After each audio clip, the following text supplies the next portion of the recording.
history, few were given the power to control the destiny of their fellow man. Tribal chieftain was a powerful shaper.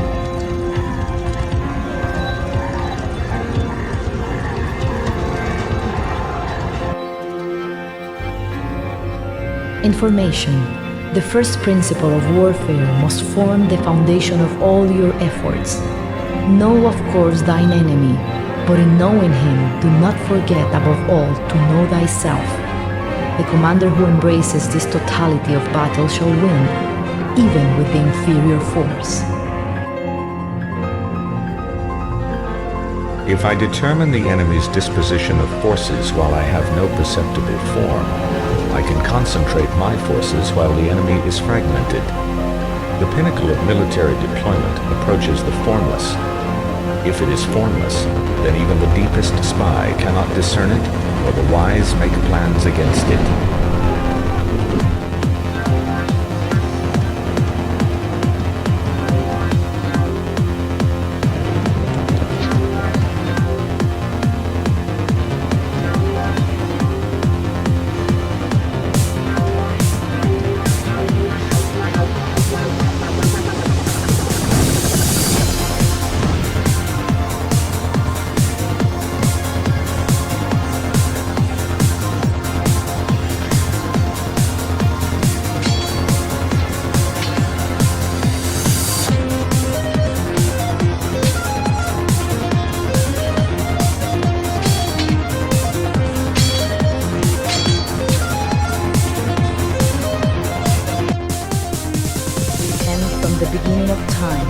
And each new frontier has brought new ways and new places to die.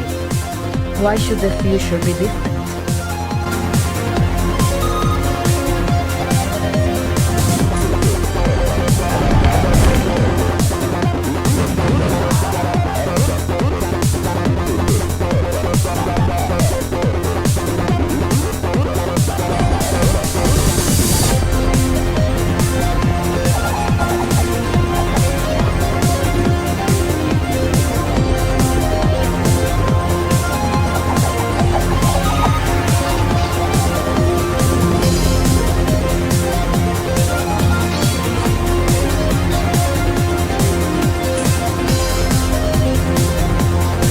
Resources exist to be consumed, and consumed they will be. If not by this generation, then by some future. By what right does this forgotten future seek to deny us our birthright? None, I say. Let us take what is ours.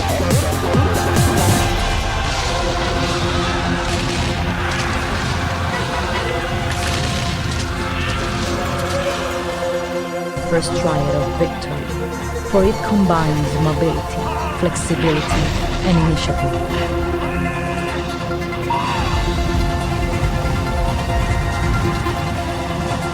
Superior training and superior weaponry have, when taken together, a geometric effect on overall military strength.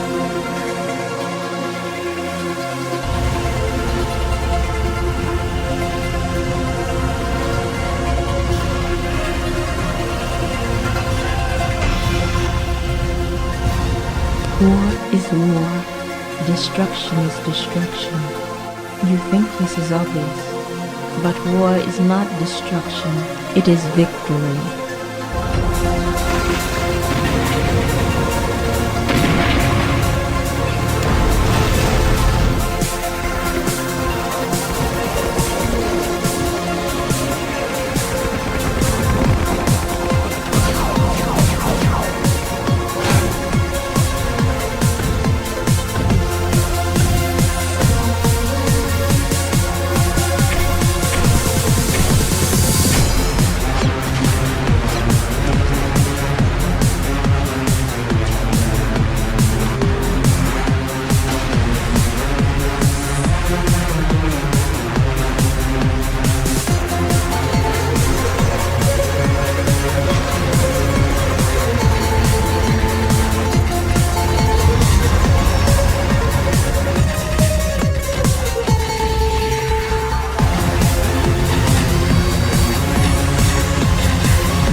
We shall take only the greatest minds, the finest soldiers, the most faithful servants. We shall multiply them 1,000-fold and release them to usher in a new era of glory.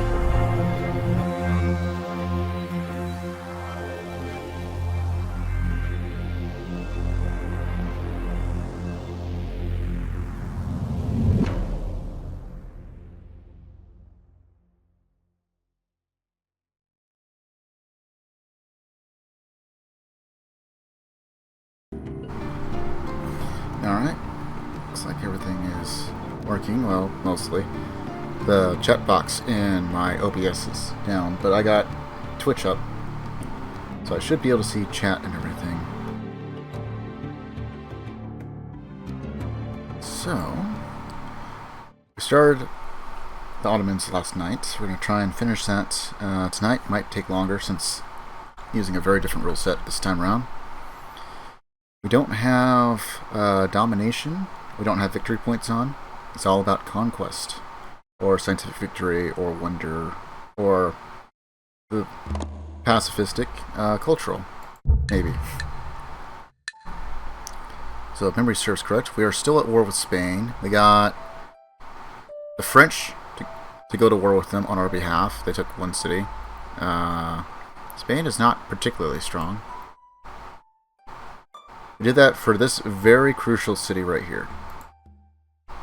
As soon as it expands, I have a settler here to immediately start getting some extra production out of it, because we do not need it to culture flip. We're not at war with anyone else. We're probably going to go to war with Germany. France has been pretty cool so far. They also don't have too much of anything worthwhile. They got 2 sources of saltpeter, which would be nice to have, just as extra.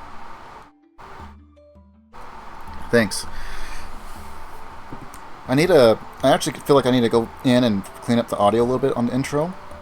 I'll probably do that at some point, once I get a little bit better at some of the editing.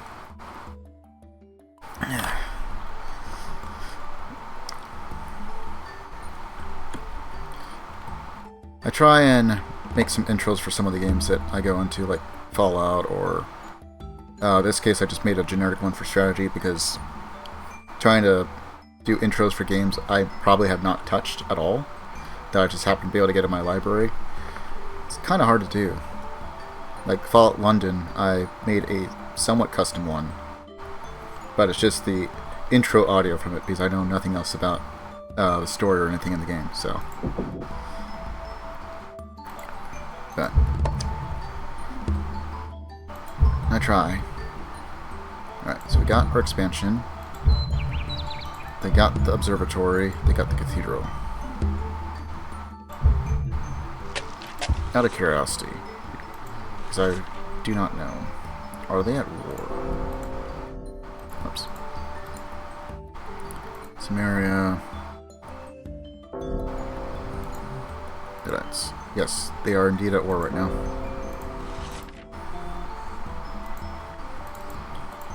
I don't think there's anything else we can go for. University, maybe.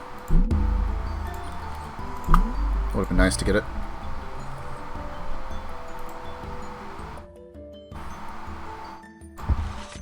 And just make sure we are already in monarchy. Good. So we need banking, economics. We'll probably skip navigation. Physics, theory of gravity, magnetism. I don't really bother going over here. If I get into trades or off of war, then I'll make use of them. Otherwise, I don't really bother with them too much. Let's see what else. So the only thing I think we can get off of France would be wines, maybe? Which we already have. So other than just securing more of what we already have, there's not too much point. Germany, however, has this nice lucrative iron.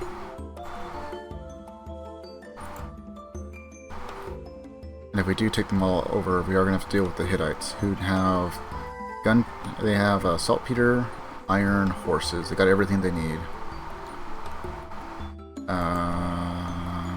may not have coal, but there's a chance. We won't know until steam power.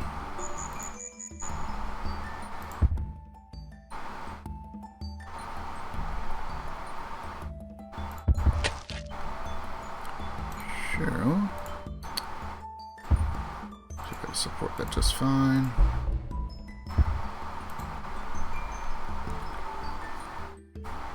It's just the one.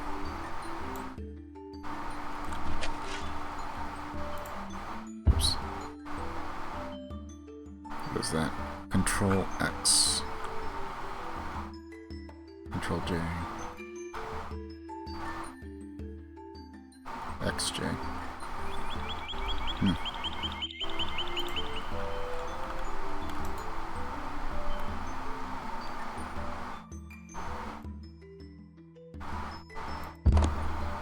Much longer do we have to do ore? 5, 6 turns.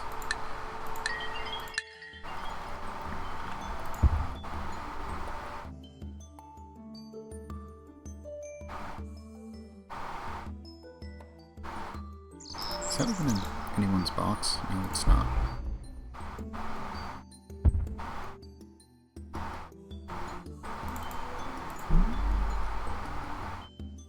I'll have them finish that.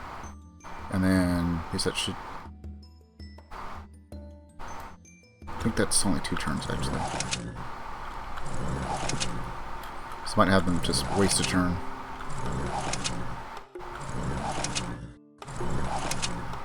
You know what? I'll just road it. I'll save it for when we get to factories. I kind of don't like cutting down forests unless I'm building actual buildings.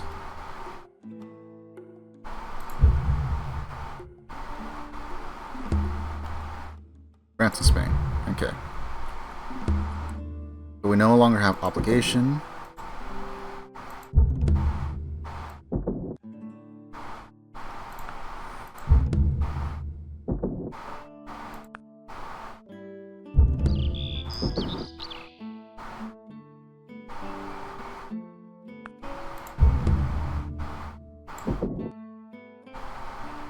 You know what? You can produce musketmen.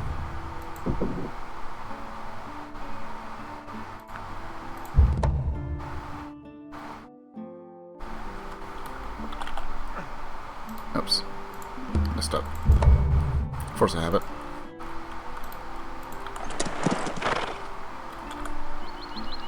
Okay. Before I get too far, we actually do need to make peace with you. I will take that. Guess that's how I'll be taken off of you. You got a worker. Workers will always pop in at your capital. I'll use this guy to slowly take care of the hills.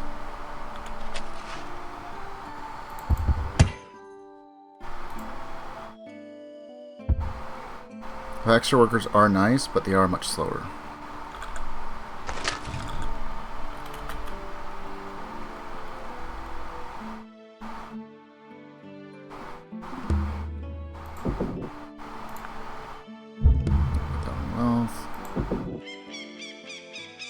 How much for the Sipahi? 5, fine.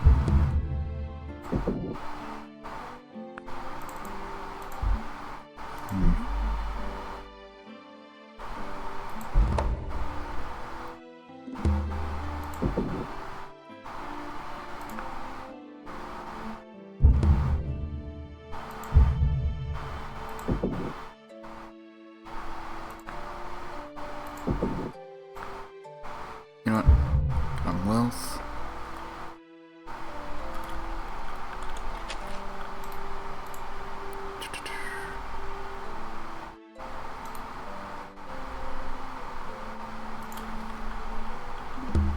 It's gonna cost 30 gold.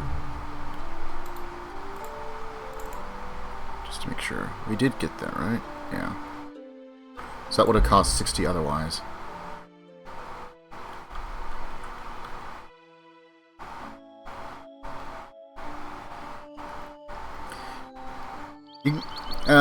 Workers you can just spawn out as many as you need. It kind of depends on the map. Like Archipelago, you don't need too much. And like for us, we need actually fewer workers than most other civs just because we are industrious. One of the things that does kind of matter is government type. So when you're looking at governments, if I can get over there. It's like despotism. You'll see like right here, forced labor, worker efficiency is 100, and it will go up or down depending on what government you're in. Feudalism was 100, forced labor, which means that you have to sacrifice population. 100, forced labor. Monarchy, 100, pay citizens. 100, pay citizens. There's only a few that actually up it, like fascism, 200%. Forced labor. Now, the big drawback with fascism, while you get all this really good stuff, like unit support, so you'd pay that much less gold per unit, is newly conquered cities also lose population and do not generate culture until a popular majority has been assimilated. So you need to have the majority of the citizens in any particular city of your own people. So you're going to be spending a lot of time, depending on how big your wars are, producing settlers to rush them in if you want to make use of those cities. Otherwise, by this point, you're pretty much going to be raising the cities and building your own for like domination type victories. With the exception of like if they have a wonder or something.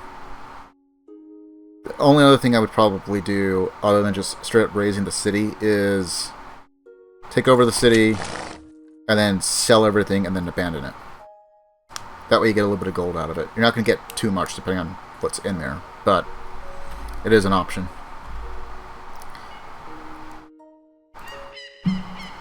Let's see. Democracy, you get 150, but you get absolutely no support. So you're paying for every unit. Communism, it's 100%. You get very even support across the board. So if you're looking for something because you got a really, really large empire, but you also have a lot of really small towns that are only like 1 to maybe 3 pop, you might consider this. Just know that you're going to have to use forced labor to speed things up. Monarchy, republic, democracy, all those you can pay gold if you have excess gold to get improvements sped up. Anarchy, you can't do anything. In fact, you actually take a penalty of only 50%, so it takes twice as long for like roads and mines and all that. So government's pretty important. I usually pick like monarchy and just stay with it. I've done fascism only a couple of times, and it was really just to close out a game. It's like we're right there, but we're kind of going back and forth in a stalemate, so just move over to fascism. Pump everything out. Workers are just moving so much faster to get railroads built, and just roll over them.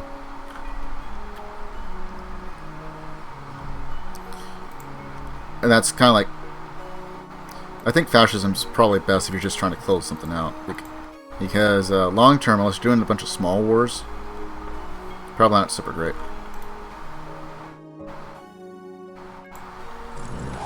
Okay, we'll wait 1 turn, and then we'll probably go to war with Germany.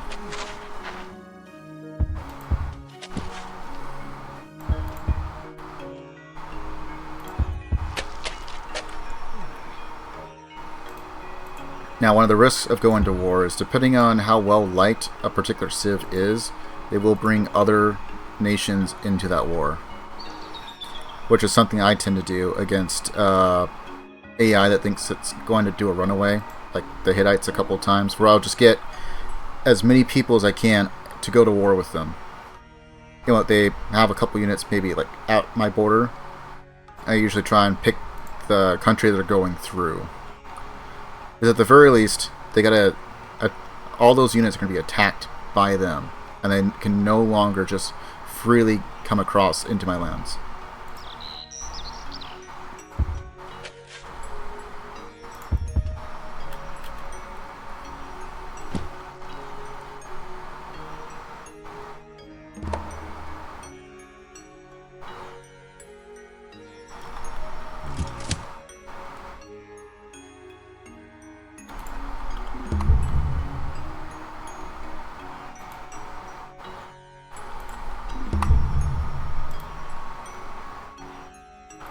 could probably upgrade one more, right? Nope.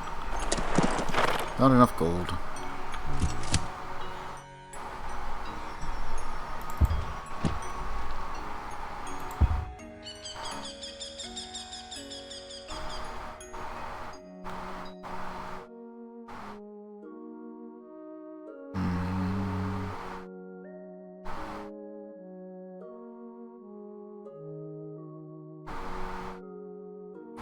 I guess we can cut down a tile or two.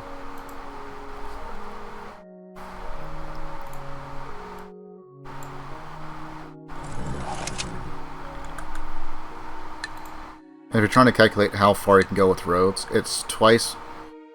It's 3 times, considering that you have engineering, you don't have to worry about other things like rivers and stuff. It is 3 times whatever the base rate is. So for every movement point they have, like a spearman, you can move 3. It's like a warrior. That's as far as you can go. 3 tiles. So even though we don't have railroads, we can take like the Sipahi and go 9 tiles. So we can be 2 away, and that counts as 1. And we still have 1 more movement, and then we can attack. If we so choose. In fact, it's going to be best to move as many guys as we can up here.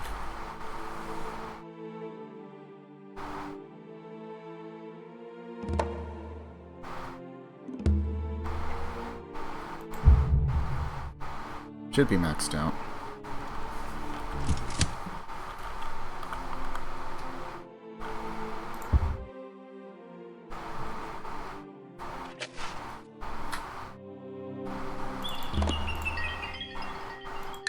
Okay, just to make sure they don't have theology or gunpowder.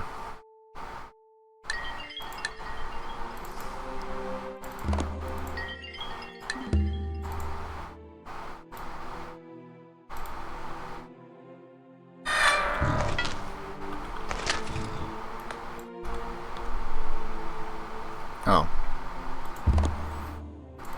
I fixed the animation, so we should be good.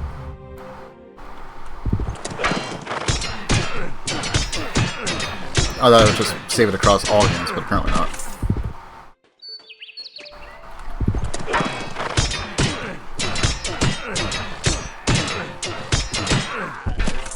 Close.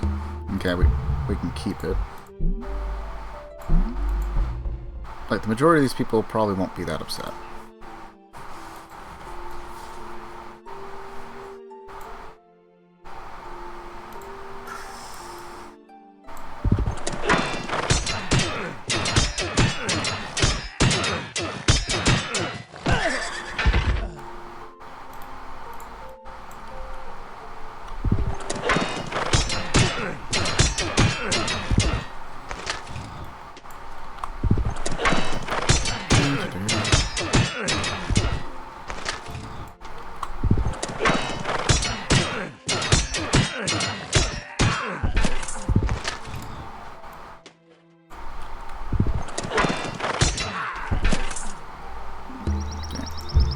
That one's ours. We're going to have a bit more resistance.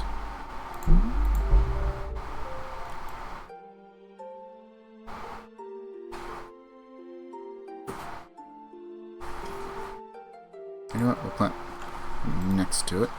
And we'll send 1 more for support.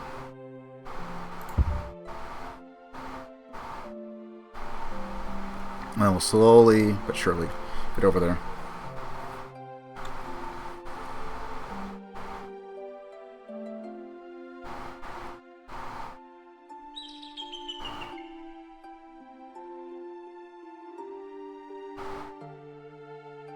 Yeah, you can lure them into go into war and stuff. The biggest thing is, if you're going to go to war with someone, if you can, whenever possible, make sure you have no units in their territory. If you can, try not to have a passage of right with them. And then, formally, through the diplomacy, declare war. And always do it at the beginning of your turn, so you can move all your units and get first strike.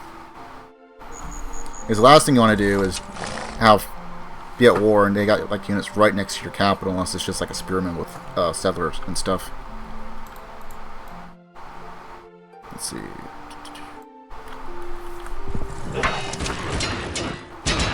And if we haven't had a golden age, which we may already have, that would trigger it. So we've already had our golden age.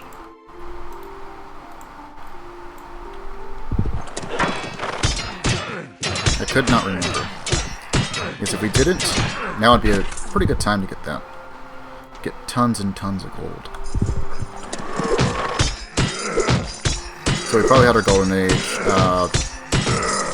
probably just a little bit before our war with Spain.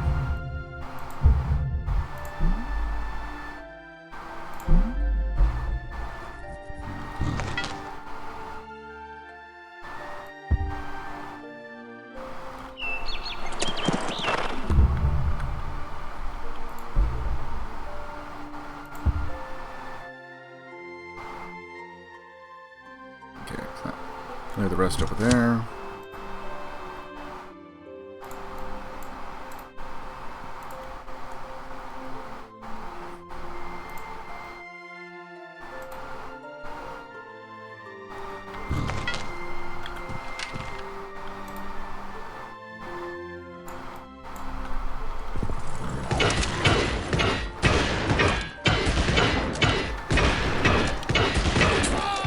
It's fine. We got more.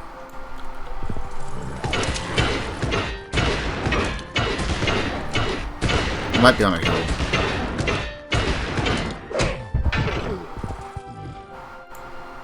Nope, plains. So just really bad rolls.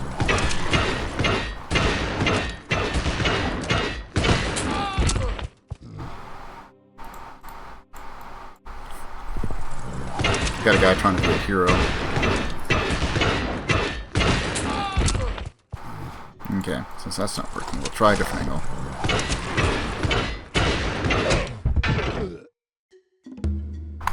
If you get a stubborn unit that's not dying, I don't know why, but it seems like if you attack from a different angle, you get way better rolls. He's not doing good. I don't even know if he even has gunpowder in his territory. It'd have to be like over here where I can't see. But he's got iron. And that might not even be attached. Which means he would probably have another source over here somewhere. Looks like he should have plenty of hills and mountains.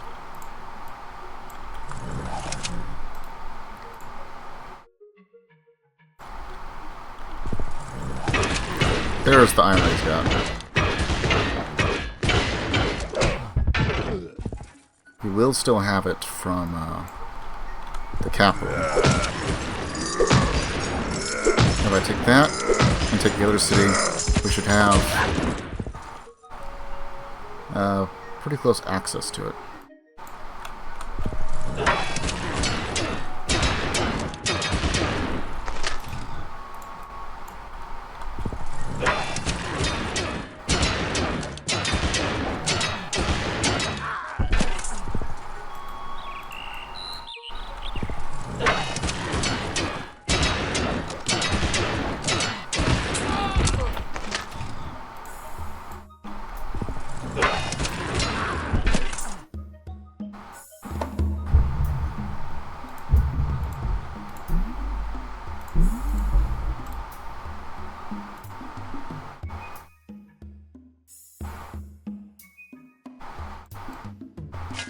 Just take that guy.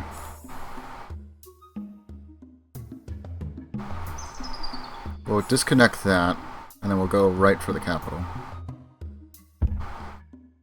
You know what? Send a couple guys to the city. It'll probably get raised, just because it's got a pop-up one.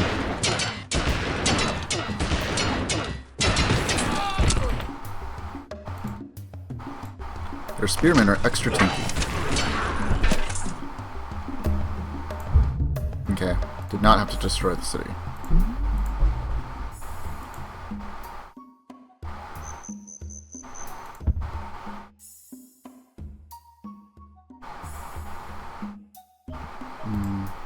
Send them all over there.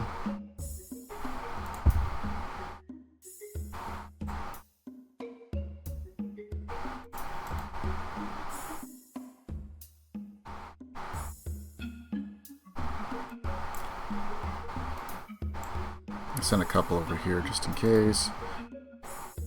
They don't have horses, so they can't have any knights, horsemen, cavalry, anything of that nature. So a lot of these conquests are pretty free.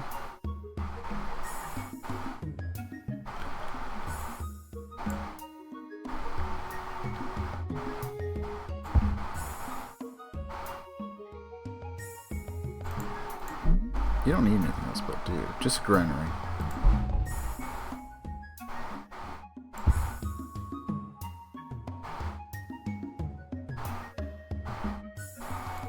Alright, I think I'm just going to use these guys and build a road all the way to here. Just in case I ever need to, like, defend this area.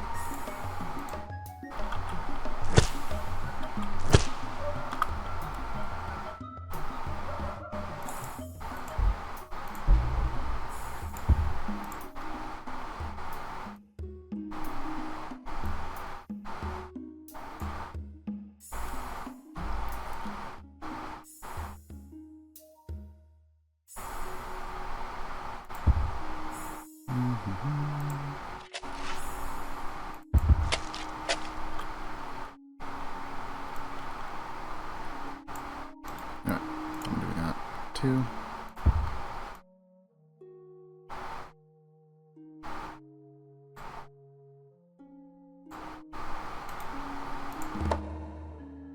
Then we'll just kind of build a road here.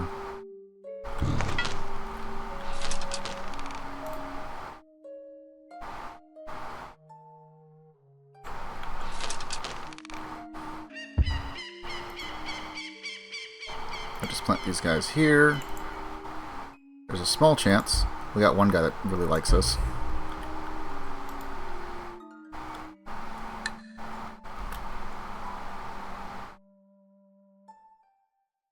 I don't think Germany went to war with anyone.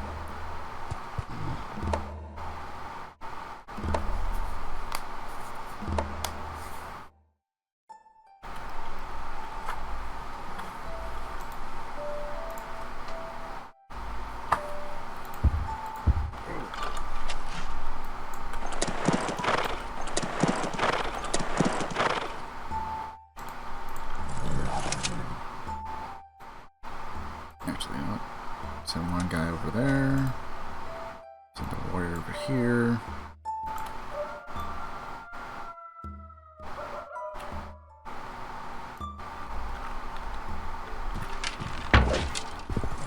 See if we can take the capital.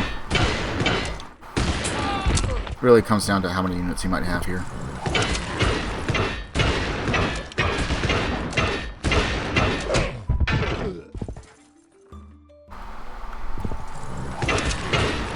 In theory, all this should be fairly easy conquest, other than just maybe movement.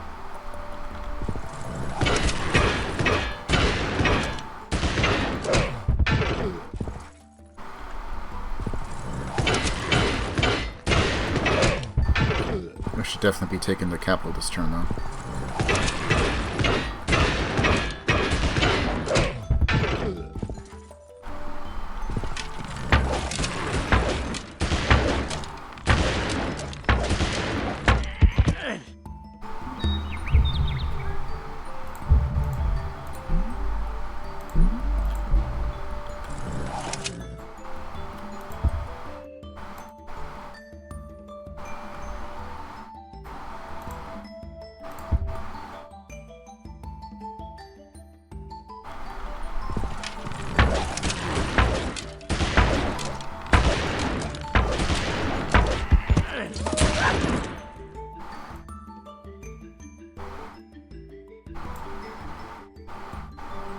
Oh, he finally got some knights. He didn't have horses a moment ago.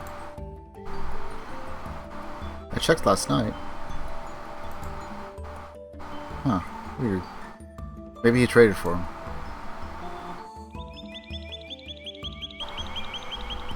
This looks like the city that he was supposed to have had in order to have him.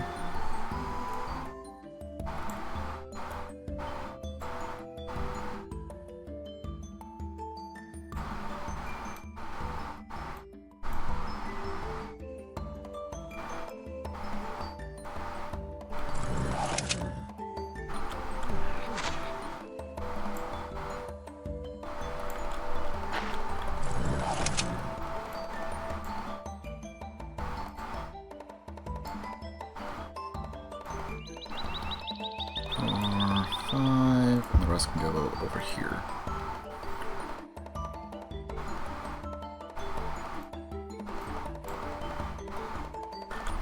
Just go ahead and send that guy up.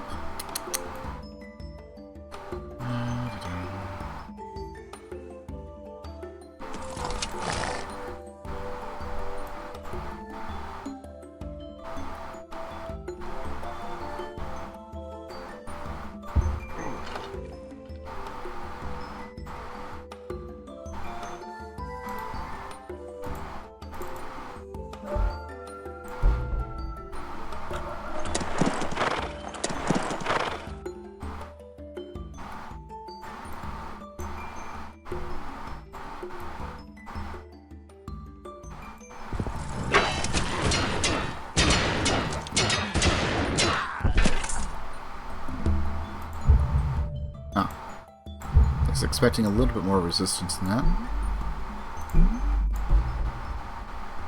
I mean, for the most part, these are going to be pretty useless. Just a little bit extra support, I suppose. Alright, you guys can head up towards there.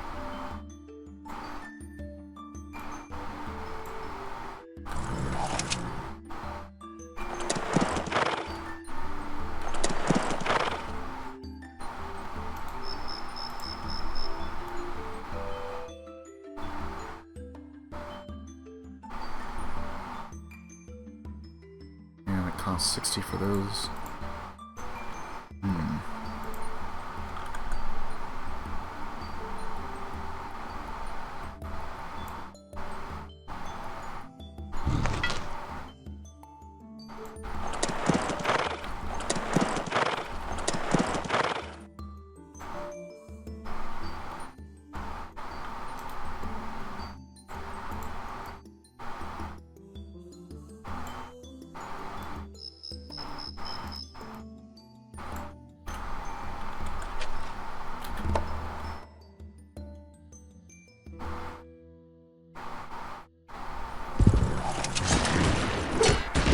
We got heal, or mountain rather, so... Okay, that's good.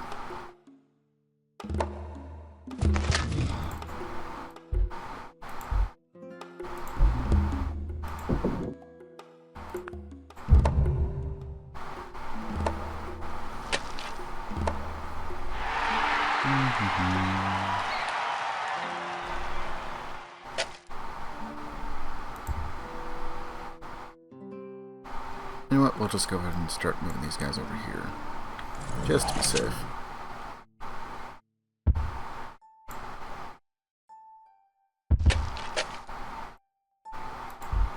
Alright, already set up.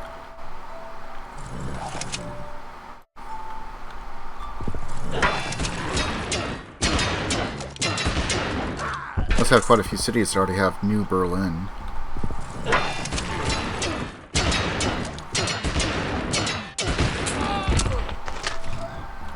Injured.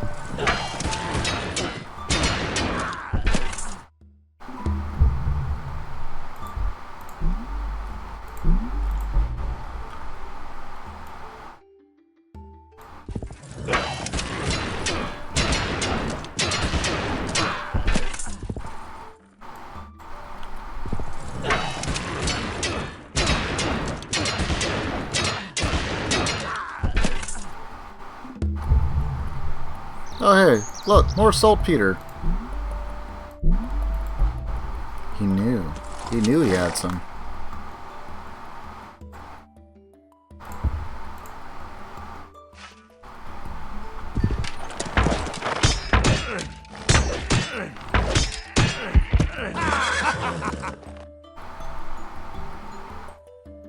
Okay, so he's gonna be the last one to attack. One, he's wounded, and two, he's in the lead. If I can figure out how many are there.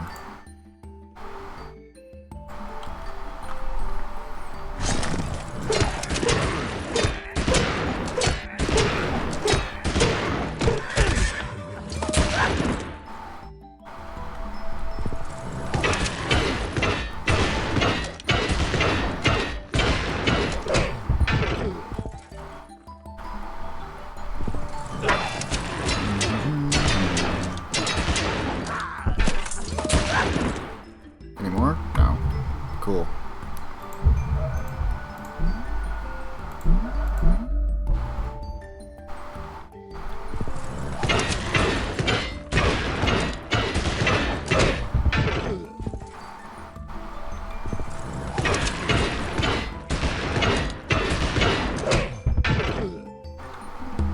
Nice! Double flawless.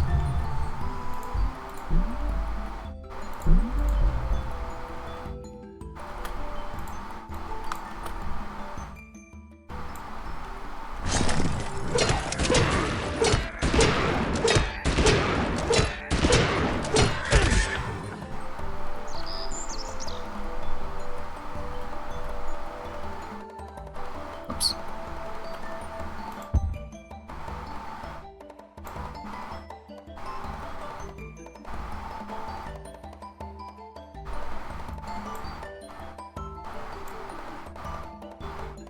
Okay, so there's one archer there.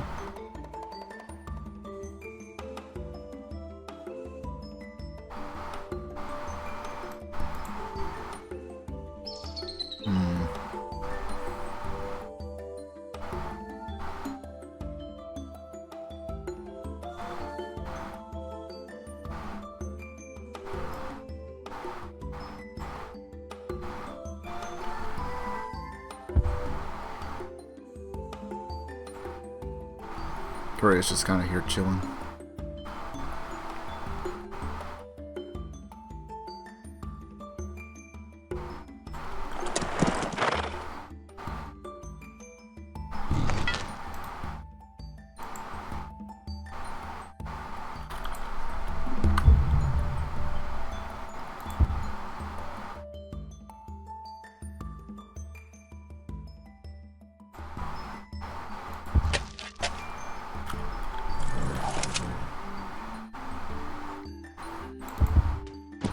So, what should we do after they're conquered? The Hittites could be a problem. And we'll have a border like right next to them. They are technically more powerful than us. For now.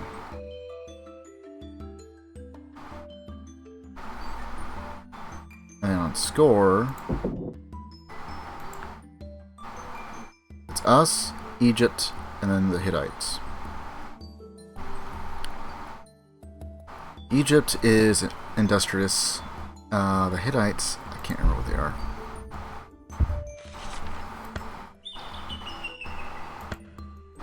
Expansionist and commercial. So they'll have tons and tons of funds, typically.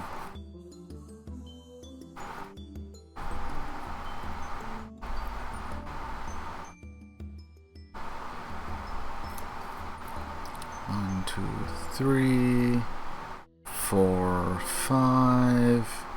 We might have, I don't know, 7 more. Or like a total of 7 cities left. Probably lose that guy.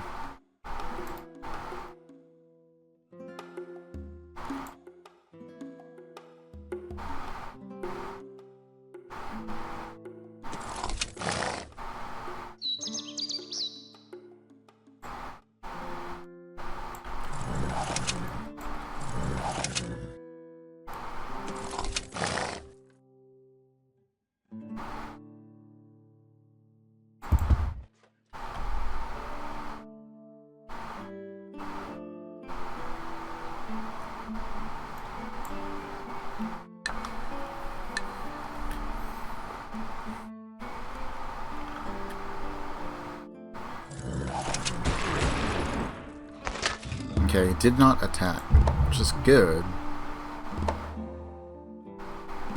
We got the adjacent bombard.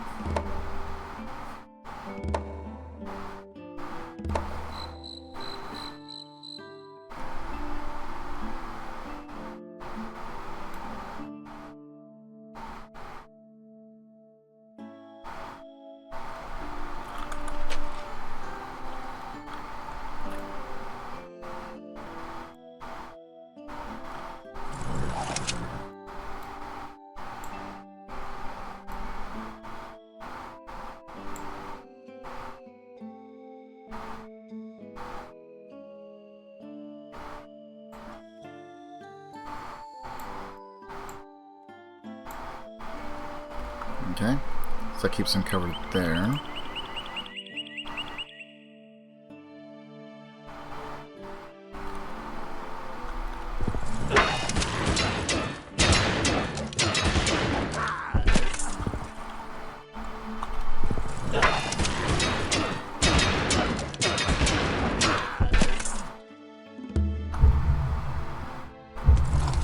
They demanded technology from me. I took that personally. The Hittites are also on the list. It's just going to require a lot more prep work.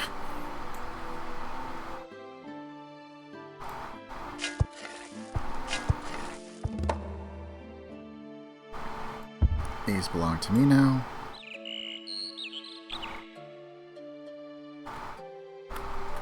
I'll just have them chill out there for one turn.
Not really worried about the French trying to turn on me. They do have horses and they do have saltpeter, but I don't think they're anywhere close. I'll check up on them just real quick.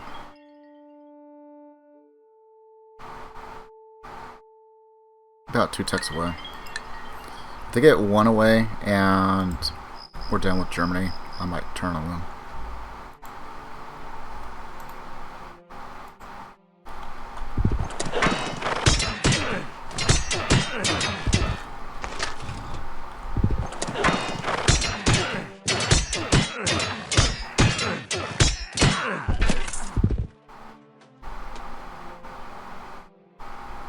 We can try.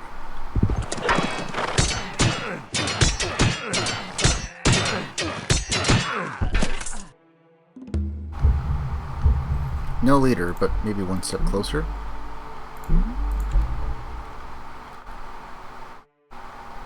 Okay, so that's some more iron.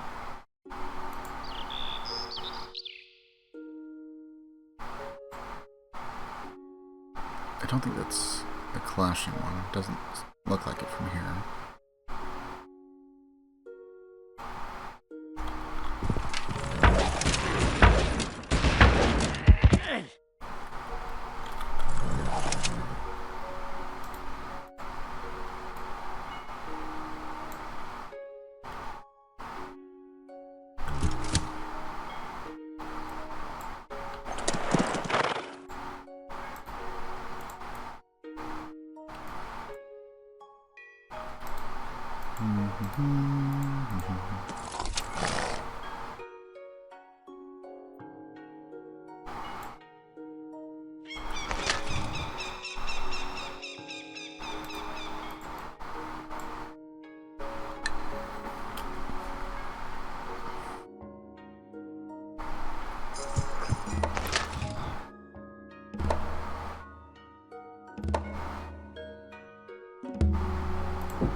Alright, next we'll do an aqueduct there. We want that city to be large, it'll give us a little bit more support. Oops. Actually, hard button. We need 1,500.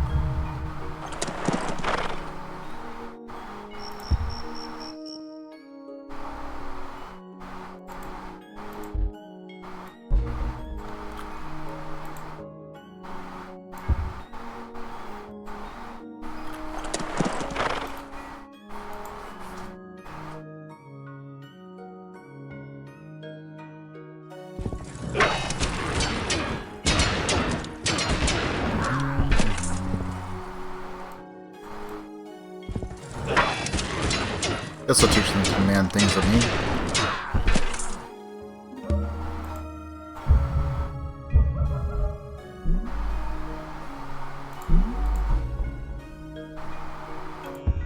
They had like hardly anything connected.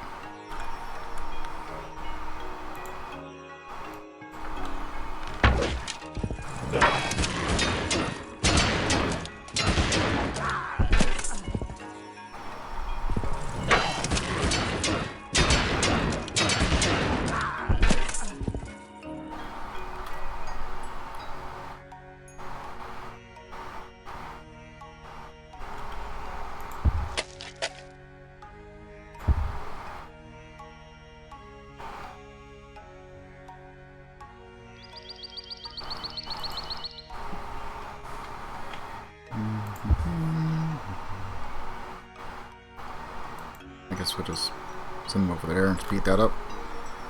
Kind of want to hang on to this forest for factories and the like.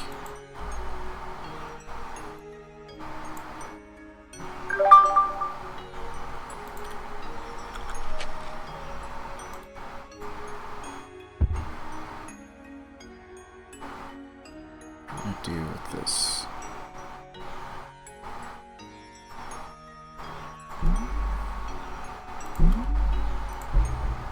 Economics for about 6 away.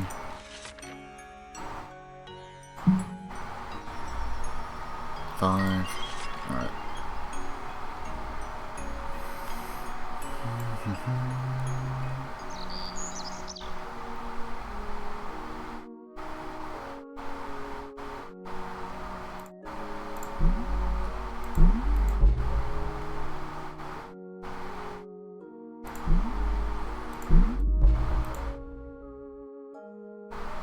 Lose a little bit of money for a short time, but hopefully we'll still be in the positive for a while.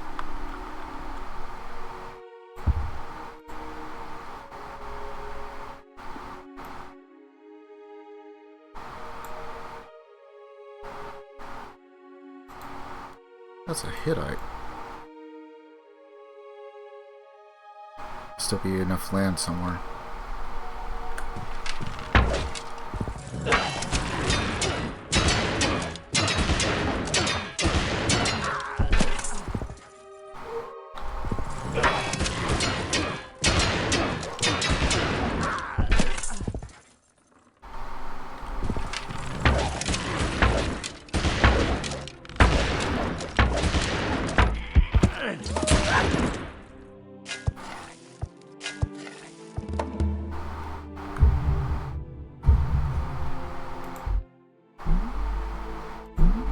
Have an odd spot for a city. I understand why they did it. So if they would have been like right here, just one square closer, they would not have to build an aqueduct, because you can get away with that when you're on a freshwater lake or by river. However, because they're not agricultural, they can make no use of any of the desert squares really for food. They only get one food with irrigation. So they wanted to make as much use of these floodplains as they could.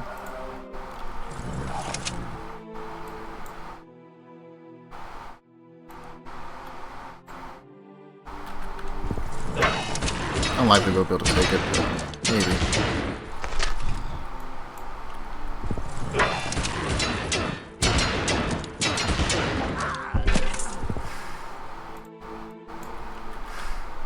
Oops.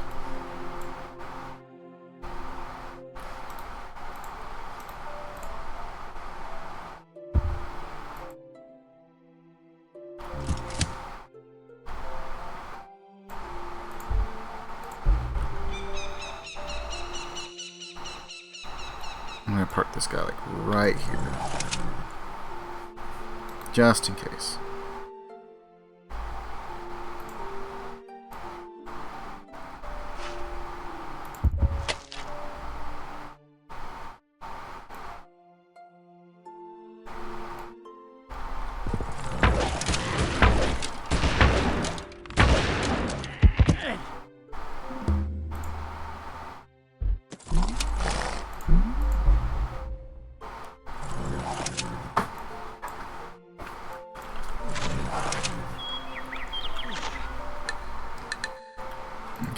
take 3 turns. 3 turns. Okay.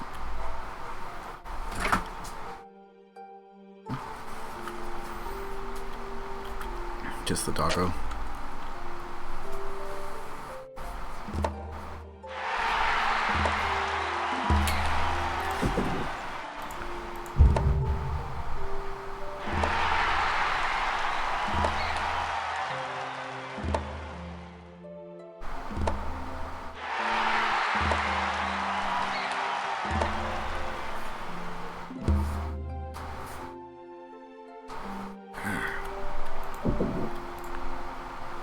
Alright, bank.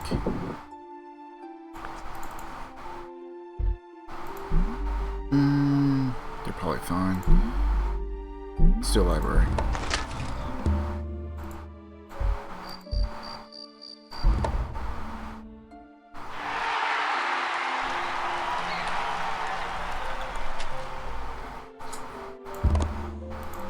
Should be able to talk to Germany.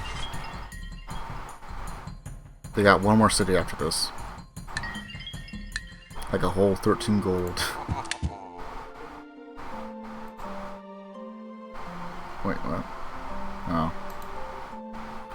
So they have musketeers now. Attack 2, defense 5. What makes these guys stand out more was the bombard. And they're just as strong as riflemen. But you have to have saltpeter.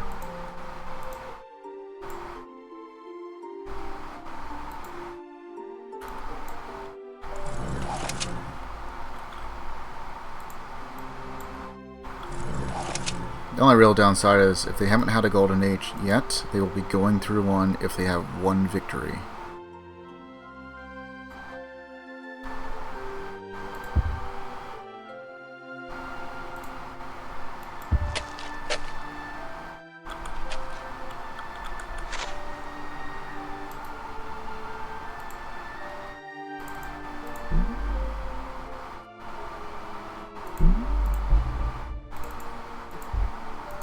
So these guys are fine.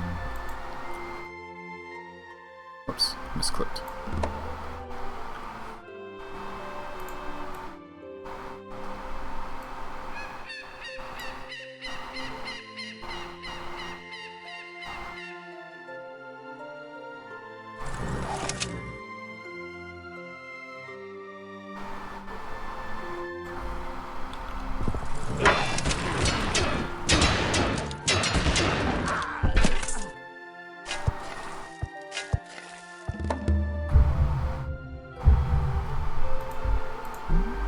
Depending on how far away it is, we might make peace.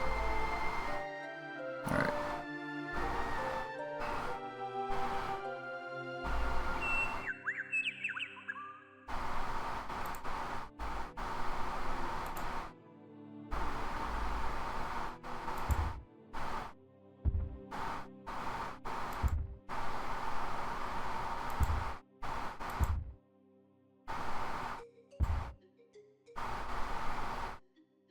Is that it?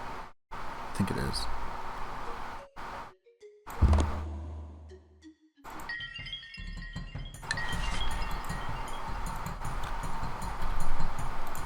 Give me your 9 gold. Probably can't get anything out of per turn, right? No.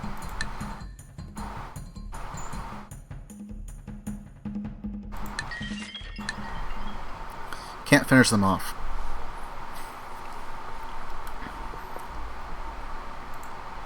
But they're on life support. I would not be surprised if like Japan or someone turns against them eventually.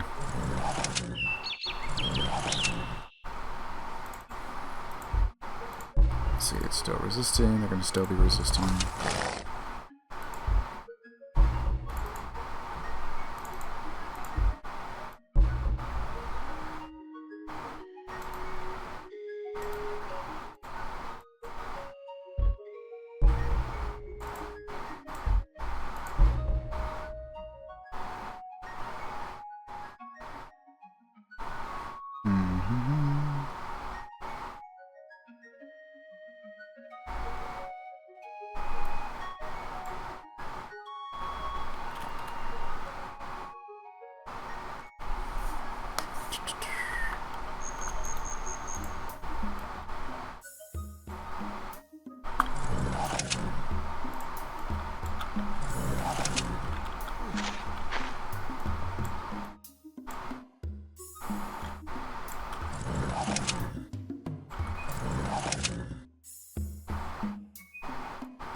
perfectly happy.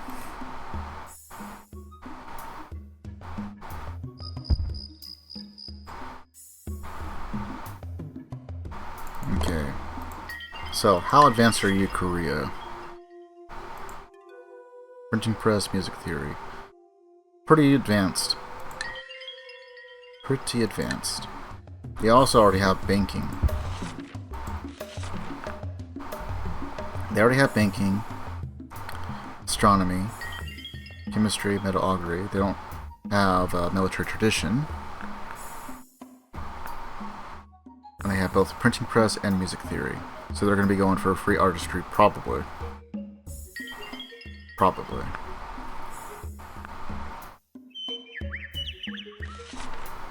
Now, Korea is very interesting. They have a very unique special unit. The Hwacha. It literally is just an overglorified cannon. However, this cannon can kill. One thing to note is cannons, catapults, trebuchets, things of that sort are normally capturable.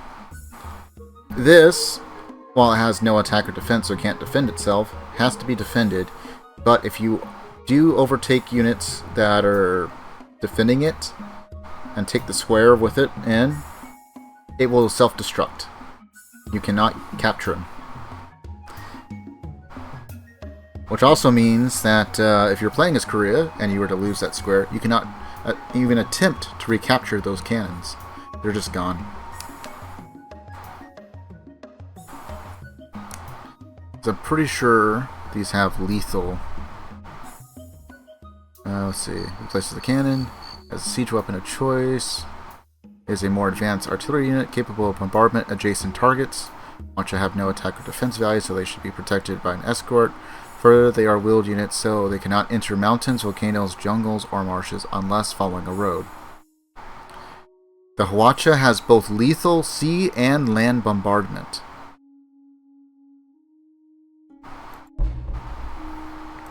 So if you want a super defensive civ, because you're trying to do a much more peaceful playthrough and don't really want to worry about wars too much, Korea's not a bad bet.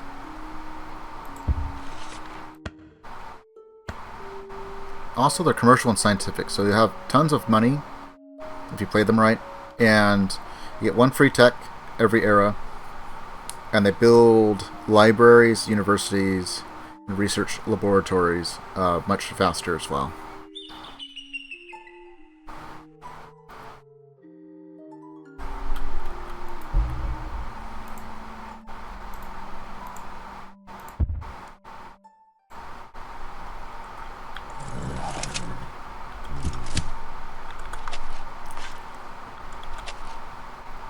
Okay, this one is now connected. Everyone's happy.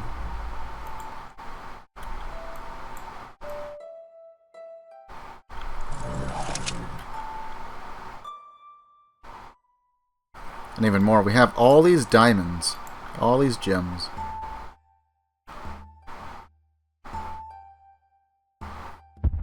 So all of our people should be much happier.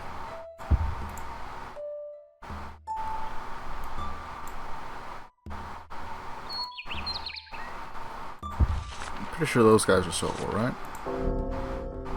Oh no, they made peace. They're friends again. So there's still land up here, apparently. Which means Egypt and Korea are probably surrounded by a bunch of jungle and marsh, which is why their expansion is so small.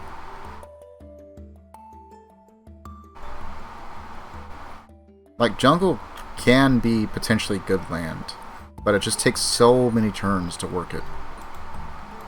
Make it usable.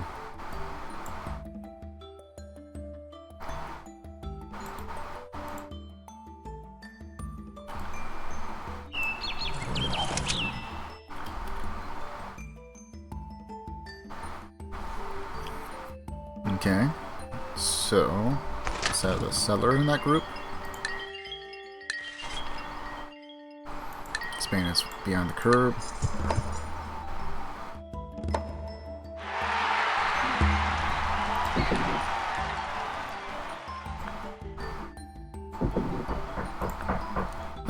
Maybe 1 moment. Alright. Just had to let the doggo out.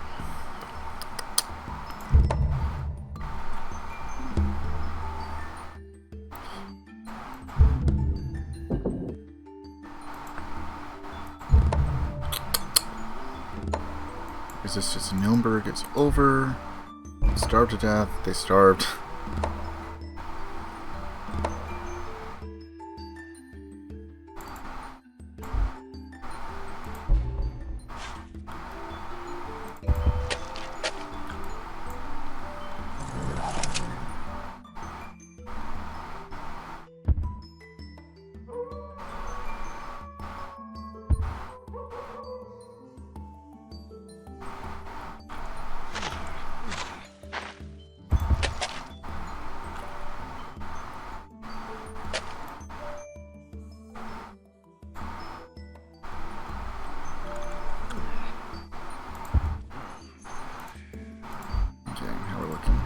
Pretty good.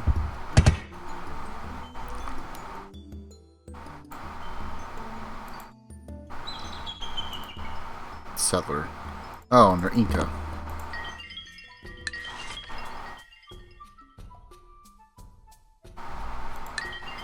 Kind of small. Okay, let's see where your capital is. Not absolutely horrible, but not super great.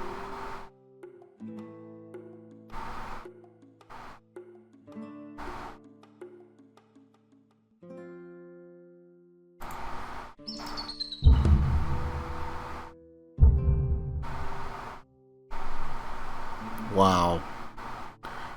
They might possibly be going through revolution or something.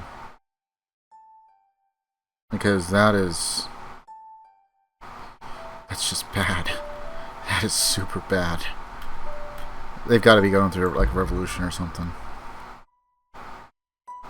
Also, you have stuff like you can steal technology and investigate city. I don't really recommend trying to steal technology. The espionage in this, I'm not entirely sure on how it fully works. I've tried it a couple times, it's never worked for me.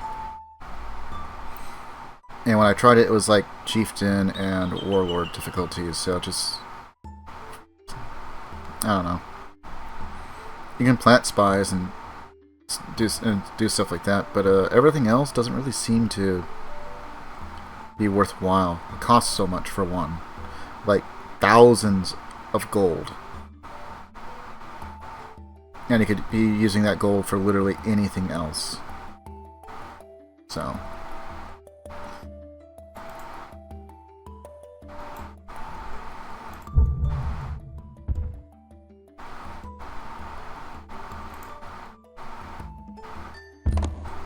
we're gonna just be checking on some civs now, how advanced they are and all that.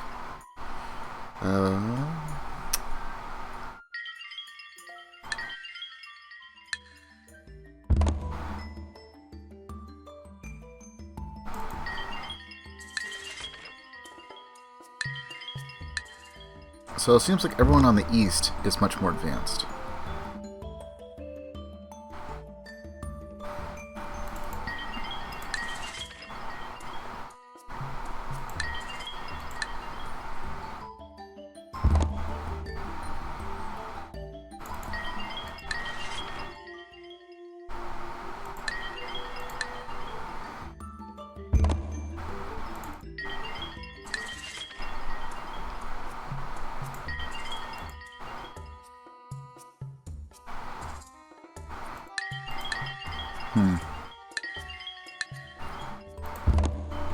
Good thing to keep in mind.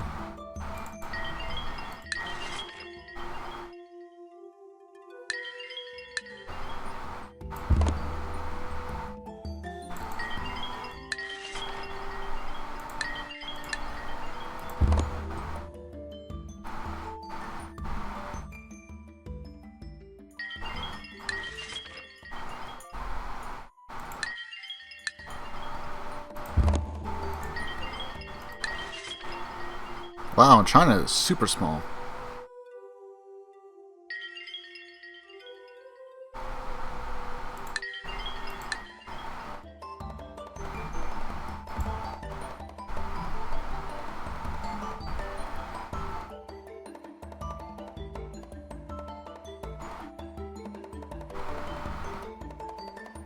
But who's north of them?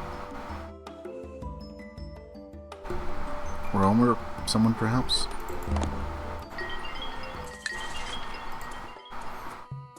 It's probably... could be Aztec.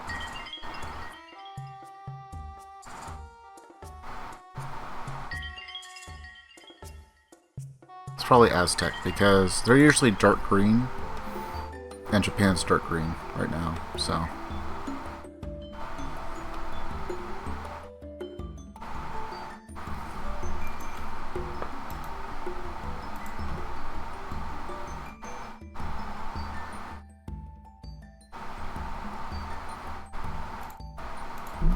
Okay, now that we don't have to worry about war, build a bank.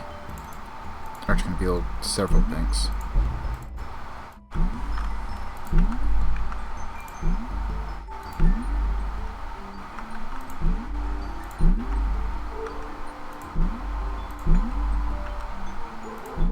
While everyone else is going for Shakespeare, we're going to go for economics.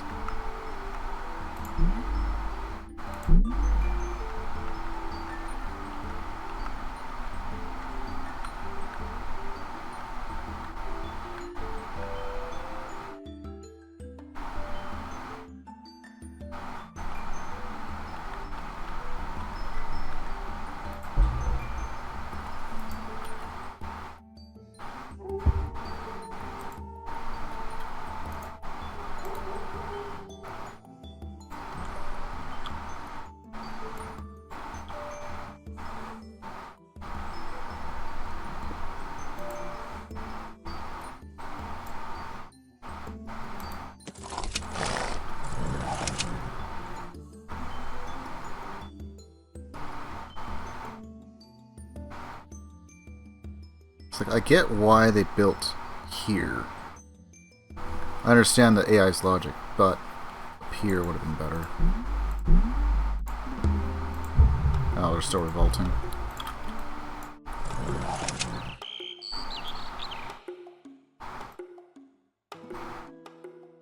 There's not a city like right there, even more reason to build there.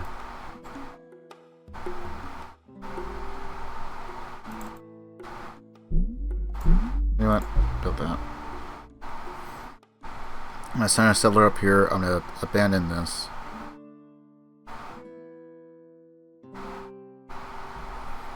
This will give us a better city. Able to make use of this.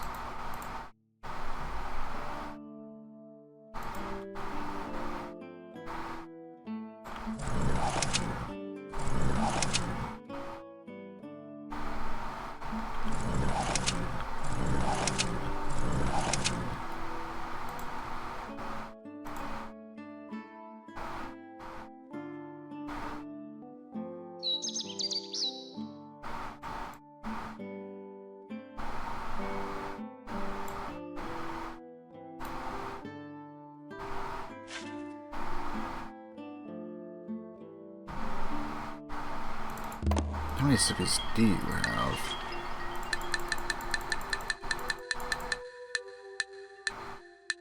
A fair amount. So they are fairly large, just... and pretty advanced.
Six, 5, 4.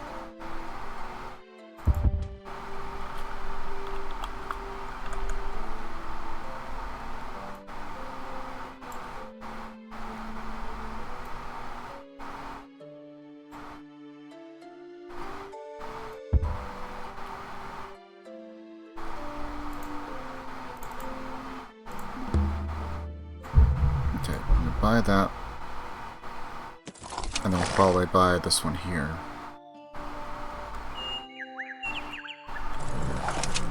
Just so we don't have to worry about culture flip.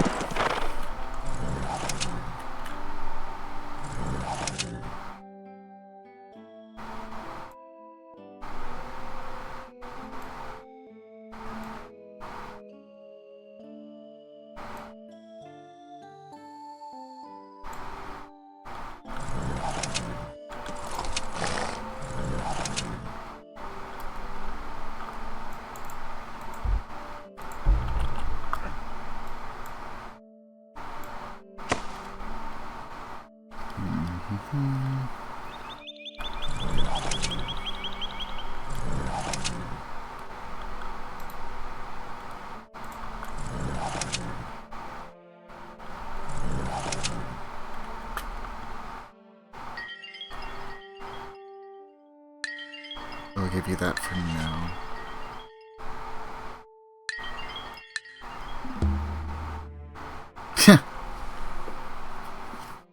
Well.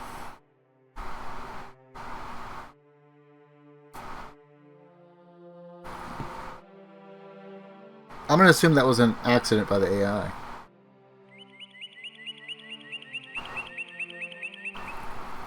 Because if that was on purpose, that should have been a stat, not a single unit.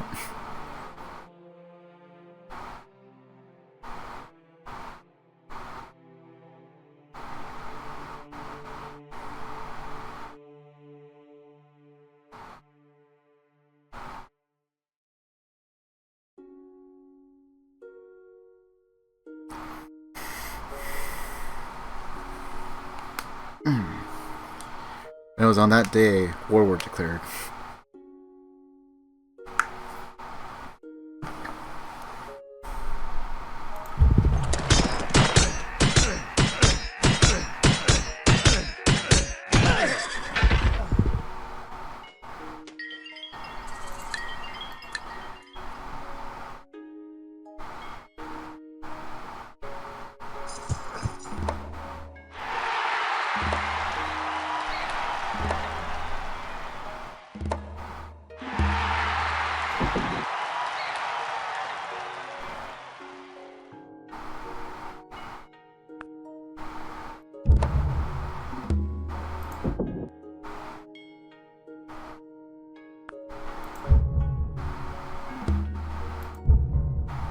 Of course, the downside is that because of that, we won't be able to have saltpeter that we have connected.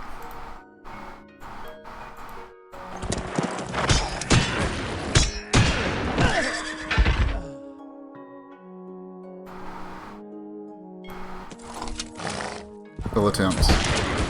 We may not be able to get it on this go.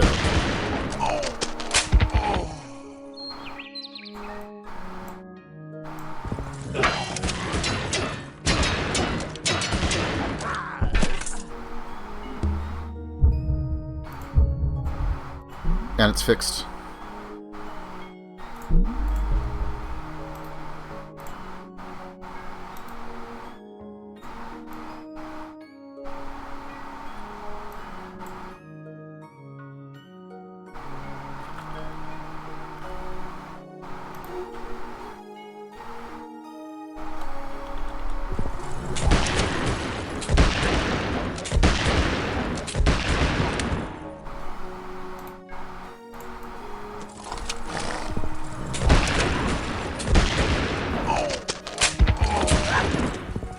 Which also means they couldn't have that much here.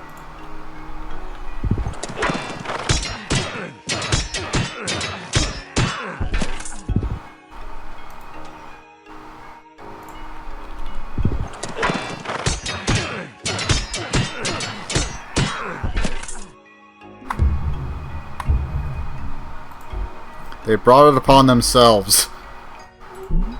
I did nothing wrong this time.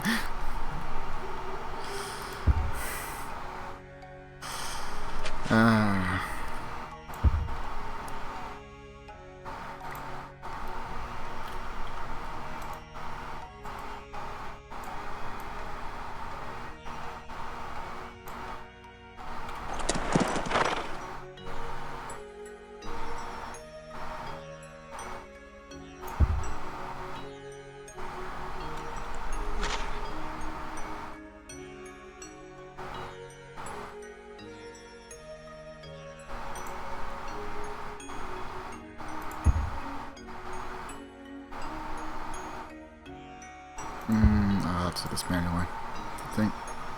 So I want to build a road from here to here. If there is nothing there, you can use this road 2, and then they'll just build a road. But if you got other roads and you're trying to do something specific, they will just do what takes the least amount of turns for them.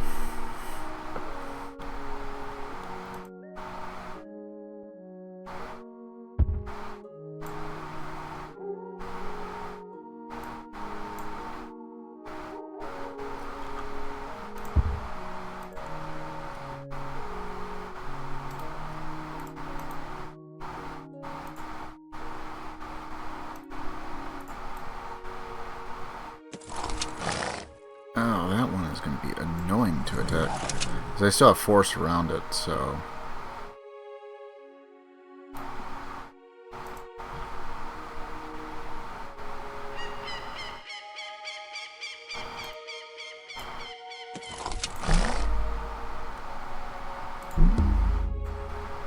No, just build wealth while you exist.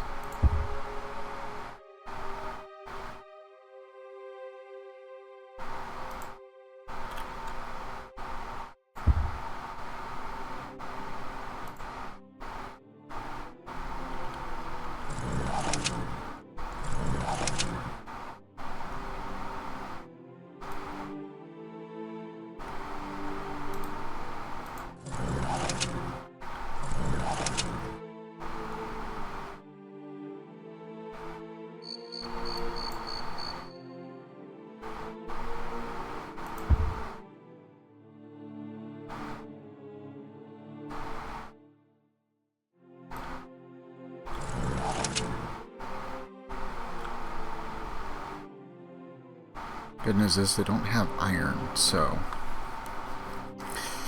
that's good for us. Unless that's connected.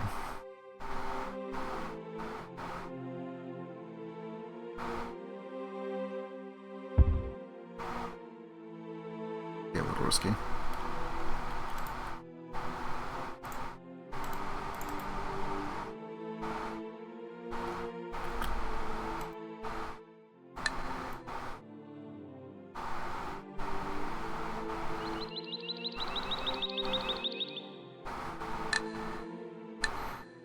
There.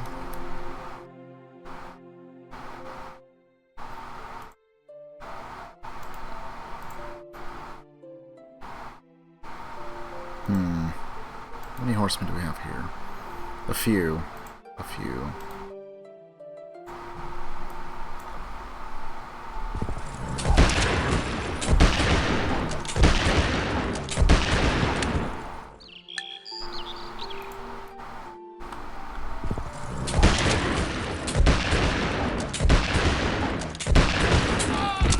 Damn.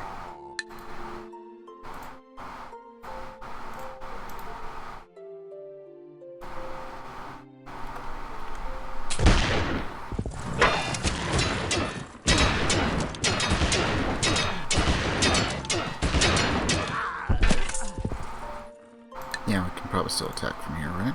Oops.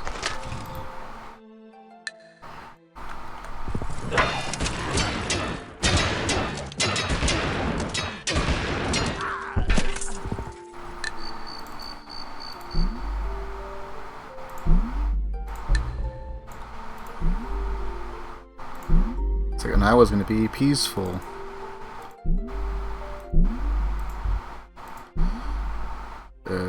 What? Just build that. Actually, I need to build an aqueduct instead.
You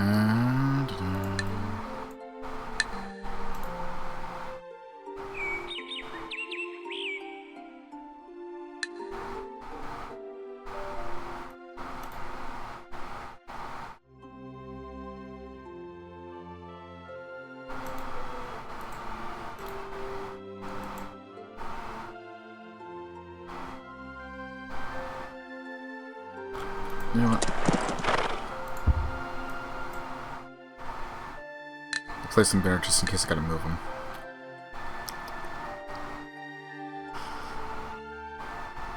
While the majority of my army is over here, pretty sure they attacked me by accident. These why renew? Okay, they do have knights. At least in a few areas.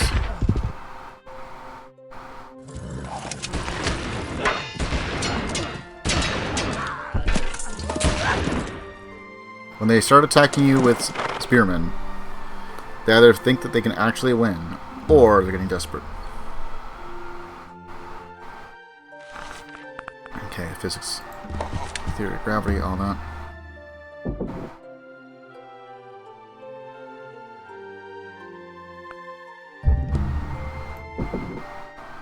It's fine. It's fine. Well, good for them.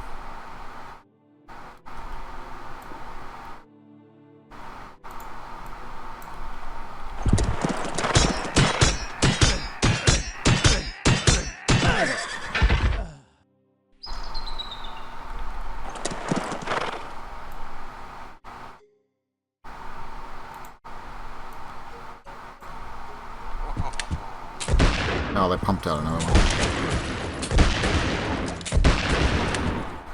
So, well, that's gonna get annoying.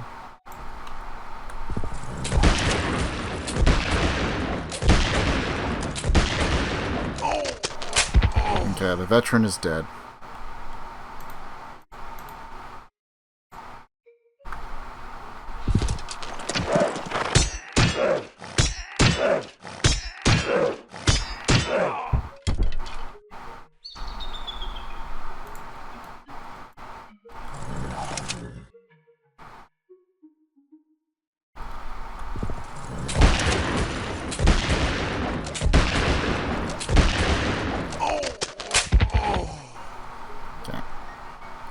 Good.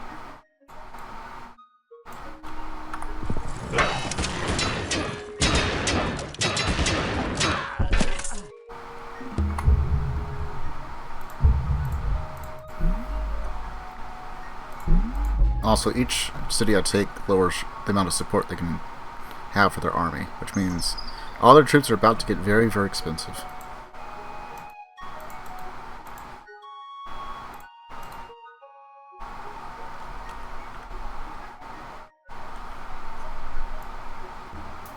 We're just going to come over here. We're going to disconnect that because I probably can't take that city.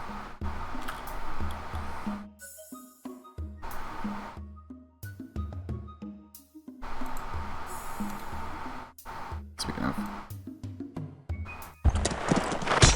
you're not allowed to have horses anymore.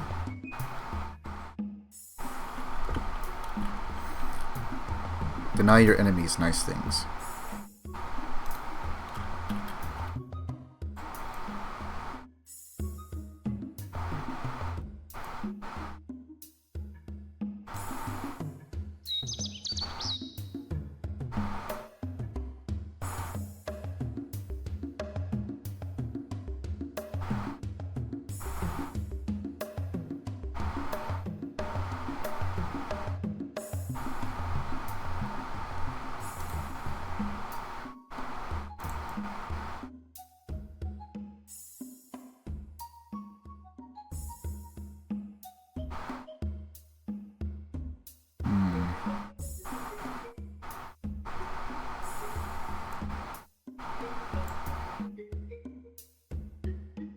We'll just go and throw them then.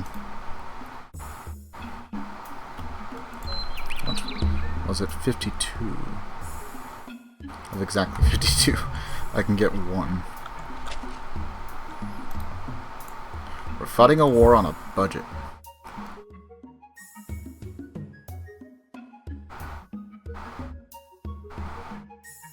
Okay.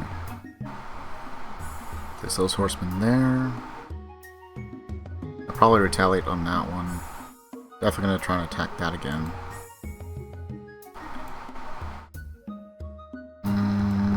Yeah. Put these guys back, because I might need them elsewhere.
It works. Keep the Sipahi alive, sacrifice the cheaper unit.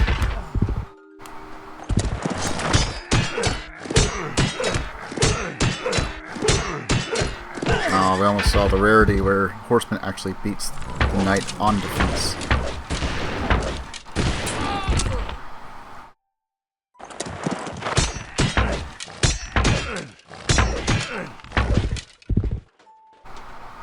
Dang, we were so close to disconnecting too.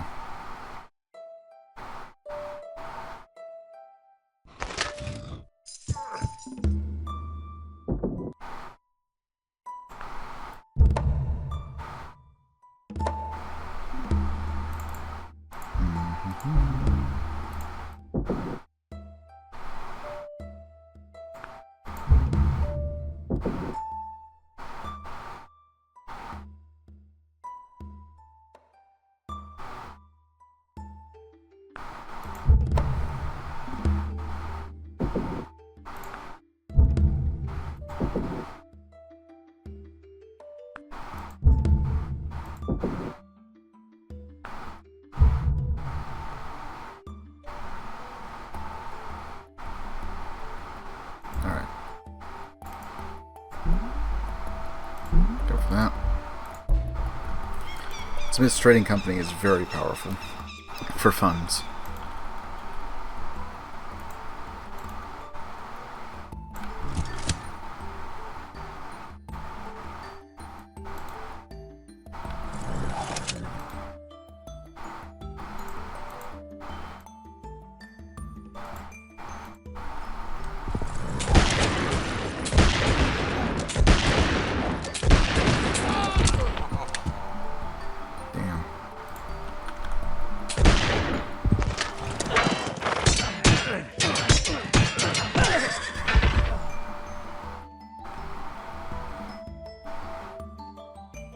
I'll try one.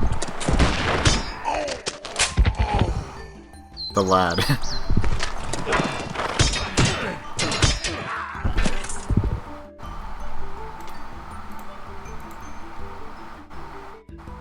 Probably gonna die otherwise.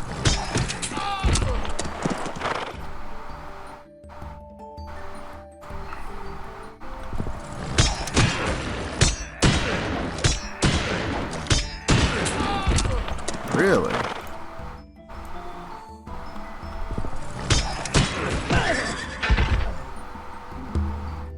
This is ours.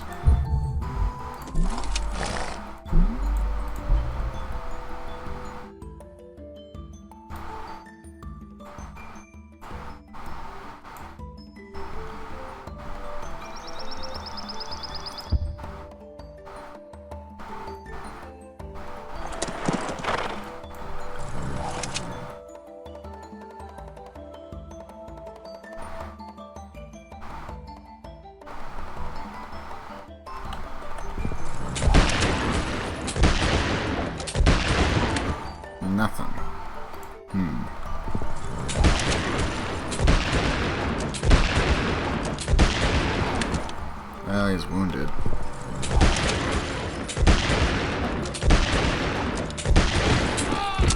Really?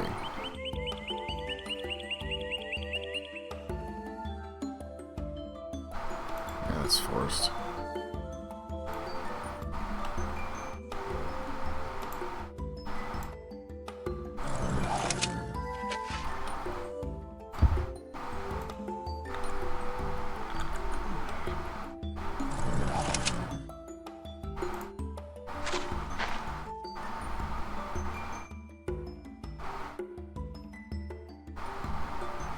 Three more turns.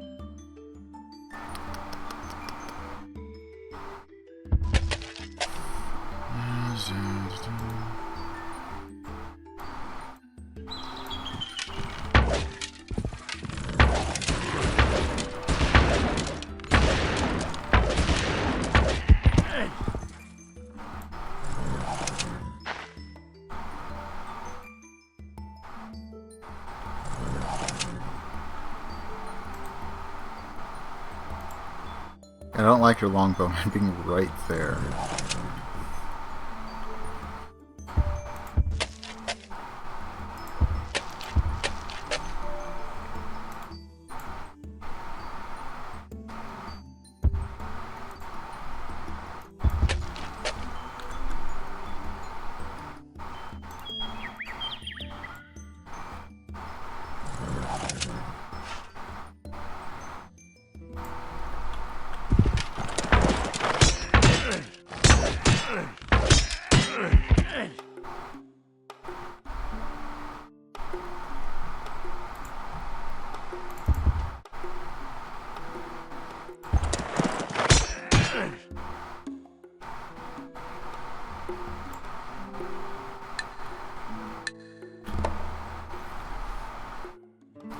Did a little bit of damage, not what I wanted.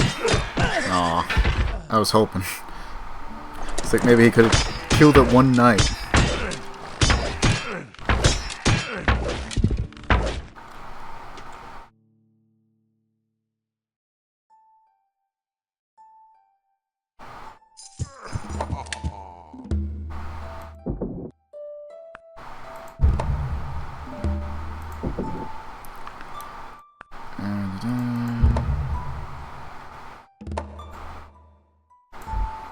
Not that I have the funds to, but if I wanted to, if I had the funds, if you are able to double click on a city after resistance is over, it's ended, you can instantly buy or finish a project.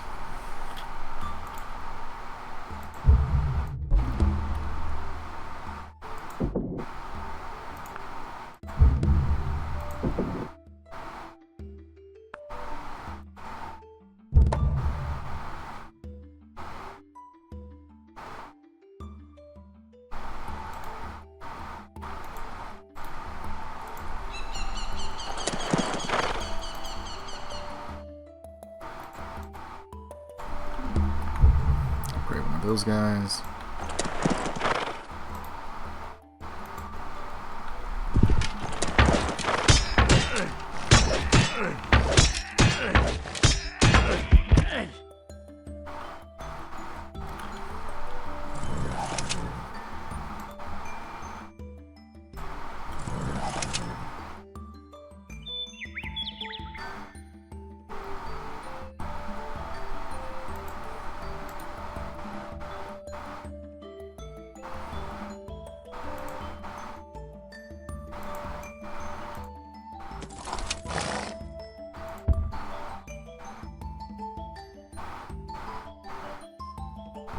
That'll force them to react.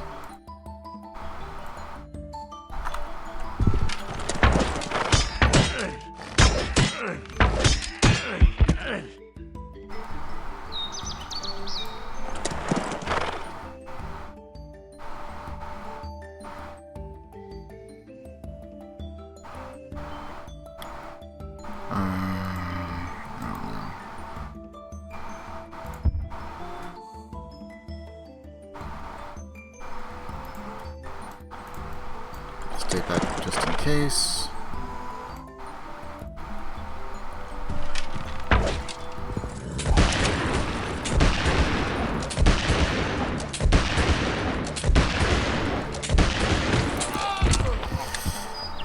This is unfortunate.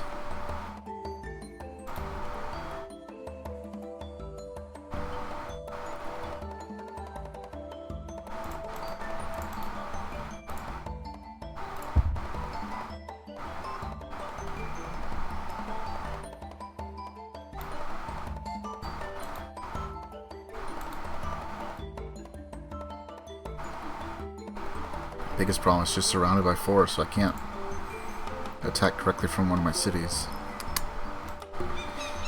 It's doable, just annoyingly.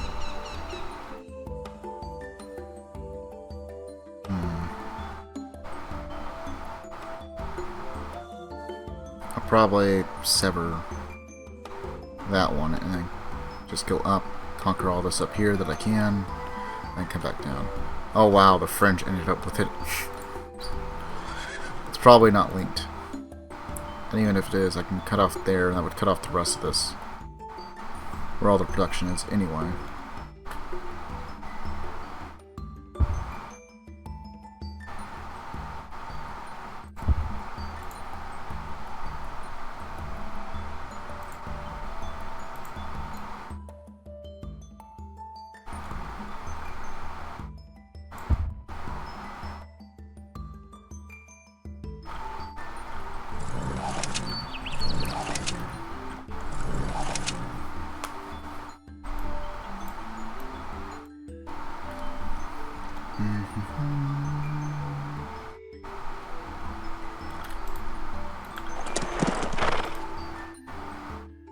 Got just the one.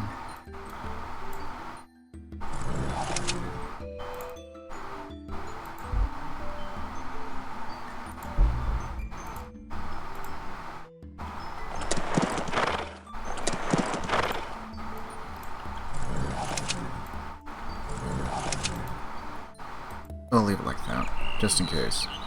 That way if it turns, we can just retake it.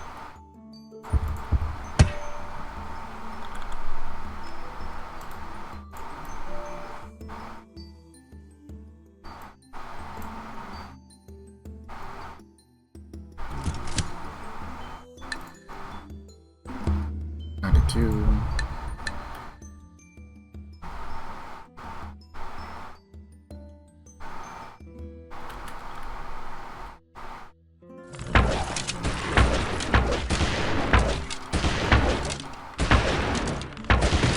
He did not flee.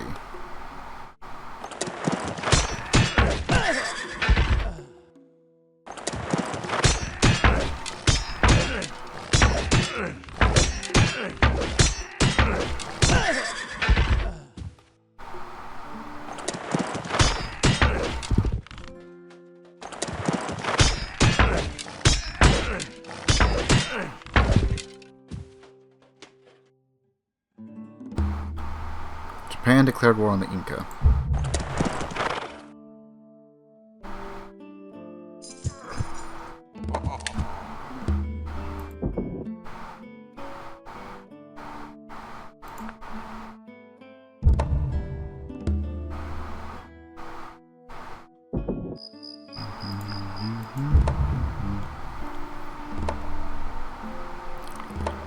Da, da.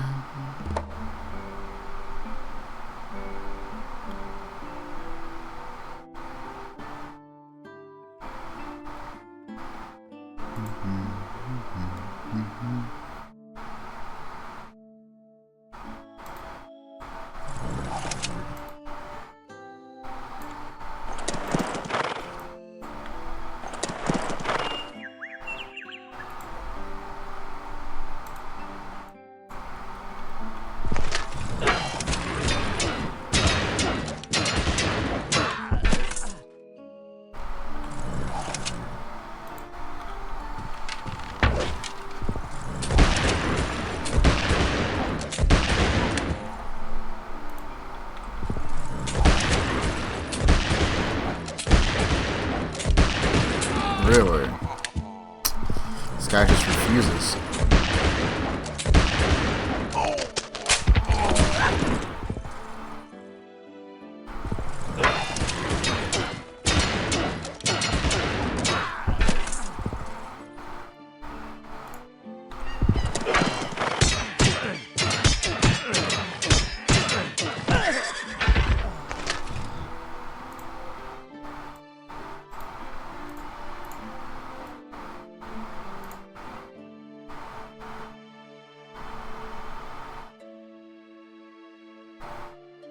We are taking that city.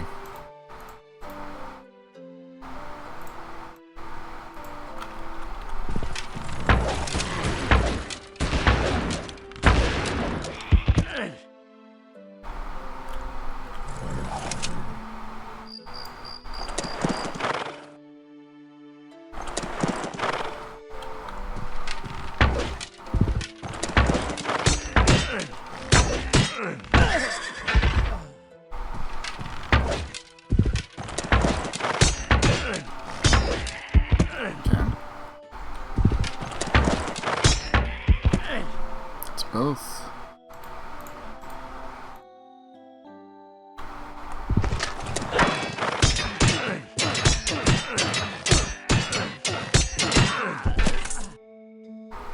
They're going to try and sever something. Probably this one here. Or attack that directly. I'm going to go for it.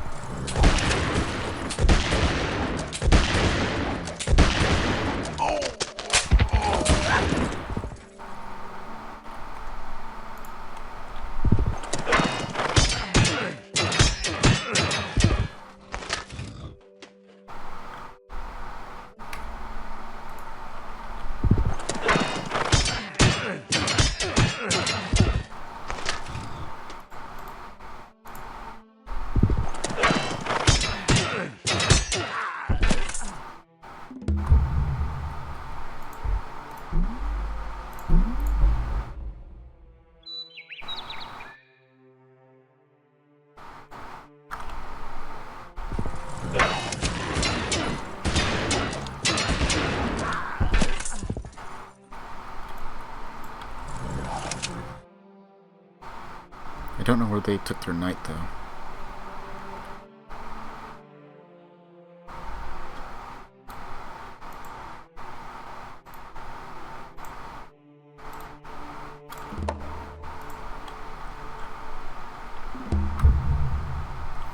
Oh, hey, look, he's healed.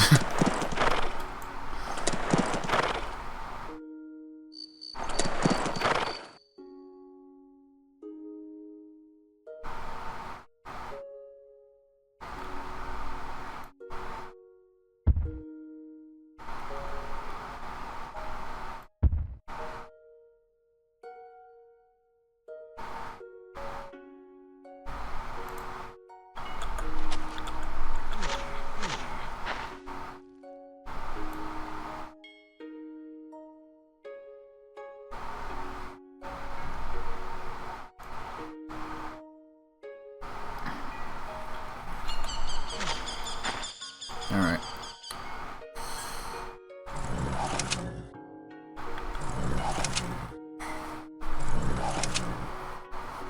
Onward and through.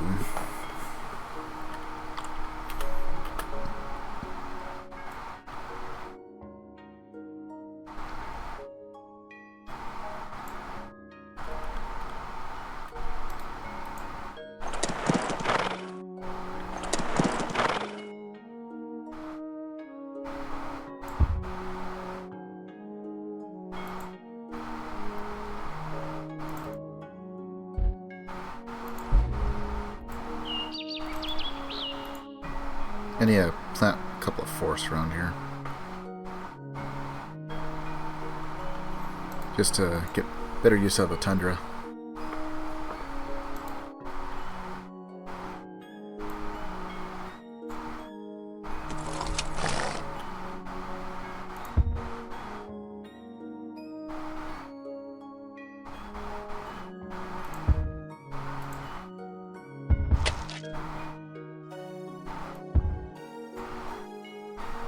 Chop those down. Use of that. It ain't much, but something.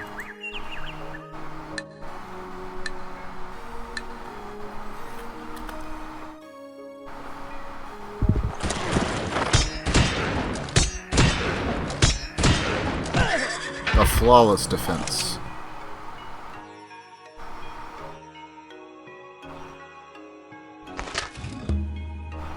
Korea.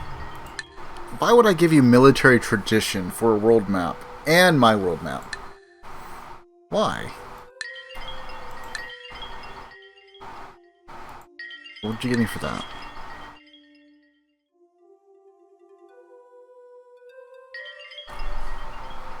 I was gonna say, if you made it a world map, I would actually be tempted by that. No. I want to be the only one building the wonder. I should probably check to see if anyone else is.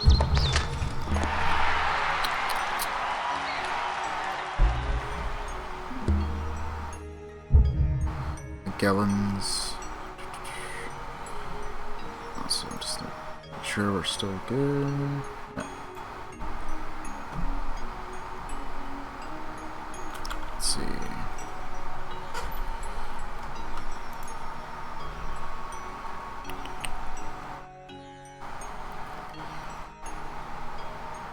Smith's Trading Company. Anyone else? Anyone else? Nope. So far, we are the only ones.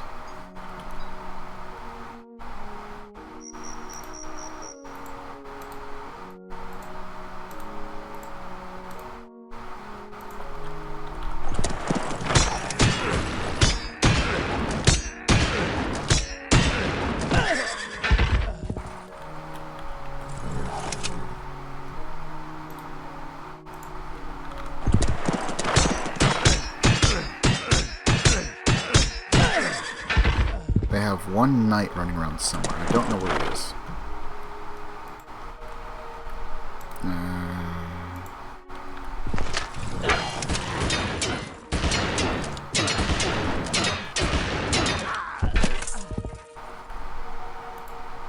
Screw it. I'm gonna go for it.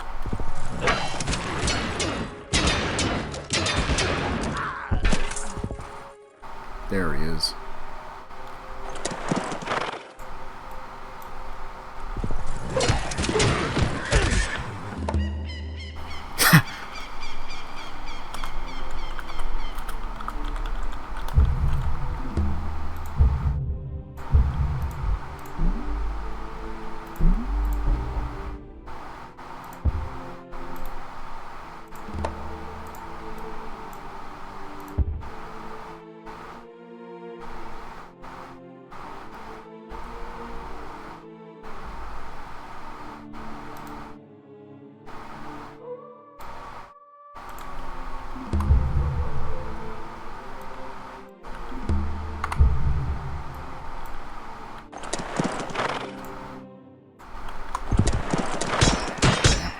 One guy.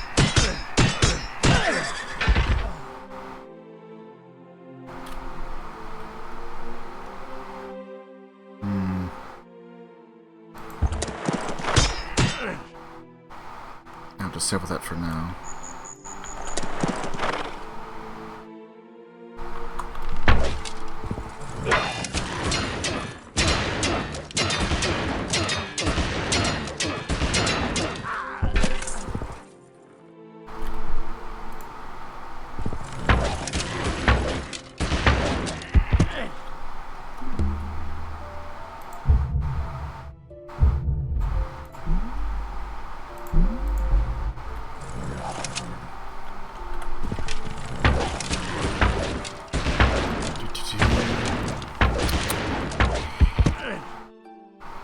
Not a conquest I was wanting to do just yet, but we're here.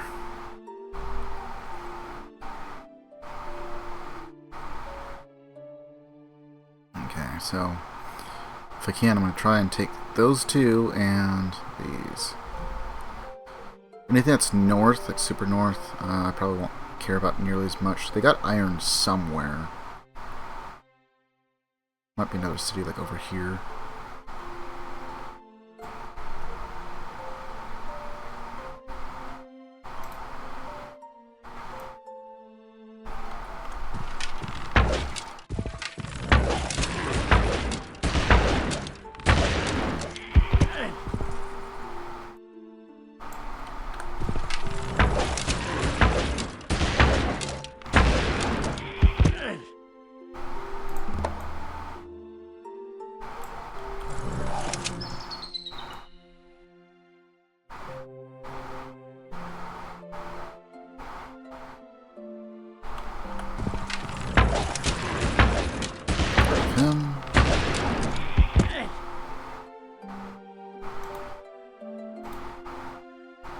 It's got the 2, right?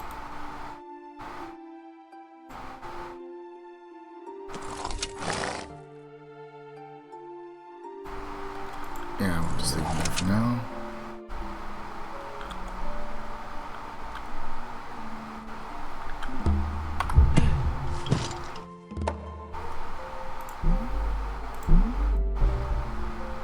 We'll delete the city eventually. But for now, they could just sit there and generate a little bit of gold.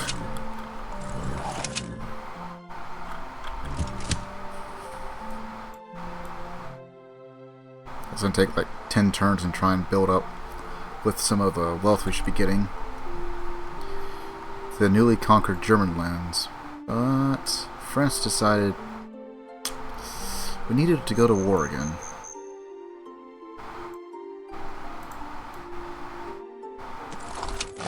You know what? Oh, wait.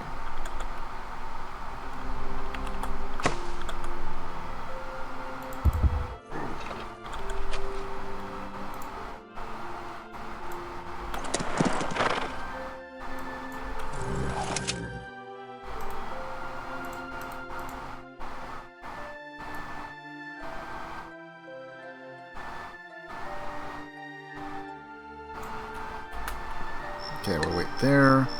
We'll be in position to attack that at least 3 times.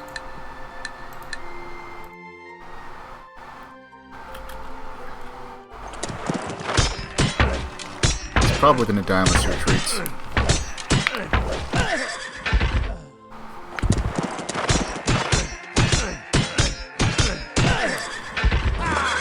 A good defense. Retreat.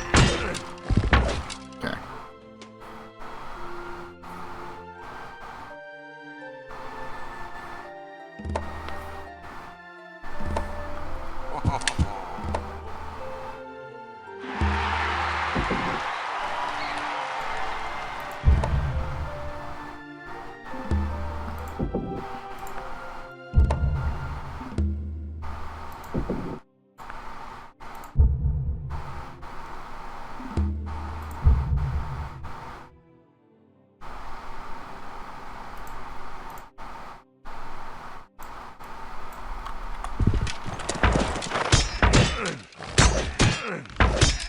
Wow, didn't even injure him.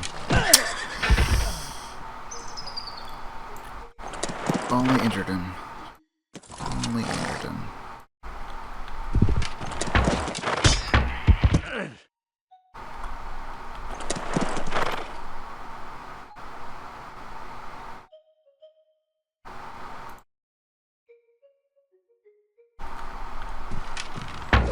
Might be able to injure at least one.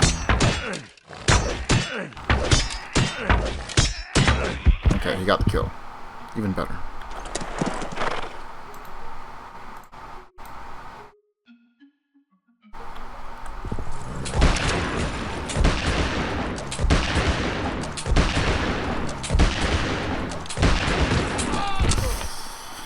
So close. Good news is, he's the only one.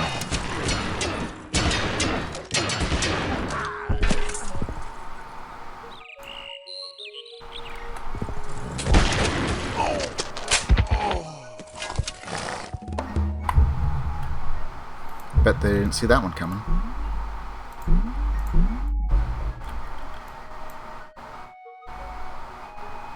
Okay, if I can take that at least, I will probably sue for peace and then plot the rest of their destruction. Just so I can start getting even more gold coming in. Get actual proper forces built up.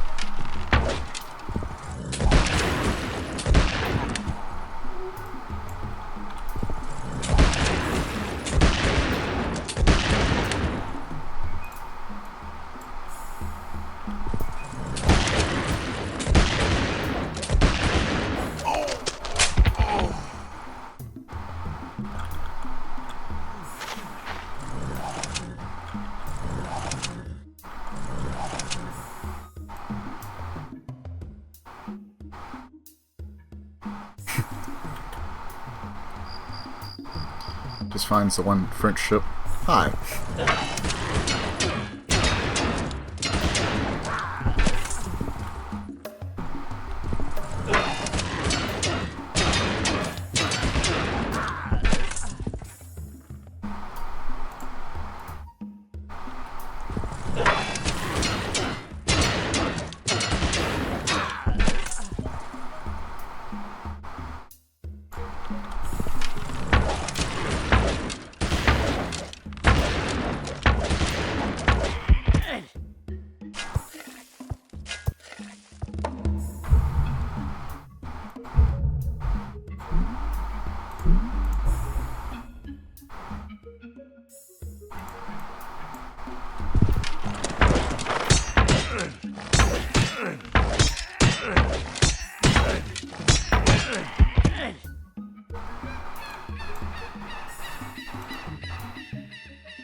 Then again, depending on what we got left,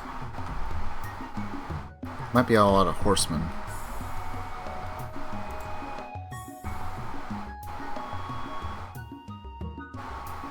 Nope, not enough for that, but we can put them on defense.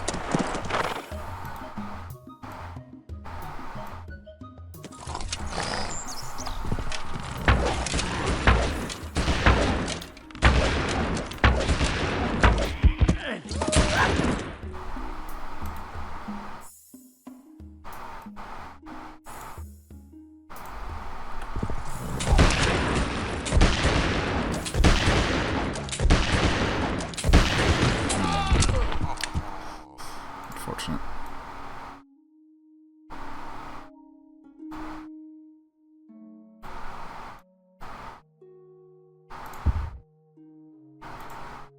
Oops.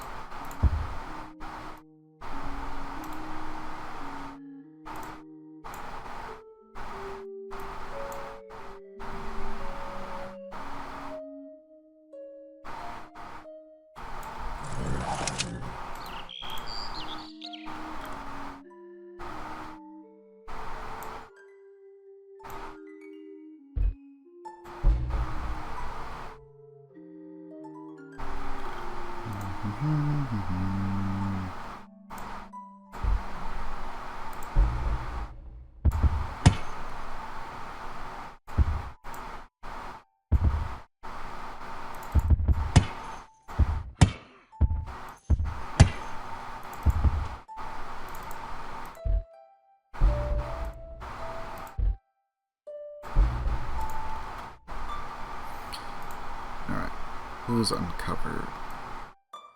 Guess that city.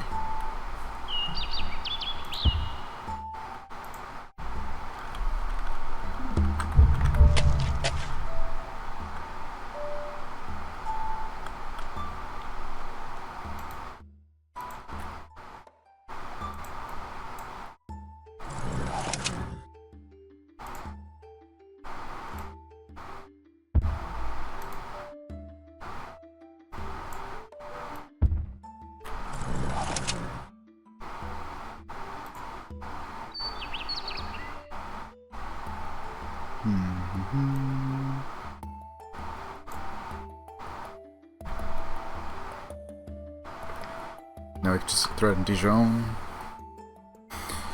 Or simply just disconnect a bunch of stuff they might have connected. Because apparently they had iron somewhere. It's gotta be like...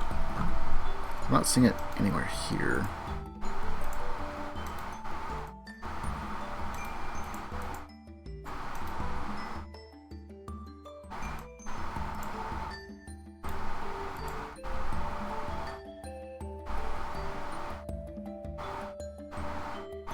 No, that's Egyptian.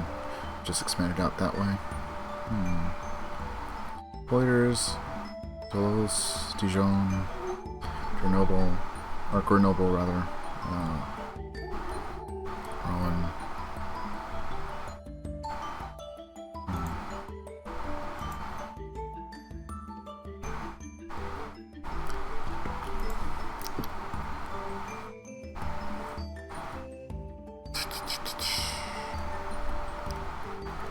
How weird.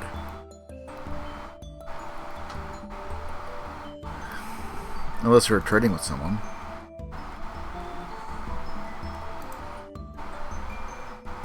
That's the only other thing I can think of.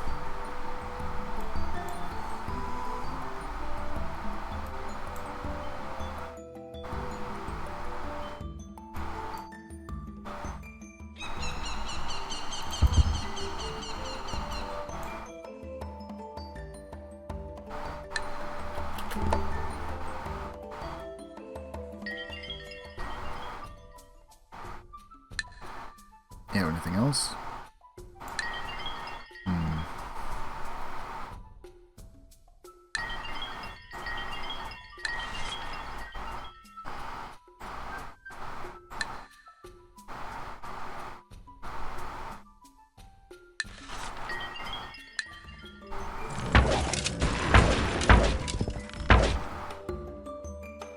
I'll give them astronomy. I'm not giving them economics.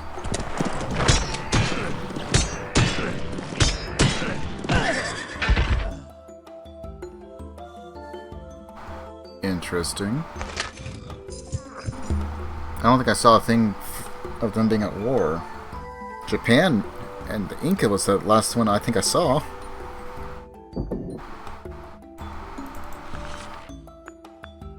Yeah.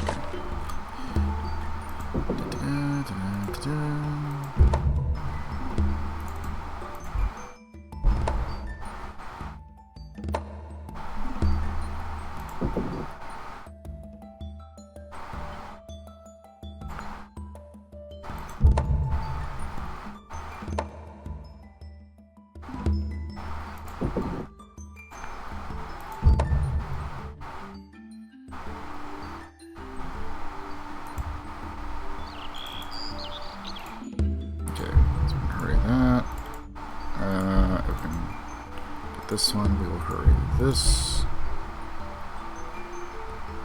and then I'll have to wait on the others.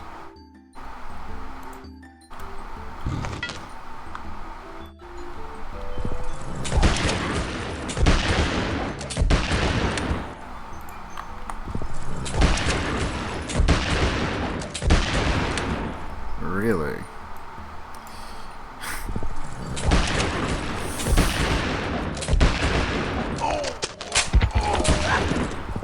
Okay.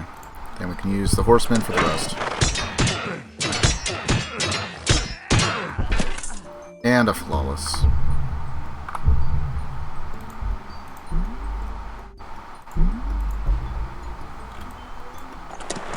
Would have been fun if we triggered another military leader.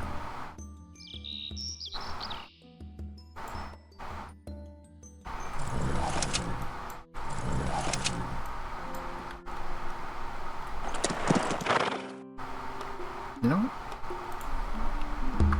I have just enough.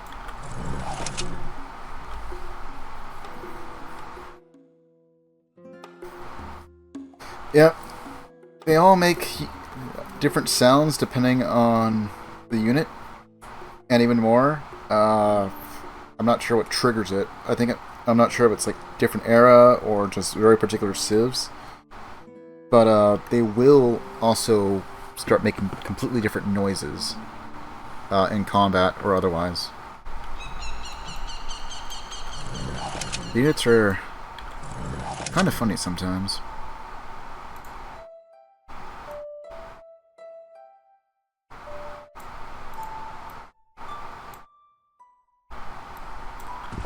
Okay, get rid of that guy.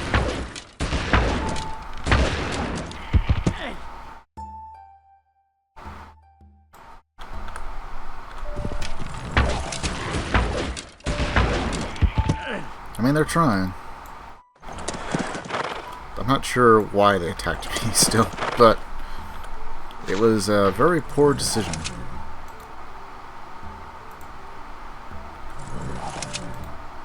Actually not.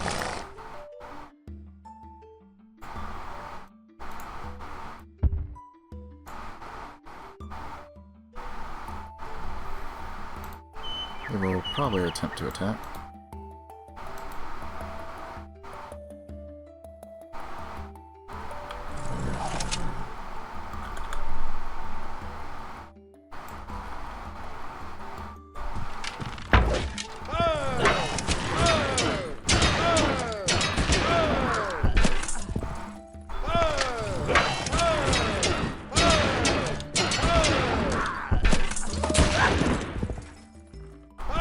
And one more.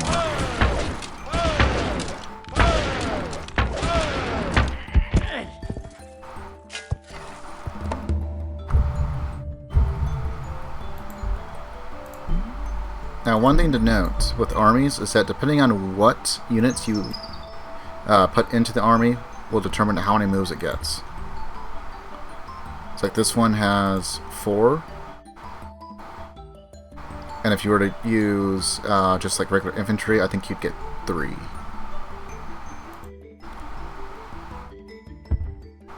That's also how many times you can attack in a single turn.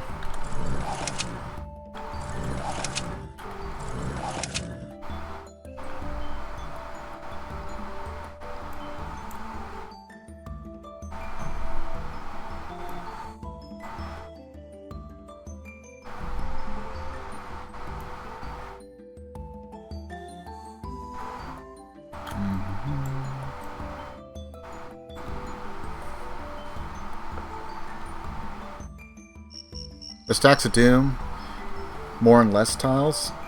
You can have as many units in a single tile as you'd like.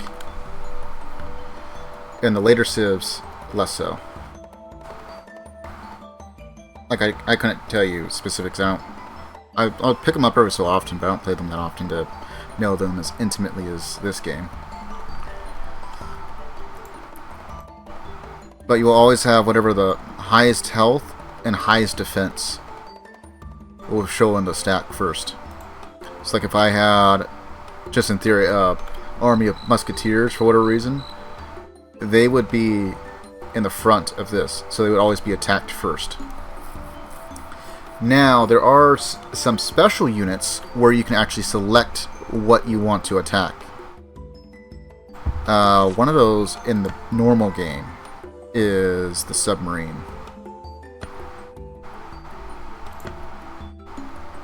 So submarines have stealth attack. Now the thing about submarines is that you have to be careful with them. They are invisible to other units except for the Aegis cruisers and destroyers. But if they just have like a random transport going around, if for whatever reason that transport lands on the same tile as your submarine will attack it and you will be at war. So I recommend, if you're going to be using submarines, put them in a stack of other units like a destroyer or something, even if it's just one, just so that way no other units can try and occupy that tile without attacking you directly, rather than, oh, surprise, there was something there. In some of the scenarios, like the only one I'm aware of right now is the ninja in Son Goku, which also has stealth attack, and you can choose what you want to attack.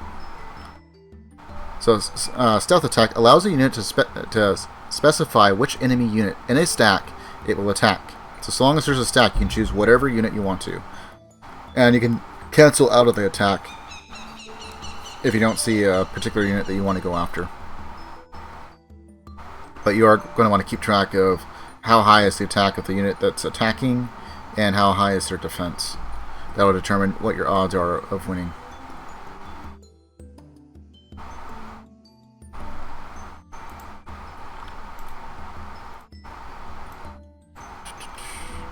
Move them up. And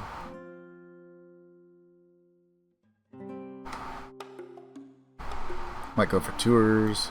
Might go for Chernobyl.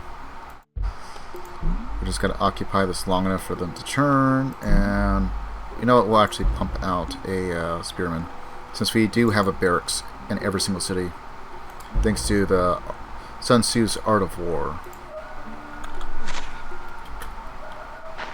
which pretty much guarantees that no matter how new and maybe low powered the city is, you will always have a veteran that pops out of it. Unless you draft, in which case their conscripts only get 2 HP.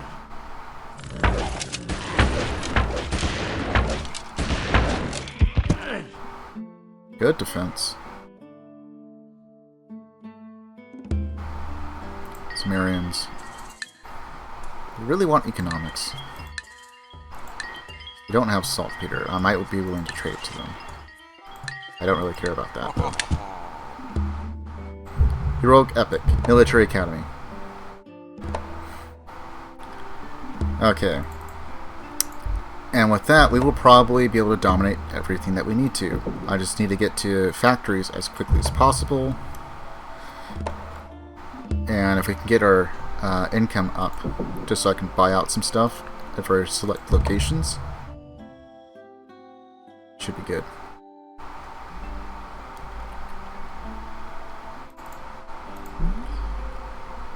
So this thing is what will allow us to build armies without needing a leader to pop out.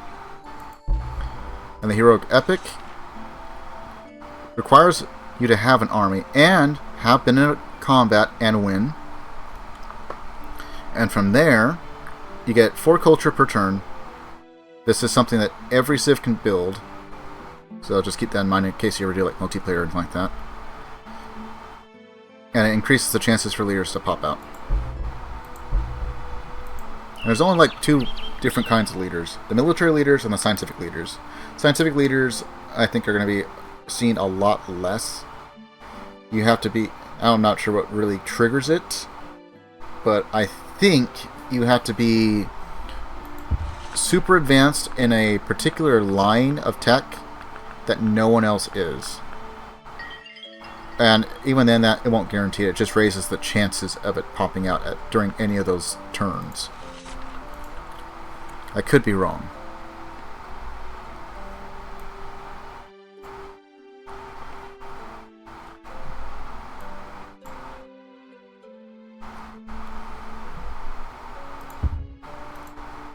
Scientific leaders are really good for only really speeding up projects. So save them for wonders. I try and save them for very specific wonders that I am going for game plan purposes.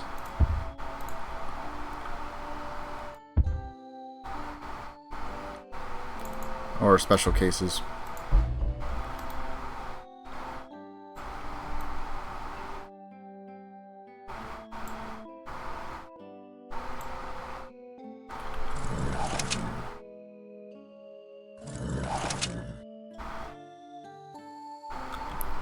Our little doom stack. It's not very big, but it is pretty powerful, given the times.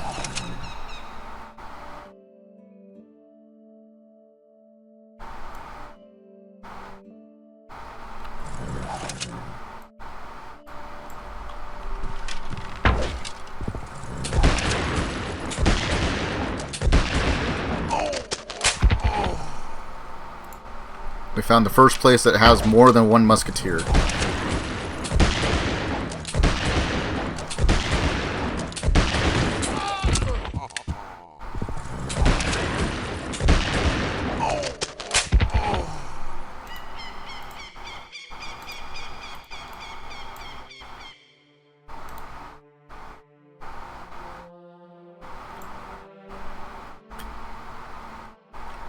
We can try it with this guy. Just so I have 1 extra chance.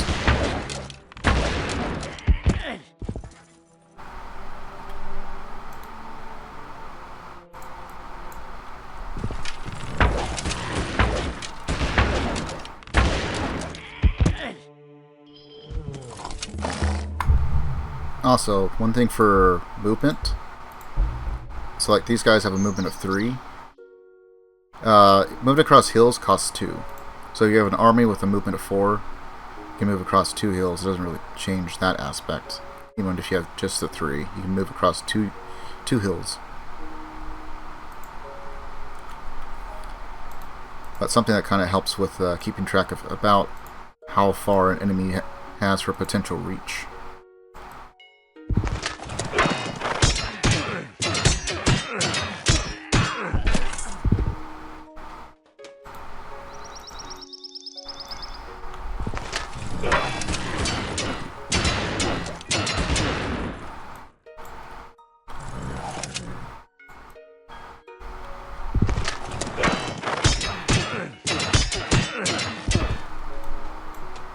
That's 1 strong spearman.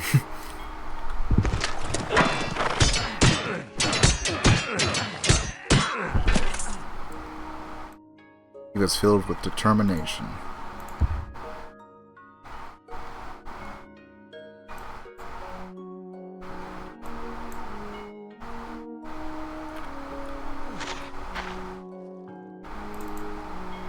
Now it's over. Fantastic. By that. Gotta wait for one turn.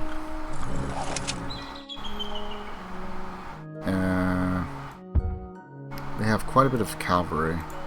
I'm gonna go ahead and build one embassy with what little gold we have. Just for the sole purpose of seeing who they're at war with. If anyone. Okay, so I kind of don't care about shock anymore.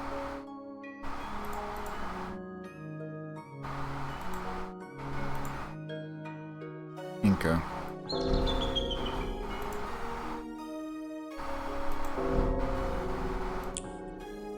Ah, okay, so they signed a military alliance.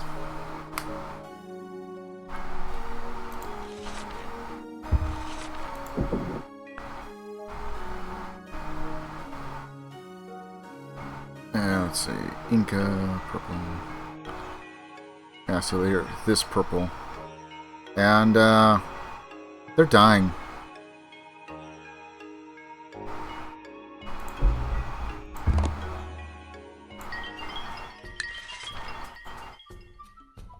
Oh yeah, they are probably going to die at this war.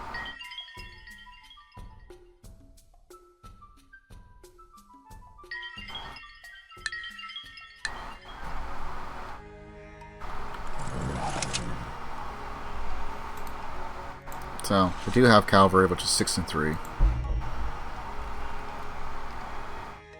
Which also means they should have musketeers. They got a really good spawn for capital.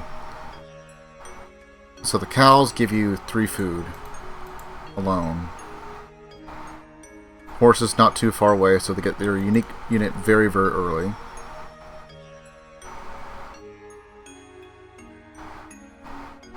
And then on a river, even. So they don't have to worry about aqueduct. Which early on could be kind of bad, but if you're really worried about problems within the city, you can just slave for some items, like a temple or something.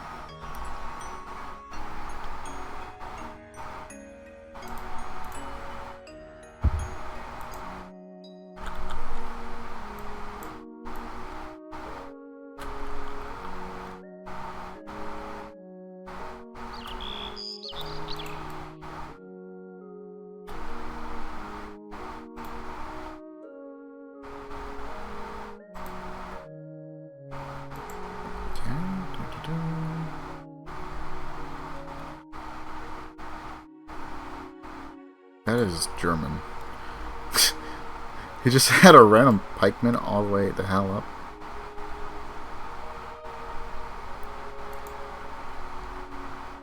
Must have been just some random guy he sent out on a scout mission. Just kind of weird seeing him here.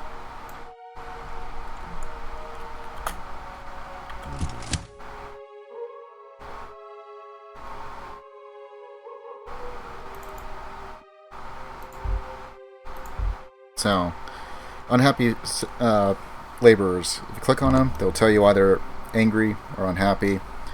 30% is just too crowded. 70%, stop the aggression against our mother country.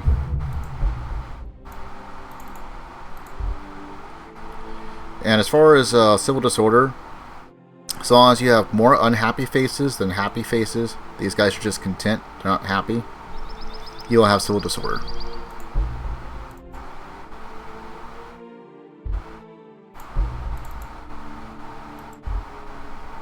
Like here, this will balance it out. It'll tell you how much happiness they're getting. So they're getting 3 happiness from just units being in. So I have to have at least 3 units in order to have that. And then 1 happiness for wines, 1 happiness for furs, 2 happiness for ivory, 2 happiness for silks, 3 happiness for gems.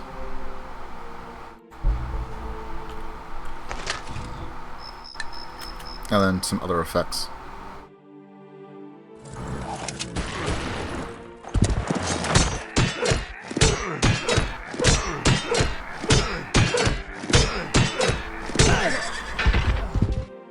Salmanica?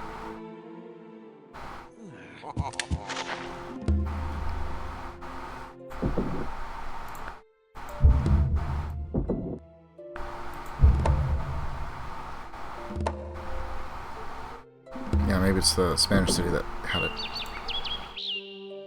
Okay, build the heroic epic there. Kind of doesn't matter what city you put it in. It just increases the chances. It gives you a bit of culture. Suppose it's a bit more important if you're trying to do like a one city cultural victory. Aztecs. They are annoyed.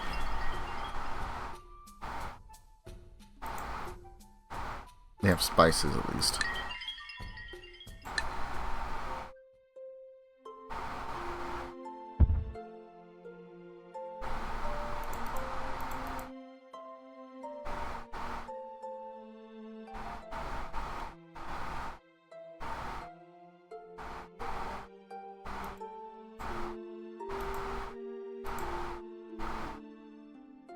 Oh, I need more gold.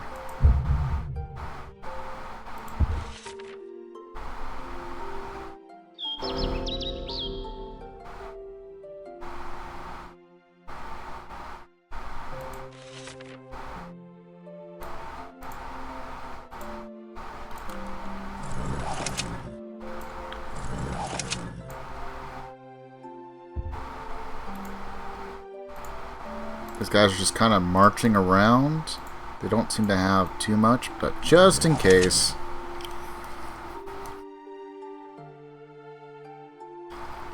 They might try and start war again. Yep, we only had like one thing of wine. And now we have 4 units of wine.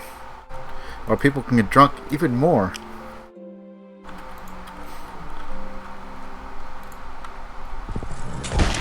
I am somewhat worried about those Aztecs. Yeah, okay, so that's what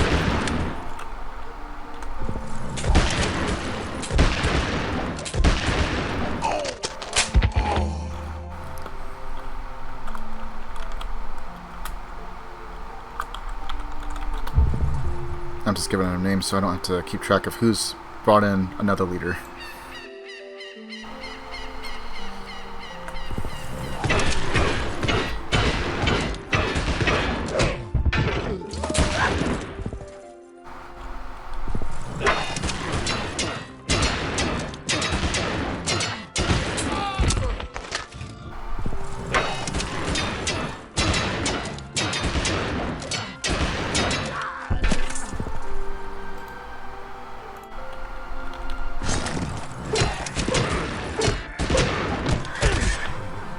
Goes your knight.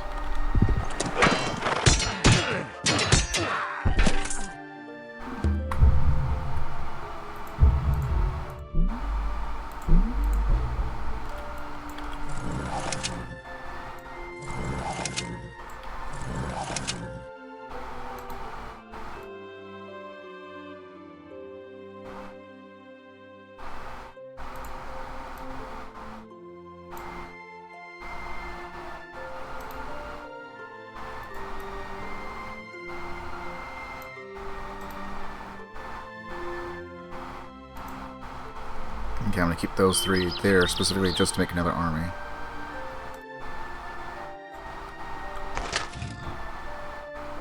Oh no, let's go back over here where we have this giant army that we're just going to casually take this over. Maybe less casually since we're just single musketeer there. Maybe more.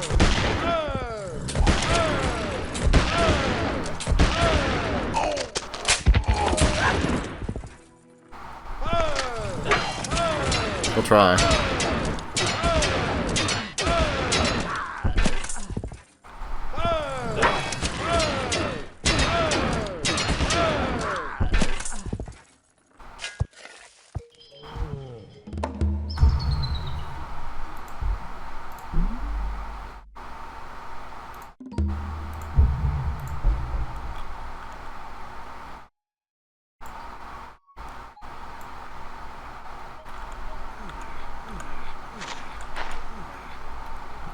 Good, good, good. Keep sending these guys up.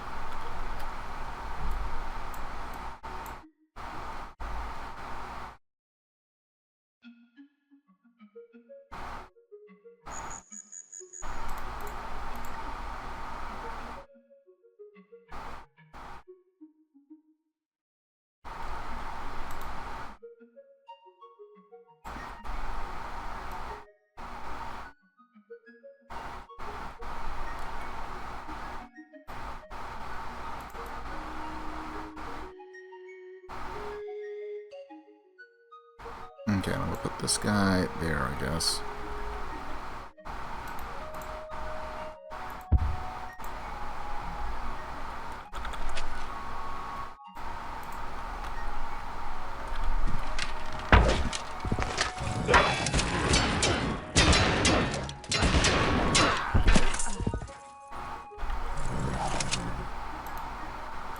I keep trying to send guys out.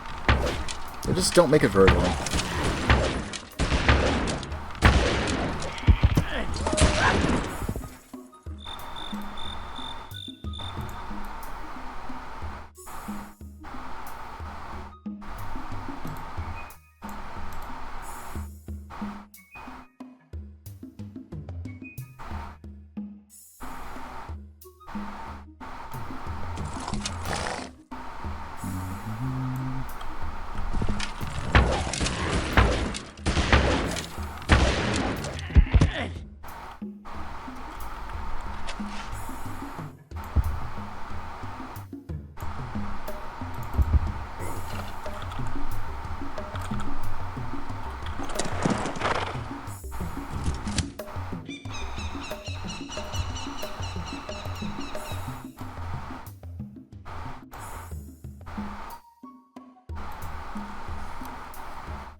I feel like the Aztec are going to do something really stupid.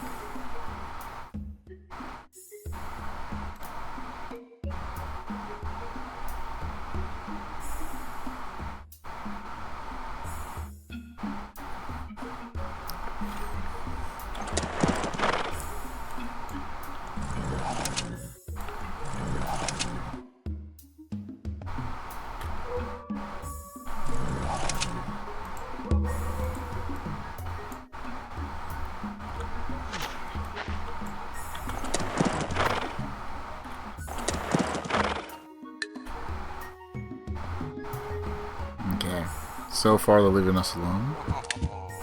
So we shouldn't be the target. That's good, at least. But they certainly look like they're on the warpath.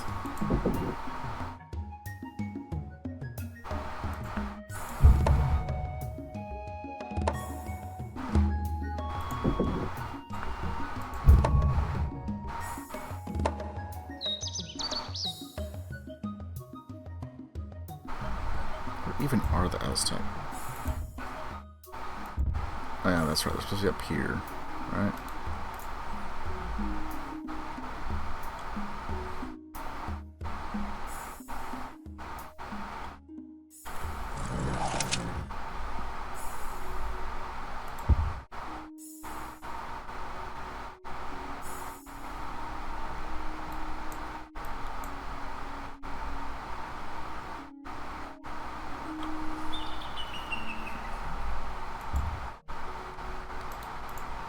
Horses, silk, iron, more horses. Technically they have saltpeter. It's probably eroded by now. The Egyptians are going to have saltpeter. Don't know about the Spanish, but they will have another source of iron right there that's already eroded.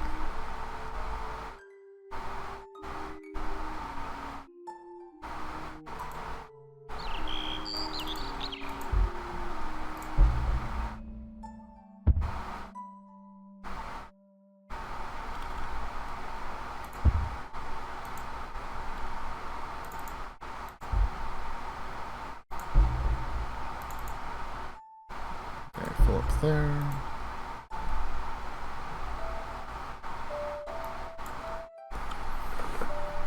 They'll just keep going against France, I guess.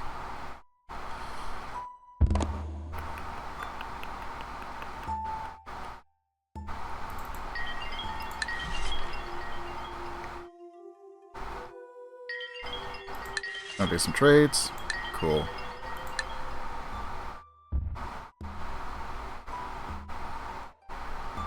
Alright. So it wasn't too far off. So the reason why...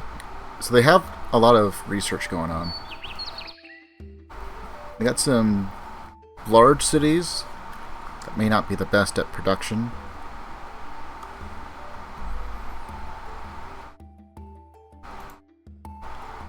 But right here is probably our best chance to get coal if we don't already have it. So having a map of them is pretty good.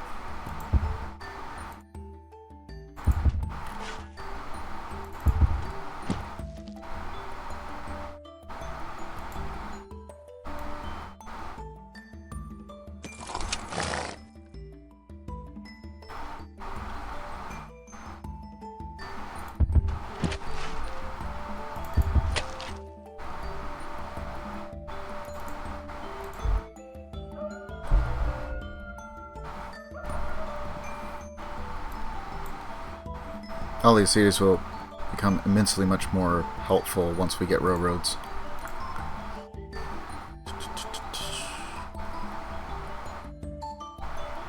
Now that I can figure, so either targeting Korea or the Egyptians. And I don't think they're at war with any of them. Okay, I kind of don't care about you anymore.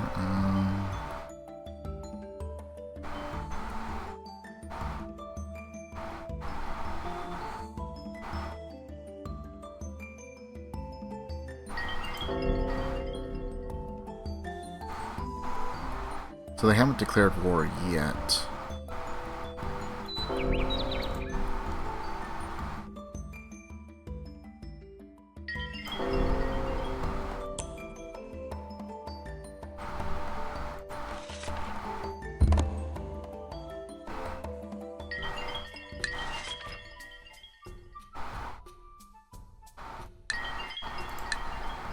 Don't have any trade routes with them either.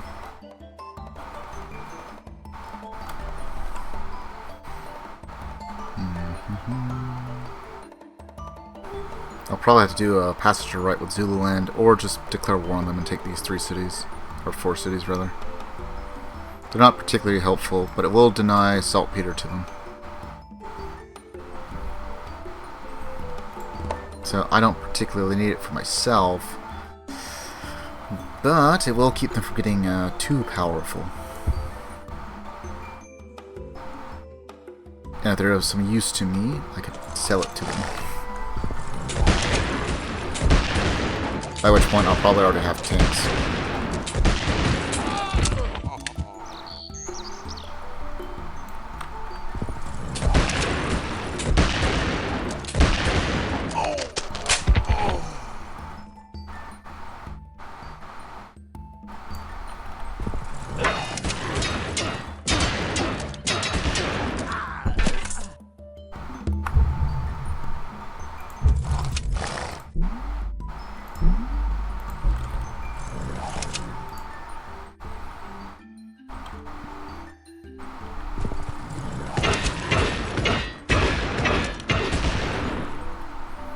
Should be able to take this.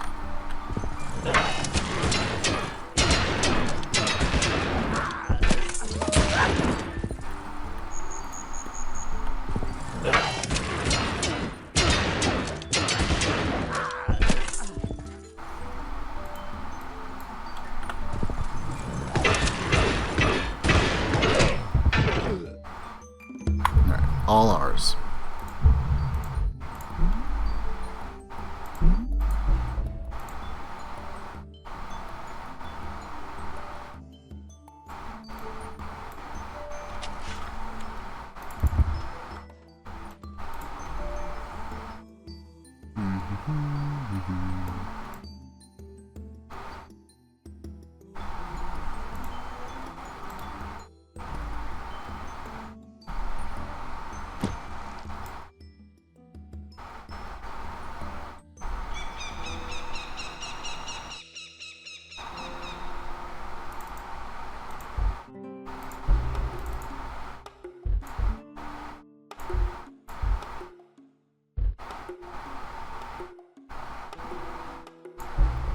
do that for now. Allow them to grow. Alright.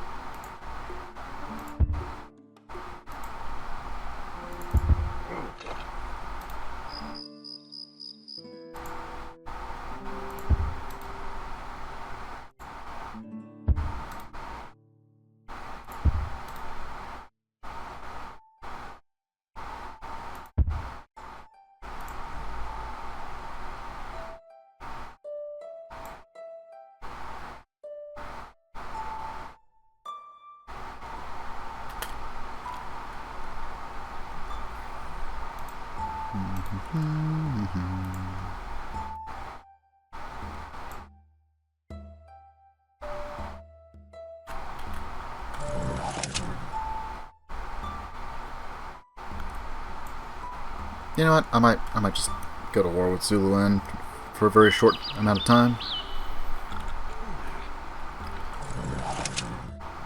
Take that, take that. Spain might try and go to war with me shortly thereafter, but we'll probably be fine. And then I'd say we're going to avoid war for a while until I start getting to railroads, because we're going to be stretched a bit thin on production power. Also, let's go and buy this, like what we want. Once that border expands, I will sell this. Is there anything else? Got us one of our irons. We will expand out from there. Okay, that should be good. That's our new capital. That's fine.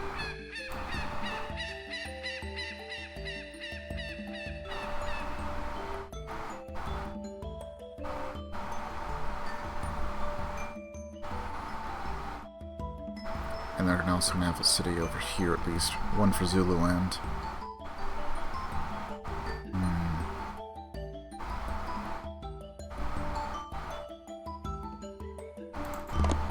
How advanced are you? I don't see any musketeers, so they don't even have gunpowder yet.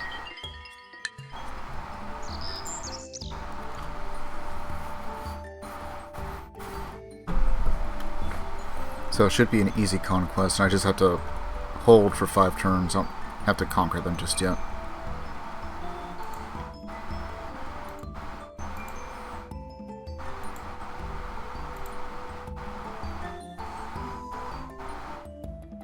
Be interesting to see where this army's going. This very small army.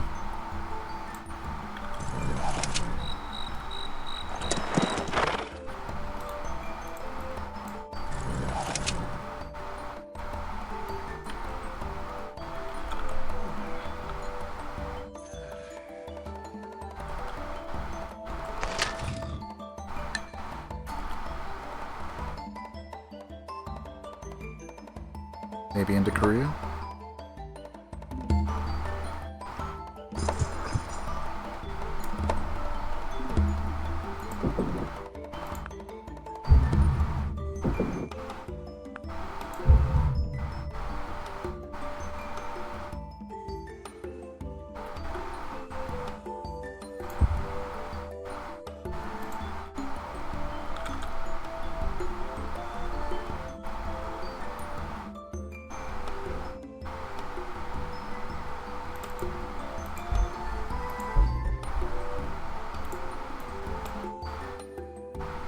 Okay, so they just have the MP.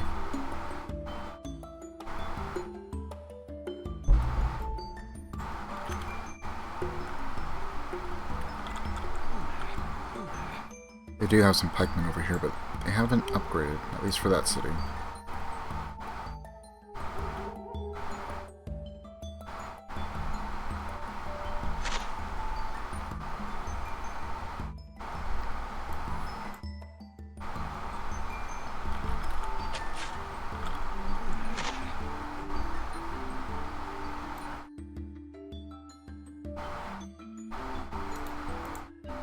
Okay, there indeed is no road there.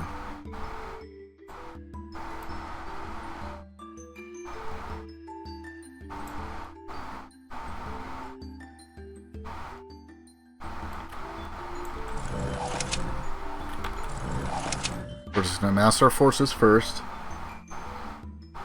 Is I don't know how many horsemen or knights they might have.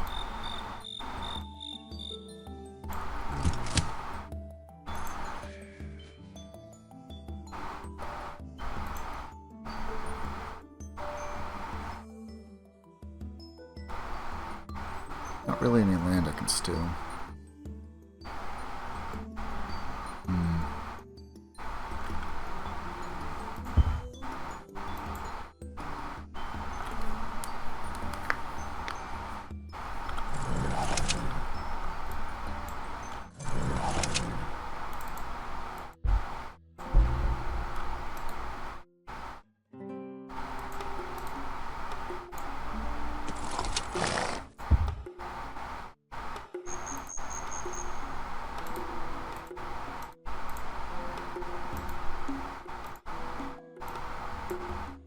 Send them over there. Like I can just chill it there.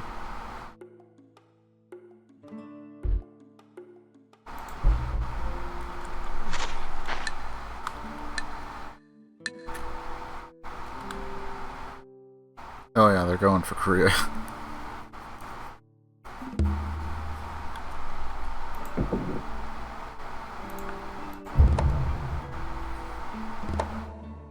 I haven't seen an announcement for a declaration of war either.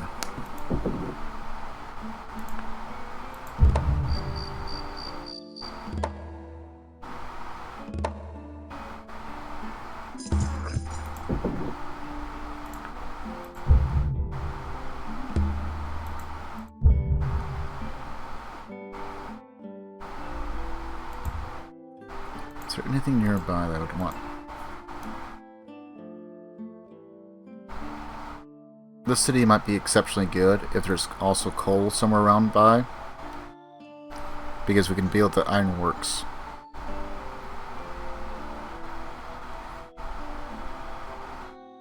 And otherwise, not particularly. They have gunpowder, they have iron.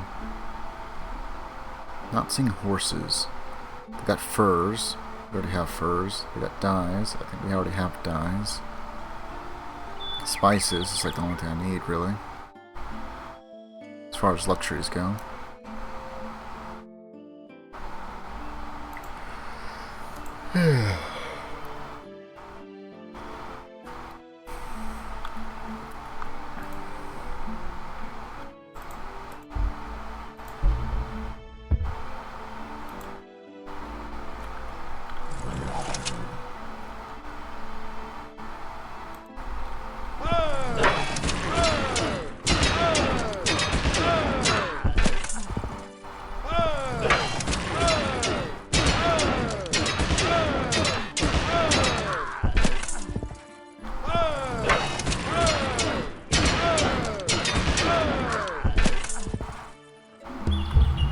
Never really had a chance.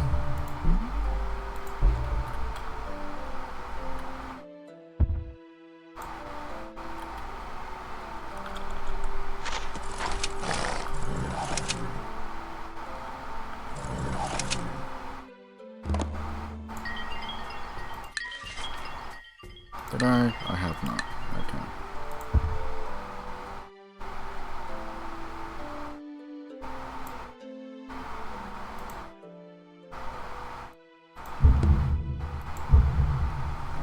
Night. Not absolutely atrocious, but certainly could be better. They are agricultural even, so all the floodplains and everything actually benefit them even more, as they get extra food from like deserts and stuff. I don't know. Actually, does that affect floodplains?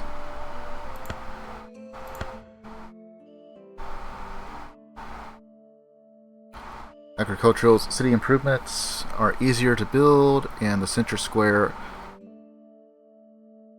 and irrigated deserts produce one more food. Maybe not. But they're certainly not going to be impeded like we would.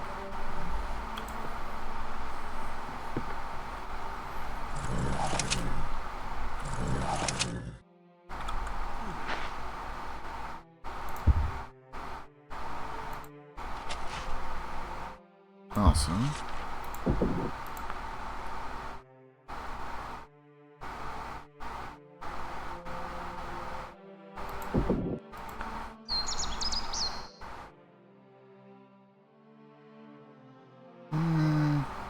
I don't know. Korea can probably hold their own for at least for a while. I'm not seeing particularly large stacks, so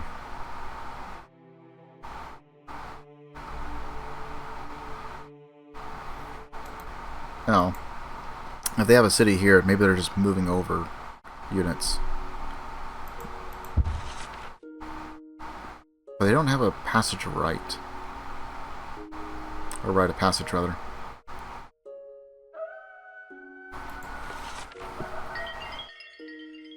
They are actively trading with the Hittites, though.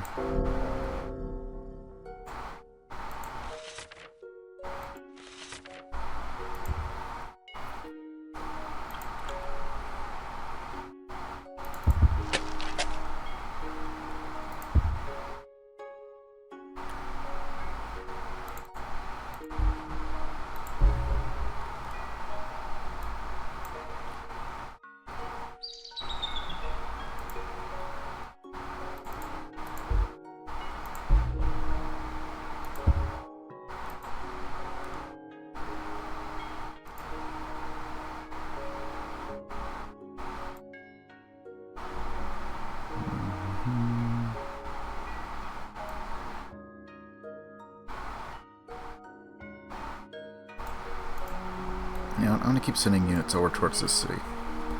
I'm more worried about the Hittites deciding to go to war with us. We will eliminate them eventually.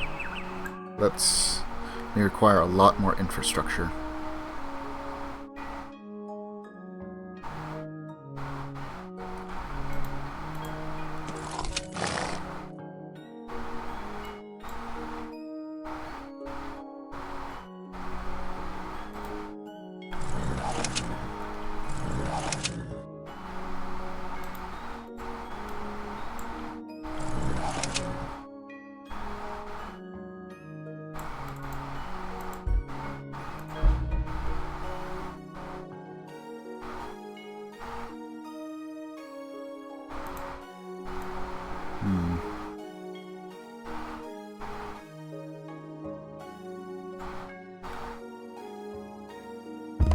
At first.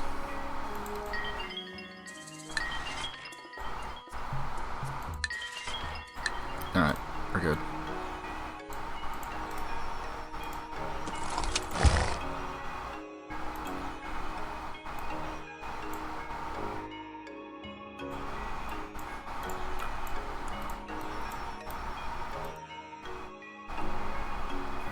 So I can eliminate them, get all these cities productive again. Spend maybe 5 turns and then take these cities over. Just so we're not divided at all. Plus, I can deny them that saltpeter.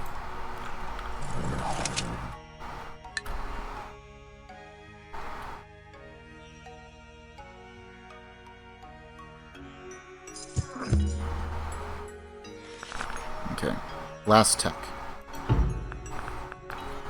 And then, depending on what we get, we're going to go for steam power, industrialization, then medicine, sanitation, into electricity, and scientific method. If we get nationalism, bonus.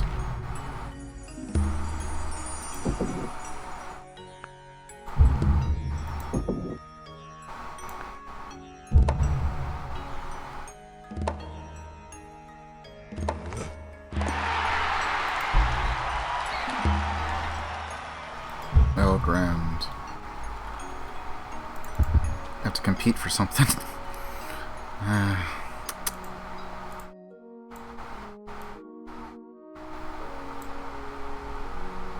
We are getting 147. How much would it cost? It's doable, I guess. We'll wait for a couple turns.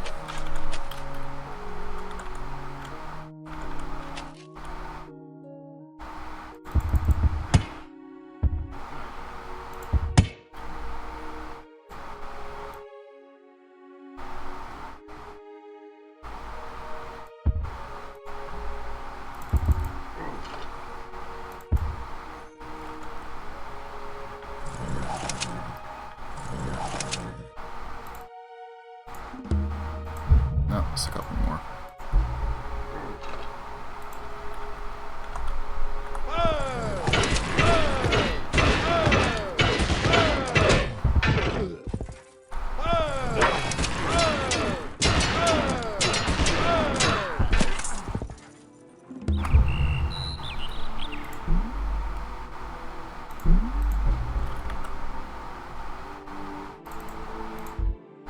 Oops. Not that. There we are.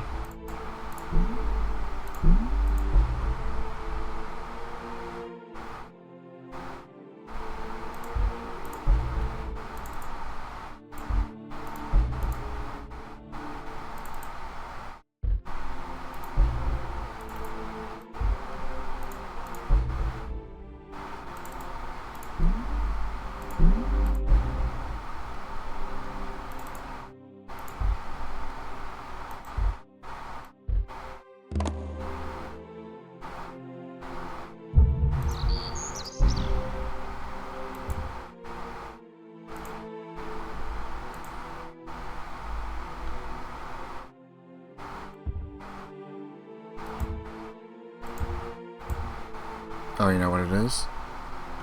They probably have like a settler just sitting in a ship.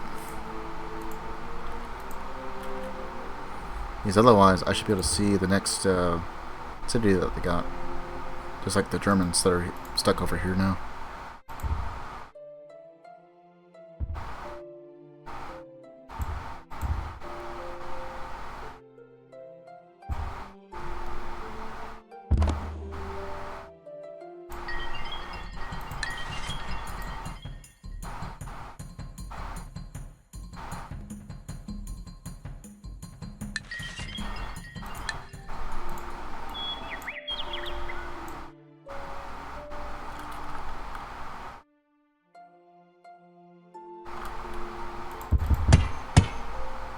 So, unless I want to hunt them down, figure out where the ship is, and sink it, may as well just make peace with them. They'll probably get destroyed by someone's privateer or something. There we are.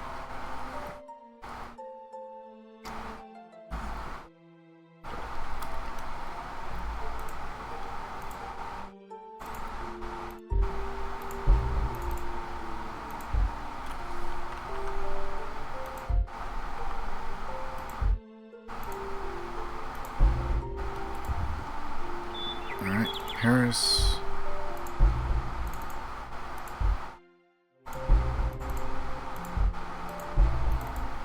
Usually after you make peace, the cities reset to proper happiness where they should be, but not always. I know, especially if you destroy them, sometimes you gotta go in and manually shift things around, and then their contentness will change. How happy they are, or sad. Paris.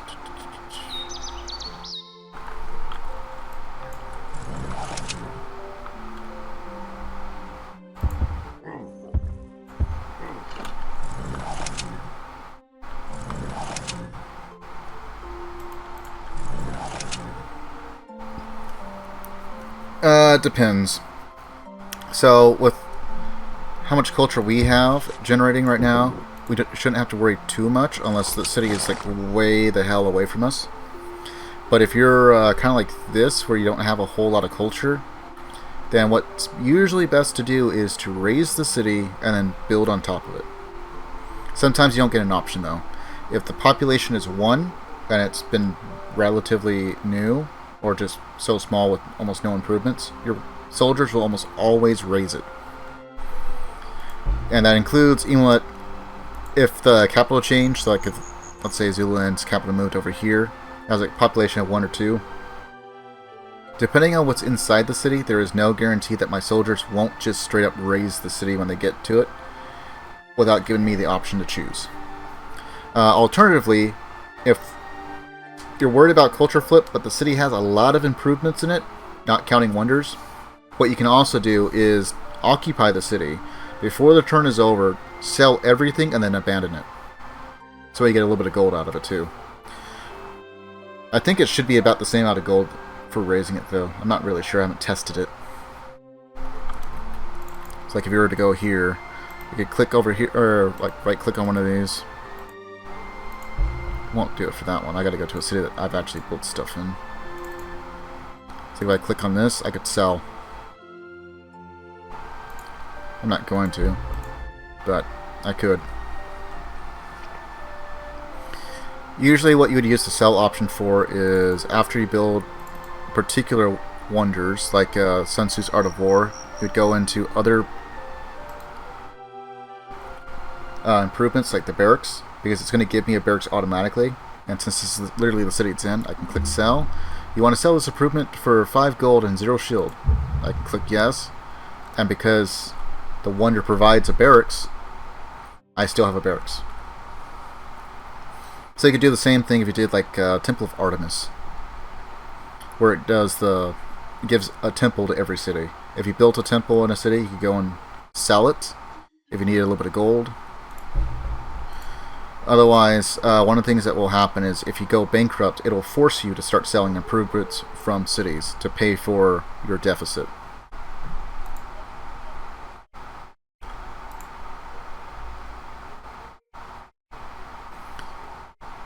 So, the French, for all intents and purposes, look like they're dead. They just got a boat somewhere with a settler in it, from as far as I can tell, because we have an embassy with them, I'm pretty sure. Had an embassy with them. Yeah. Investigate city. There is no city.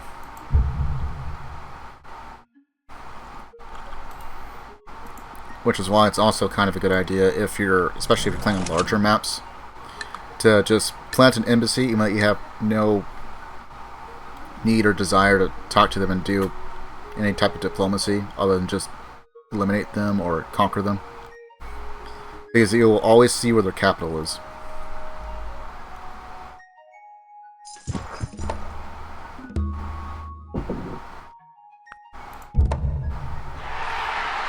It's like we conquered nearly all of Germany except for like one city, so we could see their new capital, which is like right around as soon as it gives me control. Right here. That is the last German city that we're aware of. I can call them up and see if they have any more, and they don't. That's literally their only city.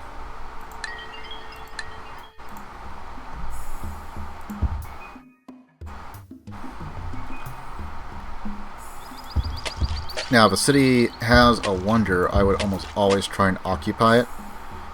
But if you can, don't ever park your entire stack inside the city. Always have it like one tile out and leave maybe 3 or 4 troops inside. That way, if it does flip, you can just reconquer it. But the population will go down every single time you have to retake the city. Which isn't necessarily a bad thing if you're already like in fascism or something. This is the last thing you want to do, is deal with a city that's already full of the other population. Unless you just want to slave a bunch of them away. But if you do it too much, they will revolt and they will always hold it against you.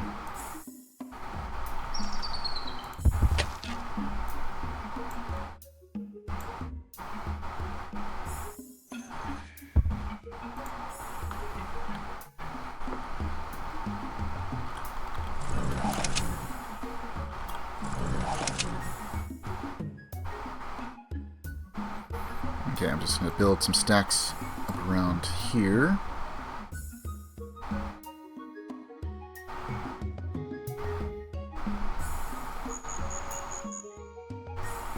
Yeah, so if you have a stack, it could be, let's say, just for example, just for how ludicrous it can be, if you have like 100 units in a city that you just took, and it's been like a couple turns, if that culture flips, for whatever the reason, you lose all those troops. It is always a high risk to do that. Now, the only time I would foresee ever trying to do it is, one, it's going to be the very last city of the Civ anyway, so moot point. Or two, you really need that city for strategic purposes, like resources or whatever, and you're holding it against another stack. But even then, you still have a high risk.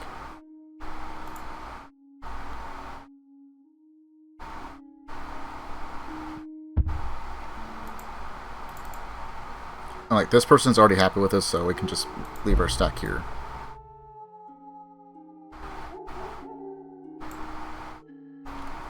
Just gonna park this guy here and fortify them. We're just gonna get ready for a very short war with Zululand. I'm gonna try and keep it short, although if I start seeing a bunch of troop movement, I should probably build another like galley and move it over.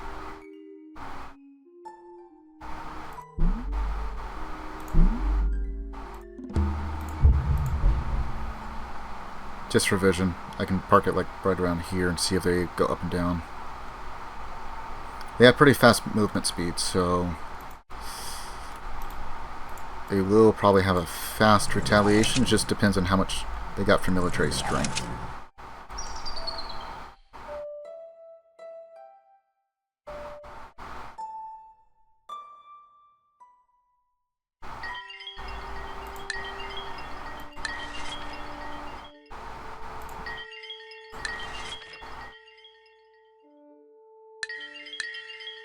No, but I will sell you furs for that. Give me a worker. Okay. Make them happy since we kind of were at war with them. Because I might need them to defend against Zululand.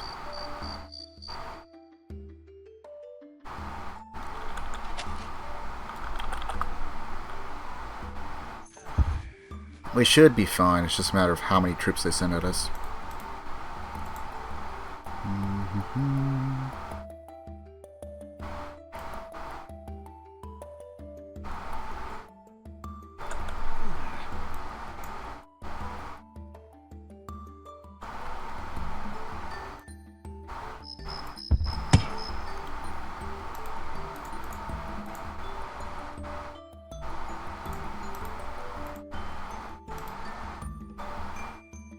Okay, I'll send a couple more over there.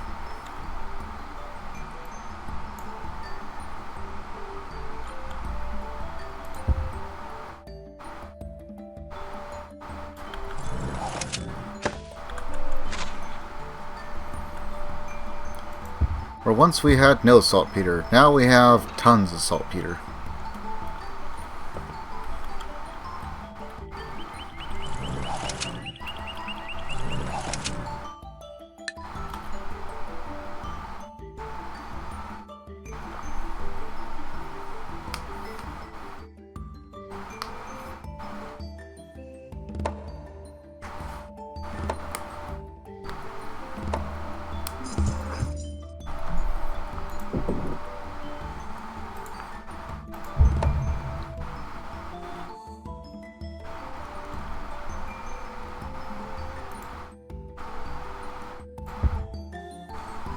I just think it's funny that we have this one single German pikeman just wandering around.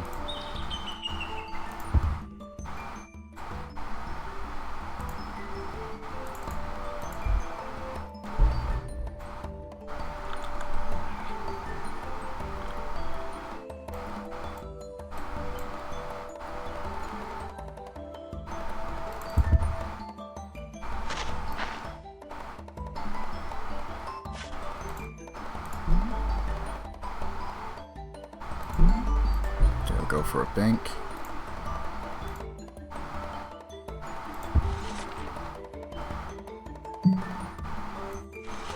Alright, now we'll take the reduction in pay, speed up our research by a single turn, push this into the next era, and get another free tech.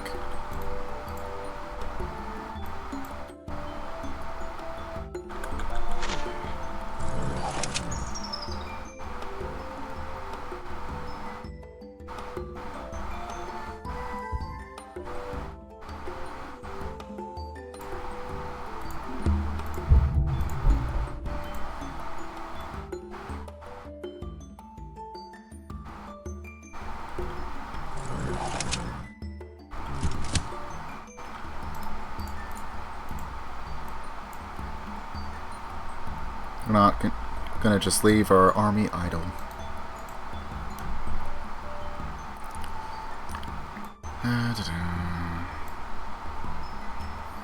Get a couple troops up north just in case. What do we have? It's fine.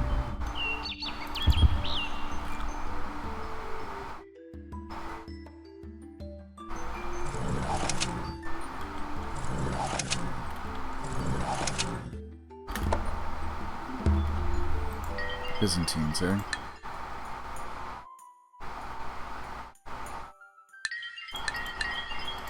Tell you what, if I sell you horses, what will you give me? Done.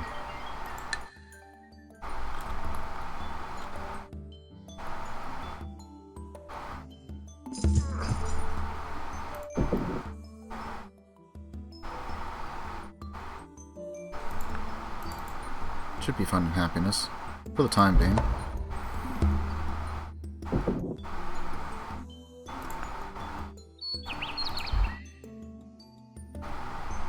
It'll never be super big, but...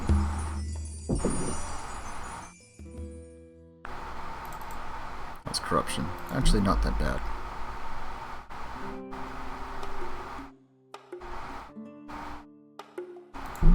Okay, produces in 4. Where is our best production city other than... It's gonna be this one. 18 per turn, 16, 18, 15,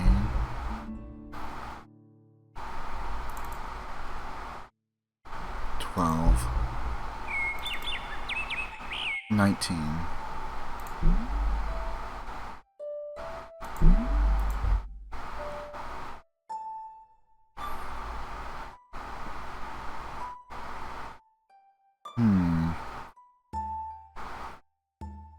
Yeah, I guess that'll work.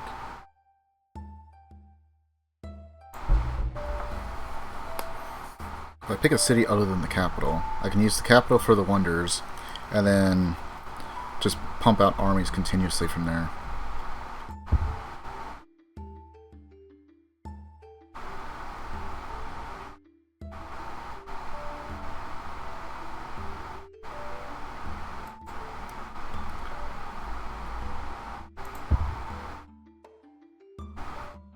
Out of curiosity, how much are we producing here? 22 shields.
Okay.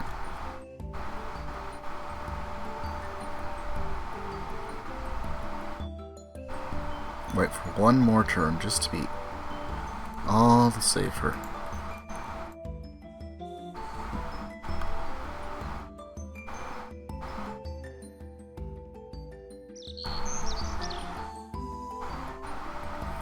Because then I can plant it nearby to get vision.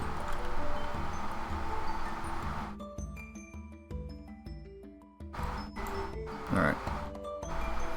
Not particularly strong defenders. So it should be quick captures.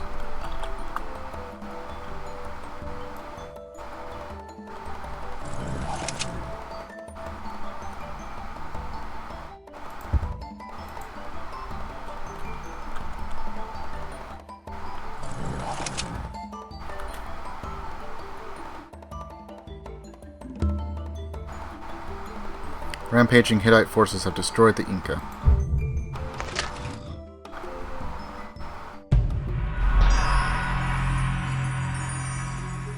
We're now in the next era. We got magnetism. I'm sorry. What did we get?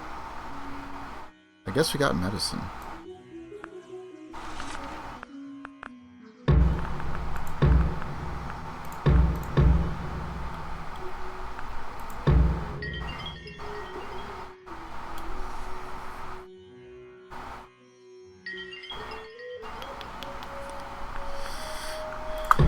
Alright, and that should be our order. This is what I usually go for. There are some exceptions. Like, if you ever want to go for ironclads, you can, if you're doing like a lot of naval combat. And it's not absolutely horrible, because you can take the ironclad and upgrade it to destroyer. The only other attack that you can get is frigates, or something equivalent to it, and they don't upgrade. And they're only moderately good. The biggest thing is they get defensive bombard, so you can more easily get your transport ships to and back. If you want, it's one of the best naval units, especially early on. The Dromon's your best bet. You don't even have to go into combat either. You can just sit there with a small stack of them and just keep bombarding the enemy navy. Their naval stack. They have lethal bombard, so you can just kill ships. They only have lethal sea bombardment. You can bombard like cities or units on the ground that are nearby the coast, but you can't kill them. You can get them all the way down to the red.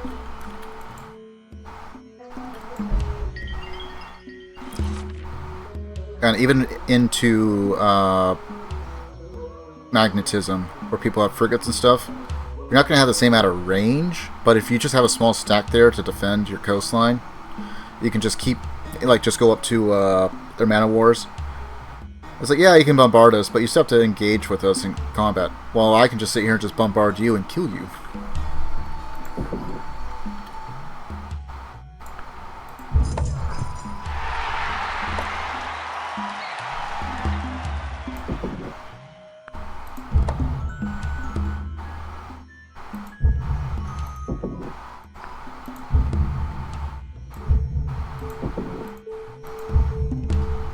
Okay, and then I'm going to check on the Byzantines now, because now that we are into the next era, I think they already were as well. Yeah, they are.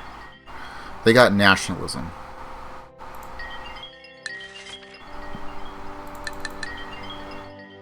It's like, even if I would offer all this stuff, that is how much more value that they put on nationalism. I could give them medicine, all my luxuries, and they would be insulted by this deal.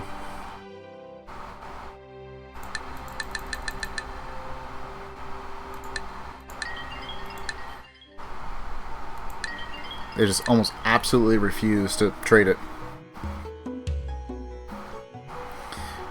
Now, nationalism has a couple different things. One, it allows you to mobilize for war. You can now draft citizens. You can now create police officers. And you can now do trade embargo agreements. Other than the trade embargo, I kind of don't care about the rest, because I usually don't have to rely on conscription all that much. It is helpful on harder difficulties. For the sacrifice of one population, one person in your city, you will get, in that case, a rifleman with only 2 health, and you'll usually use them either to defend, or I personally prefer to use them to attack, because if they're successful, then you just get a regular, because they will usually promote after 1 or 2 instances of combat. Especially if you're going against like really weak units by that point, like spearmen or warriors or anything you can find that's just super weak.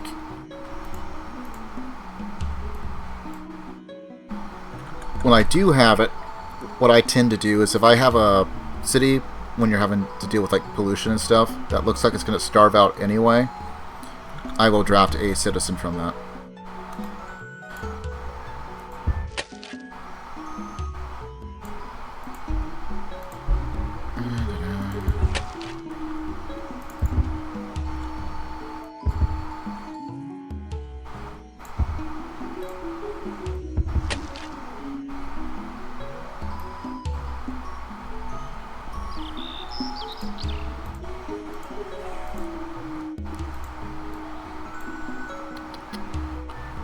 What is kind of helpful is that you can go into communism, so you can build police stations.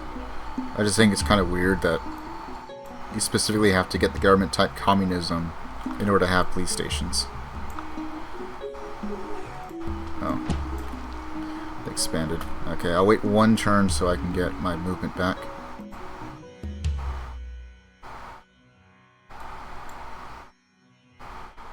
Because I would like to utilize my army while not damaging my reputation for trade, because I might still need to make some alliances here and there.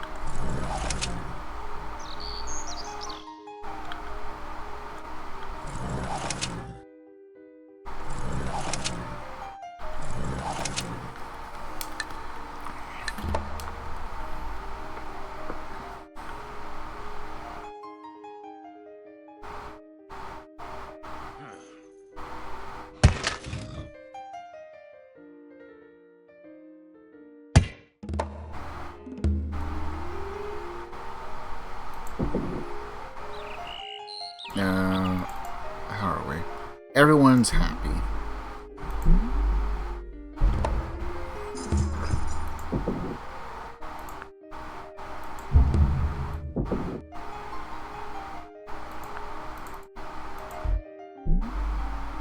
Yeah, we'll just pre-build the Colosseum.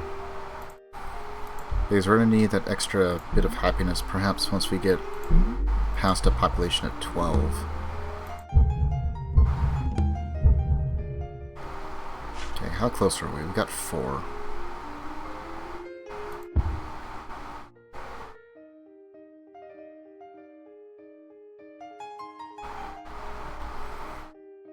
Okay, I'm going to irrigate over around here, so I'll have to undo this.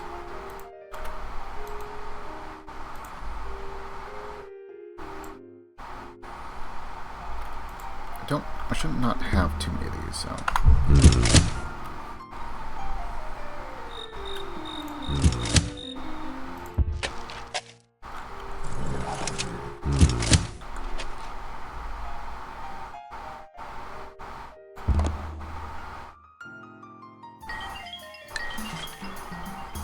Okay, just making sure they now have gunpowder.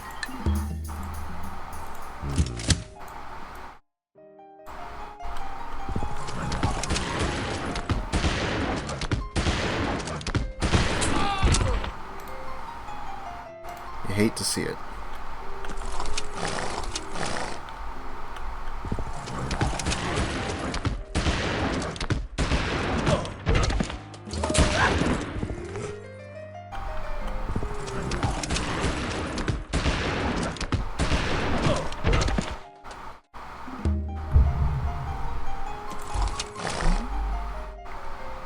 And we need a tax collector. No, they're happy. It's fine.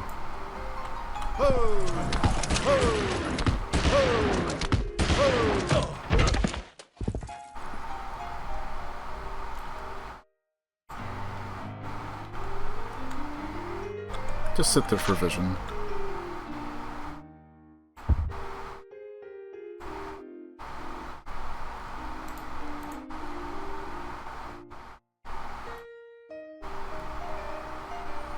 That is a large number of troops going over into the city. They're not at war, right? No, they are not. They also don't have a rite of passage, which is just crazy. You see, if I were to bring in that many troops, the Koreans would have declared war on me.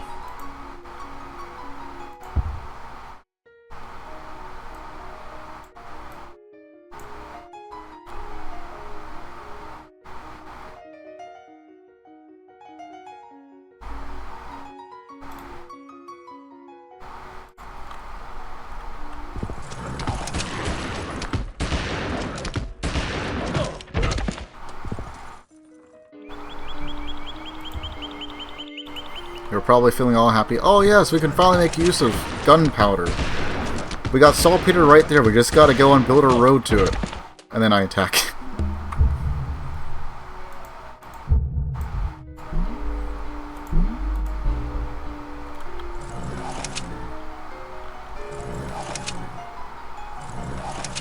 Whoops.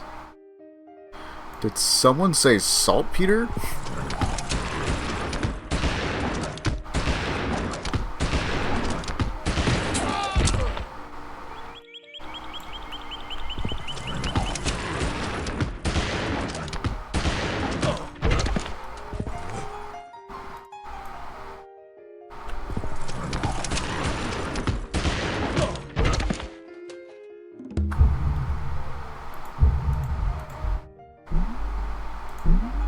Just the one guy that's angry.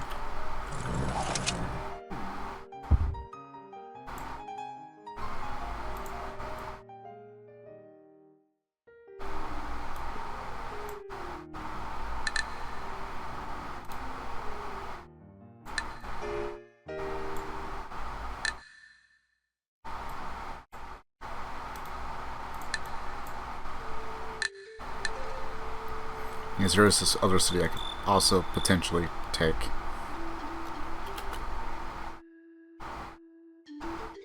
Should probably take a look and see if they got a rite of passage with the Spanish.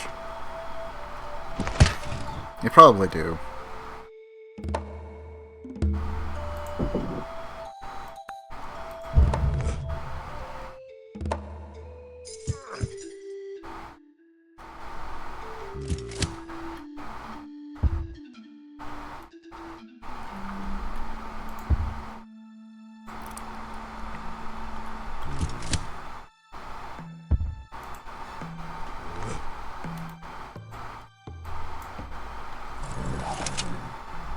And Spain really isn't that big. We could probably conquer them and then conquer the Zulus. I'll just take these cities for now. Because I still kind of need to assess just how dangerous the Egyptians might be. Because they are also industrious.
Didn't grab that guy. Weird.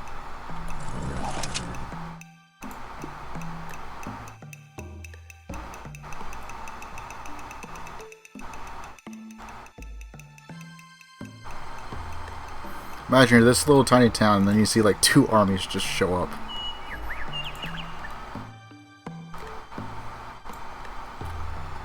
It's like, well, we're dead.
Oh, guess I didn't.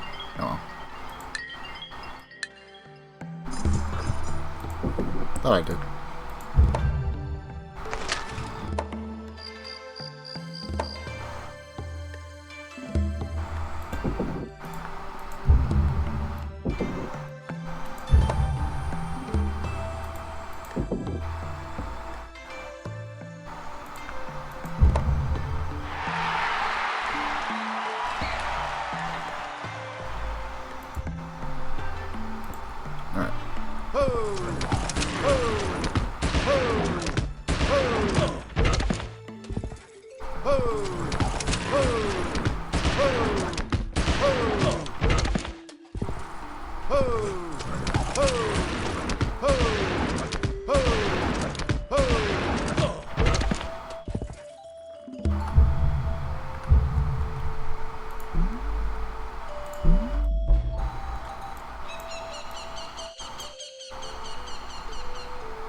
Is also a Spanish city up here?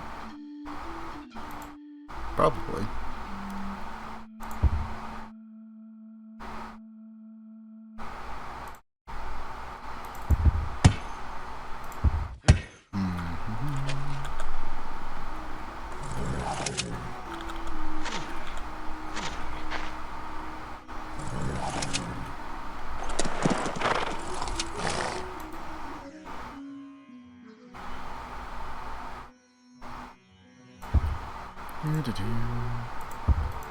Alright, see you in a bit, Quartz.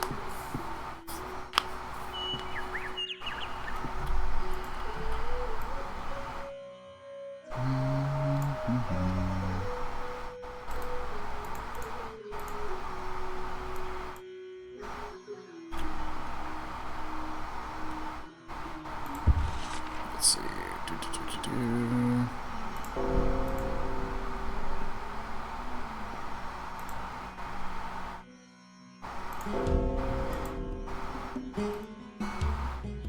Okay, so they do.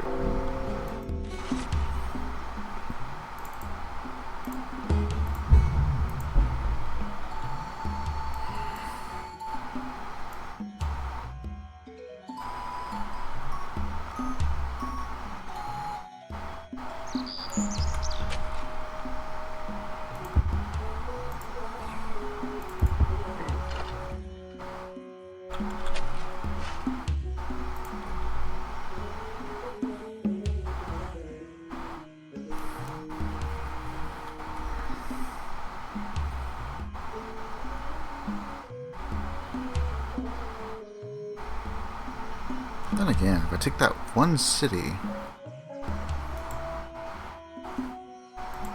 cuts off their iron.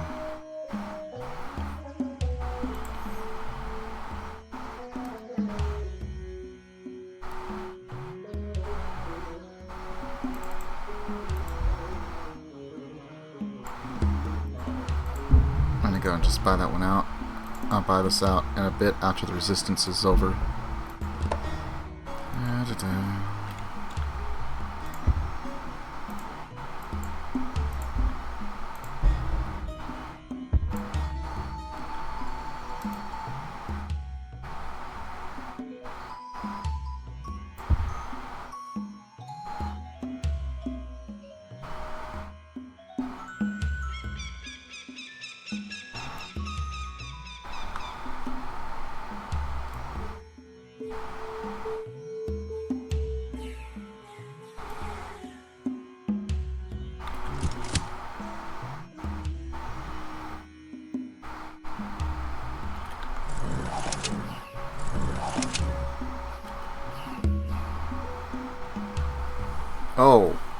Oh.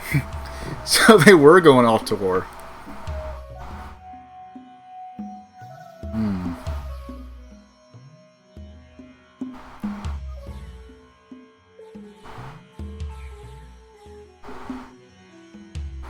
That's interesting. Well, I'm gonna go and take this time to go take a quick bio break, and I'll be back in just a bit.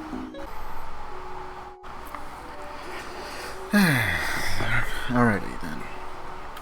So the Aztecs are not at war with the Egyptians.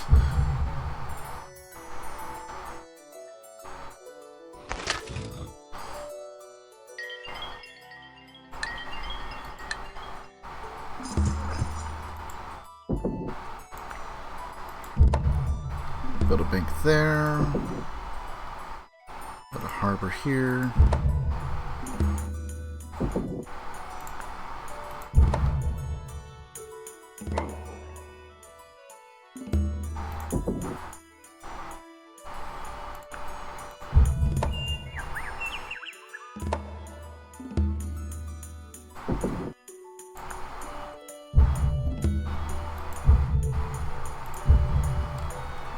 So they just started construction.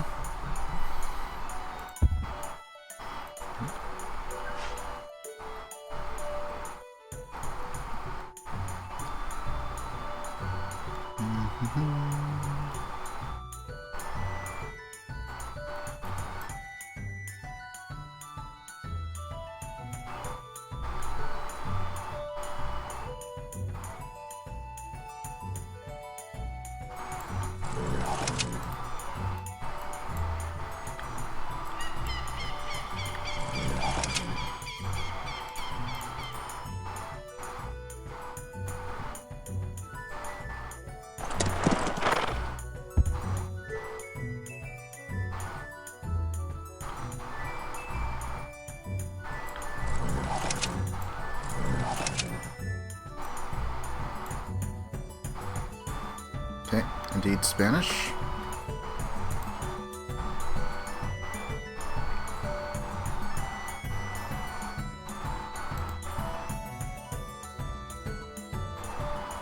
You know what, I'm gonna, since I'm not gonna be going to war with them anytime soon, just go and do that. And oh hey, by the way, do you want to trade me some stuff? No? You're poor? Well, it's unfortunate.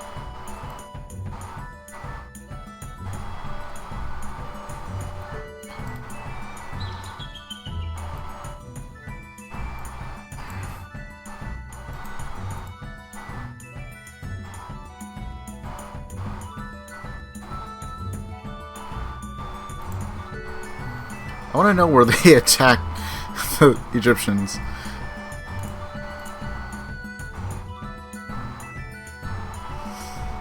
Since they are at war.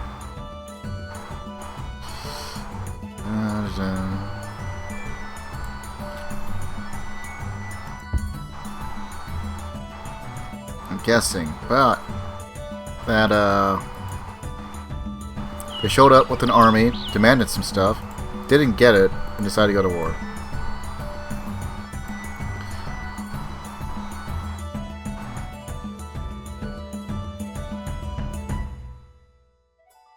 Depending on how prepared you are for war, I would say that's probably the only time you should give in, is if you know they're sending up an army. Otherwise, you should have some time to prepare some defenses.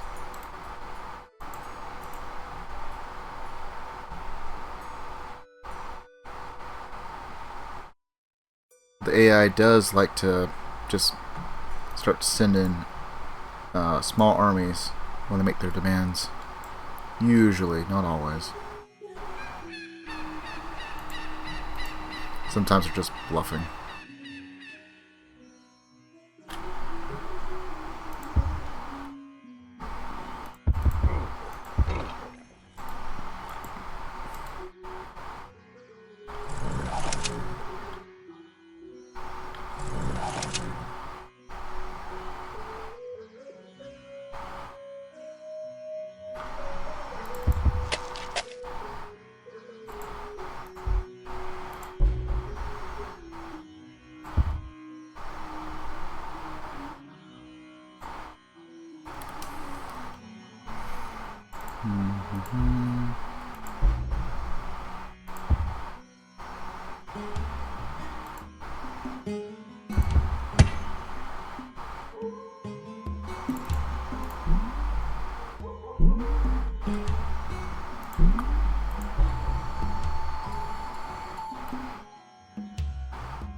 I will send one over here.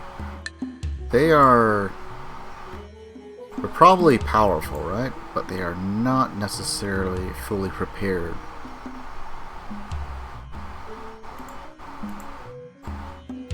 But they are going to be big. Who's that?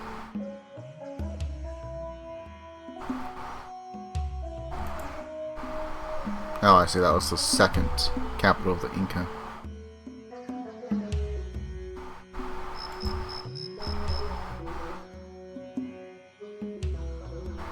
This is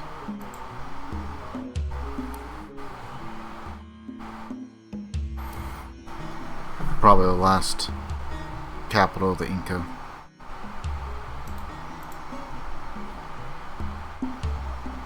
Did France settle up over there?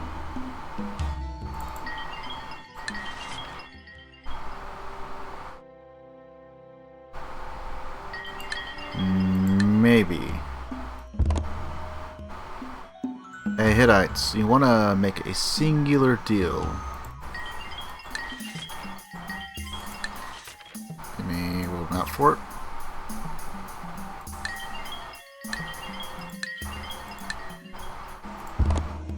Okay. Samaria.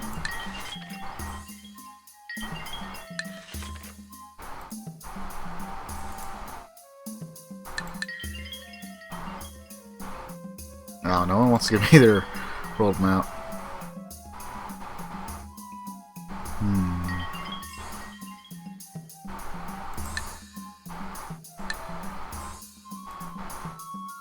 But they will give me the world map for magnetism.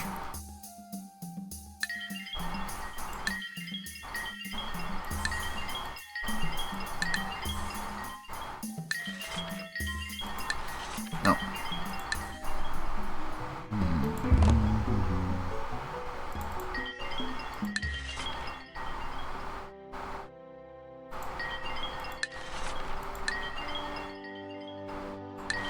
Where even are you? You've only got like, so 4 cities. They must be on an island or something, right?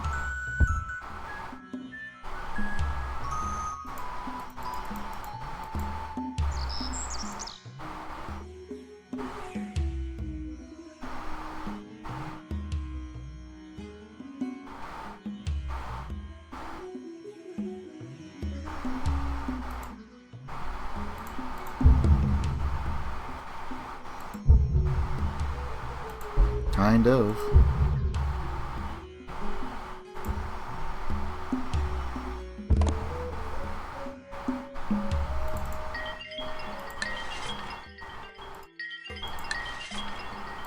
You know what? I'll take that deal.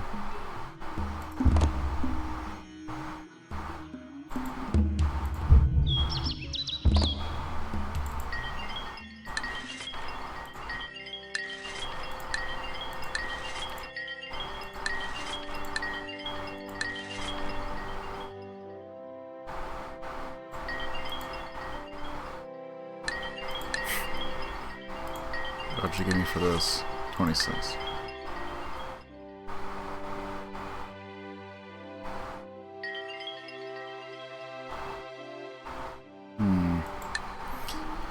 I'll keep that in my pocket for now. If they end up at war with the Hittites, I will trade saltpeter to them for a fee. Just so they don't die. Especially if I don't plan on going to war with the Hittites anytime soon.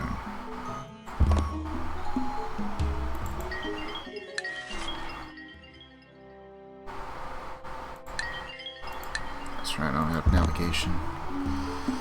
The Aztecs. Map.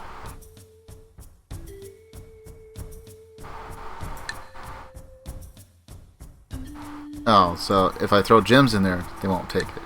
But theory of gravity, and they'll take it.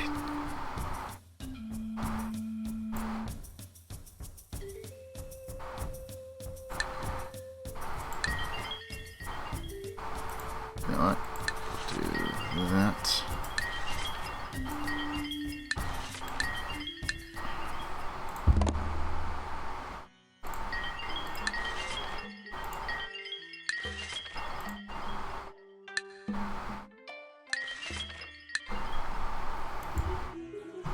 And that's how you make the deal.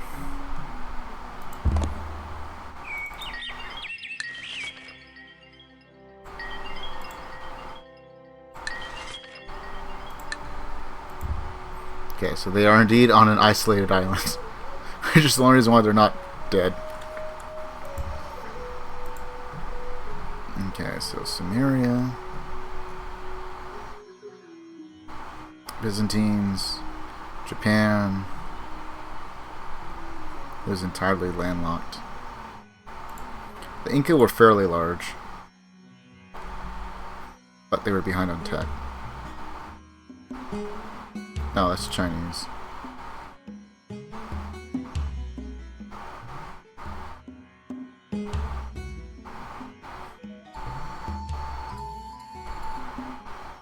So that means China is like up around here.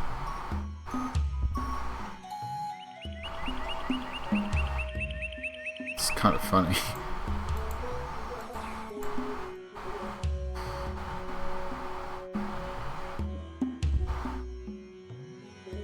And the Spanish, or sorry, not the Spanish, the French may not still have, may not even have a city anywhere. So.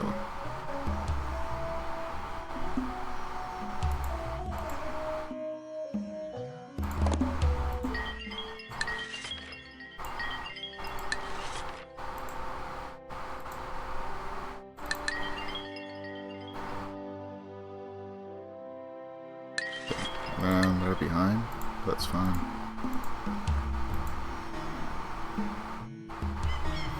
So now we have a pretty good idea of how to conquer the world. The Zulu have one all the way up there. So do the Hittites. And the Spanish.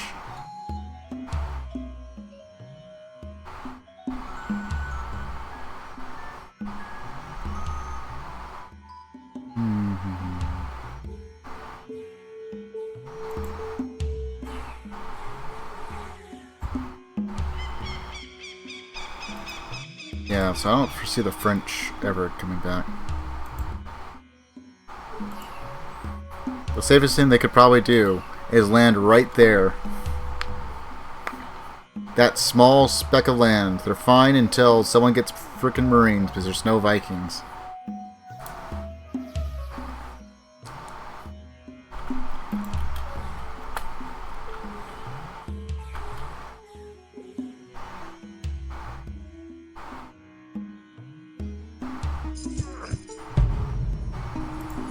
Okay, so we got that. So we're going to get even more science. We're going to build a bank while we can.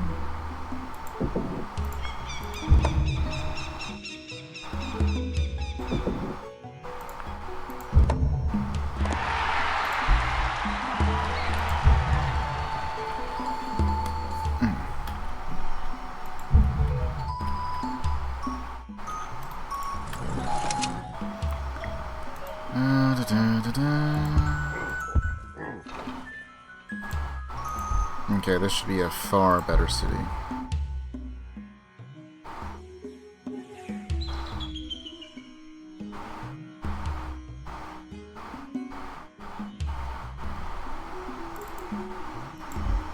And I'll probably start pumping out workers from the city. 'Cause I am going to need some more.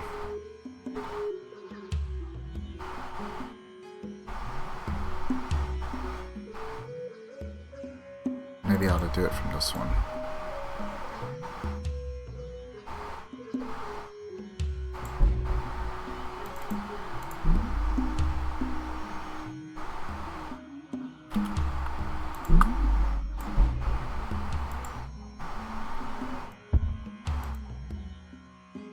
Okay, now there is a chance that we have some coal somewhere around this bottom area where we started at. There's also a chance that coal could be in here in the hills and mountains.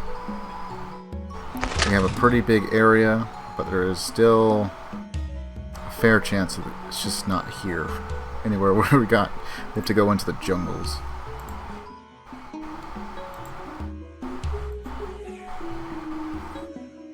If you ever find yourself with your starting city near a volcano, and you're not doing like the score or princess, just move.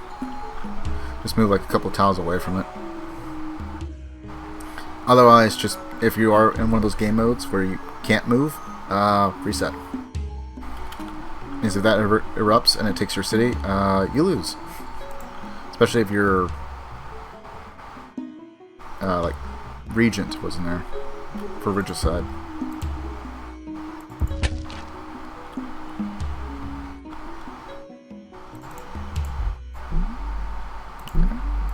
Okay.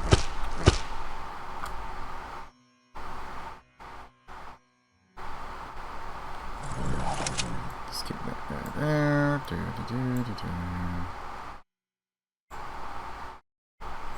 They have lots of knights.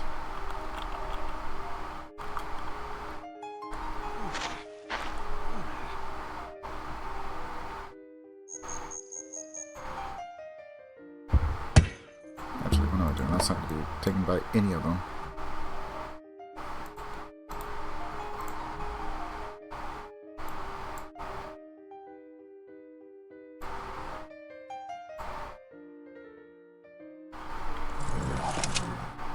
Keep one guy there, just to have a little bit extra vision.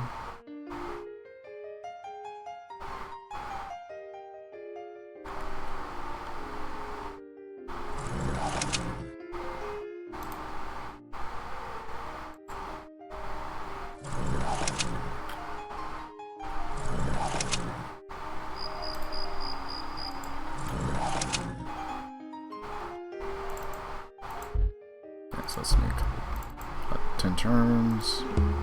Right, I don't have enough for that just yet, do I?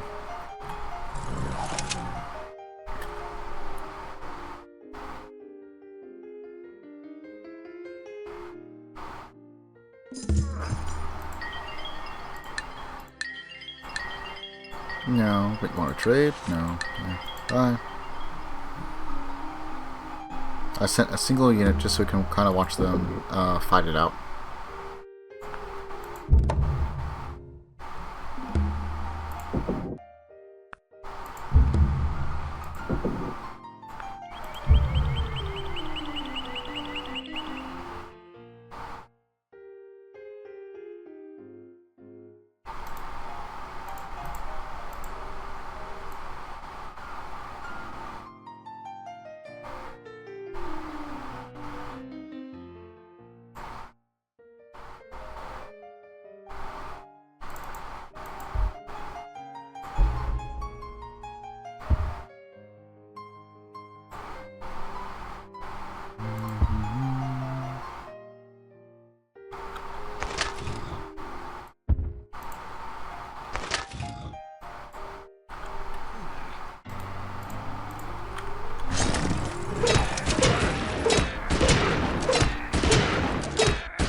industrialization.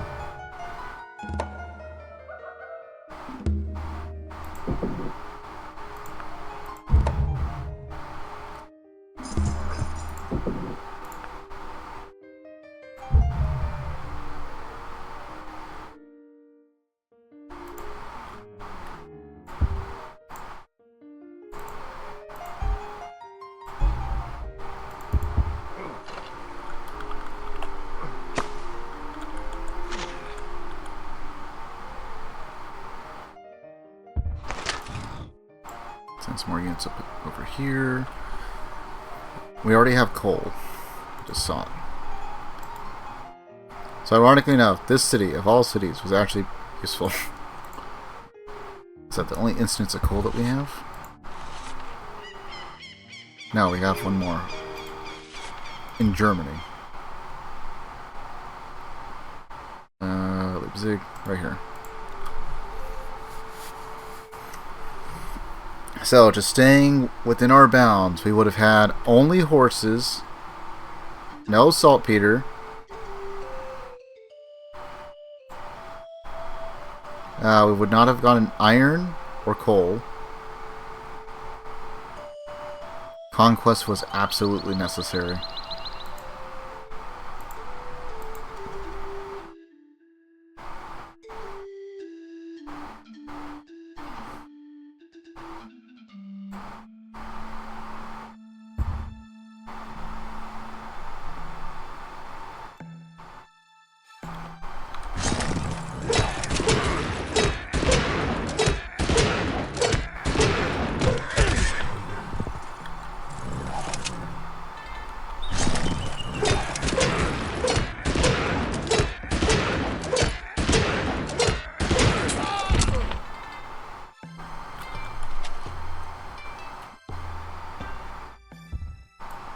Send some more over here. Place the ones we are losing.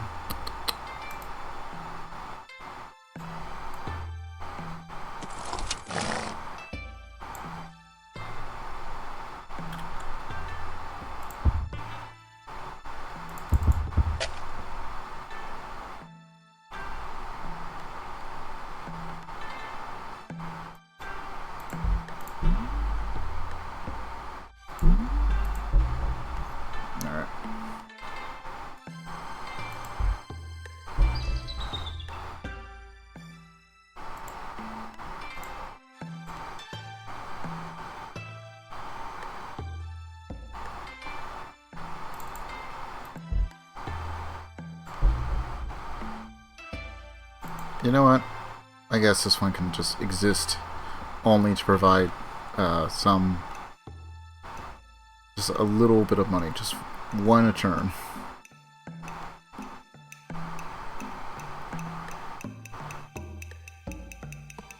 Actually, it's not producing any currency. Maybe it is. Commerce to treasury, commerce to science.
Pay me, like give me a map, a worker, be a city.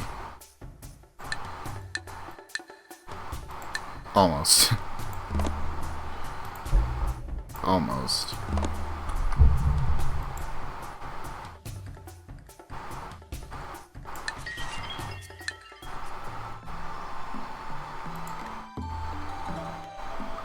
Nice. I just got to keep in mind they got one city there, as well as the Hittites. One city up there, one city there. 2 cities. So the Hittites are going to be probably the most annoying to eliminate.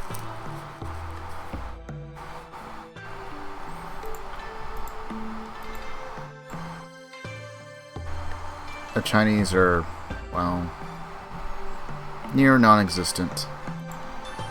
The Germans, pretty much non-existent. The French, just a single boat out of the middle of nowhere, somewhere.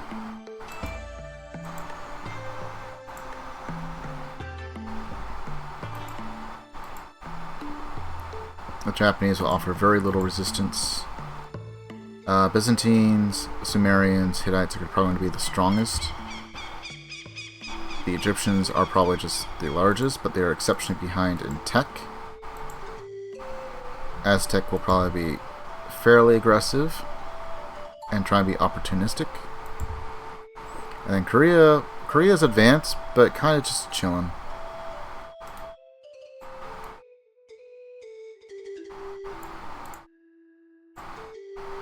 They do have musketmen, so they're not going to be pushovers.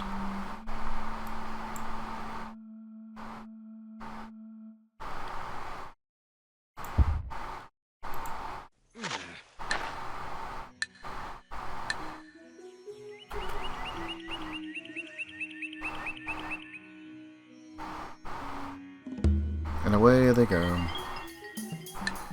No, I'm not giving you that and then paying you 17 gold a turn. You will pay me.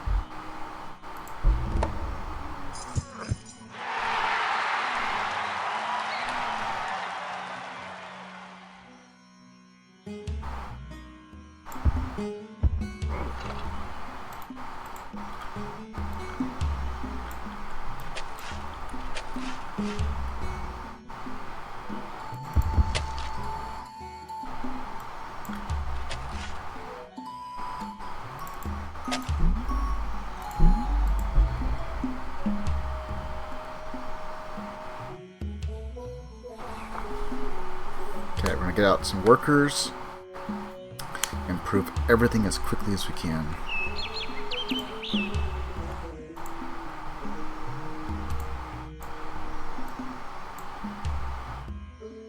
Actually, let me see how far they have progressed.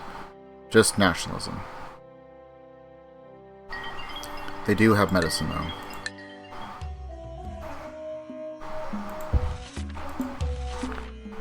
So they're probably going for sanitation, or they're going to stay down this track and pick up espionage and maybe one of these two.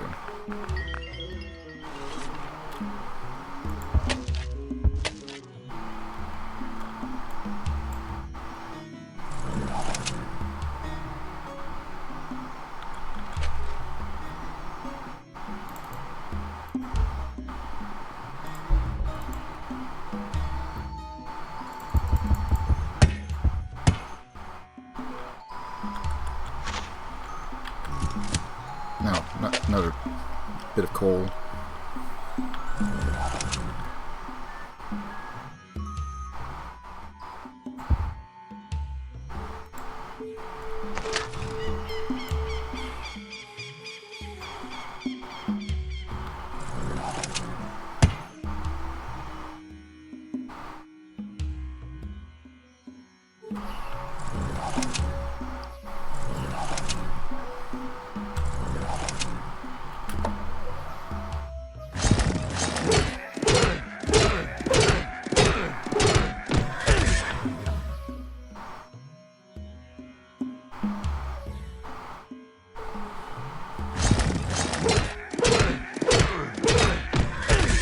I'm surprised that they're going after Egypt instead of China.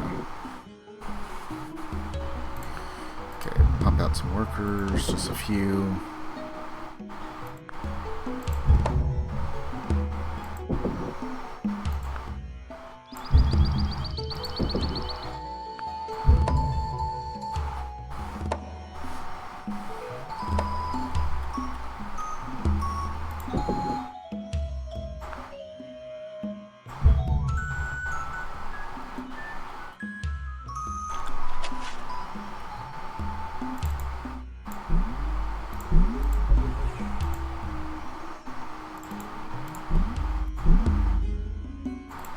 I guess we'll finish that one.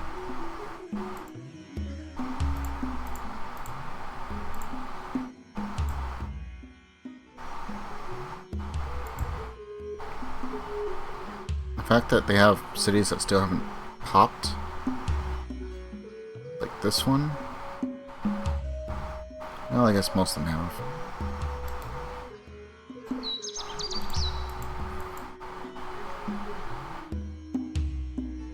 Dang, Japan. Not doing so good. They did actually get horses, though. And iron.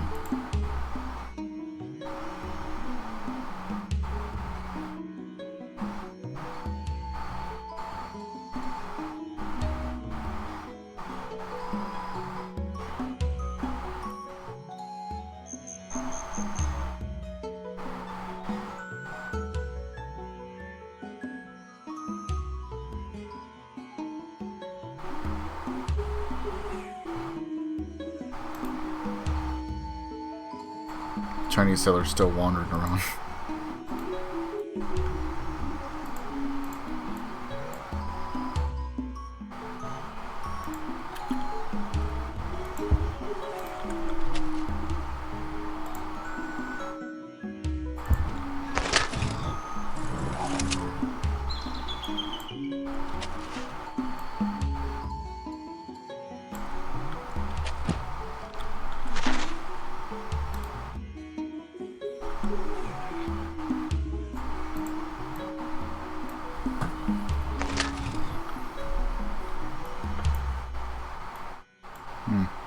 Looks like they may have already pushed back the Aztec.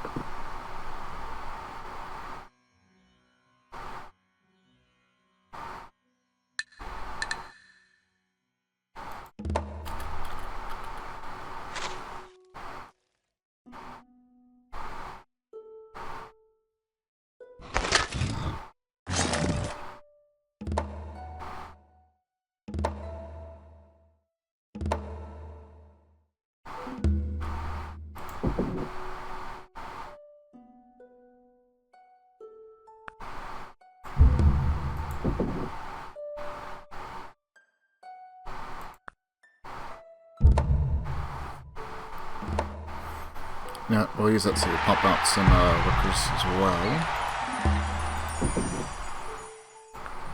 Okay, so we're going to build a granary. Well, we can.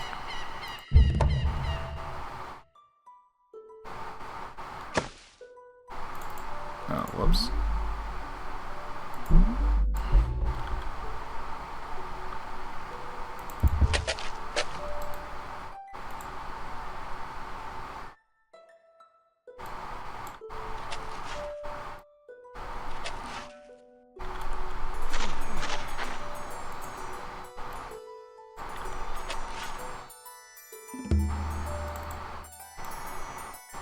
Oh, I need to place a mine there, and then we're set.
Alright.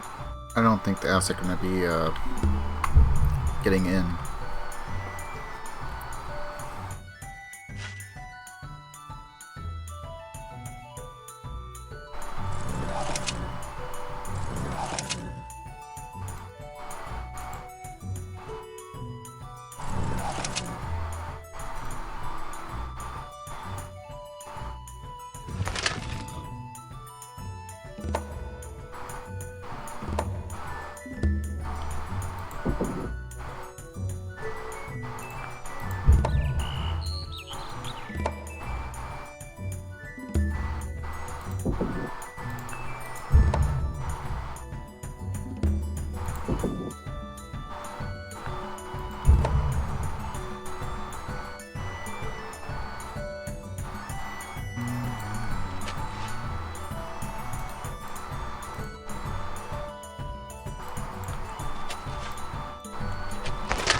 Keep slowly preparing for our next conquest.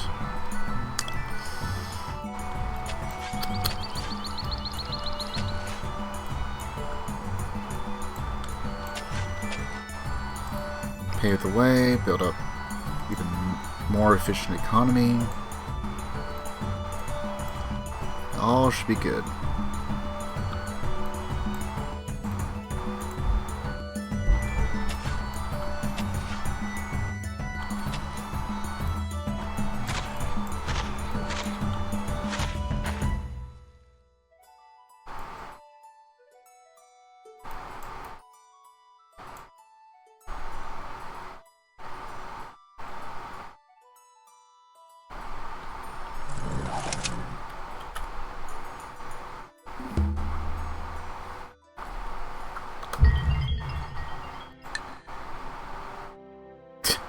No.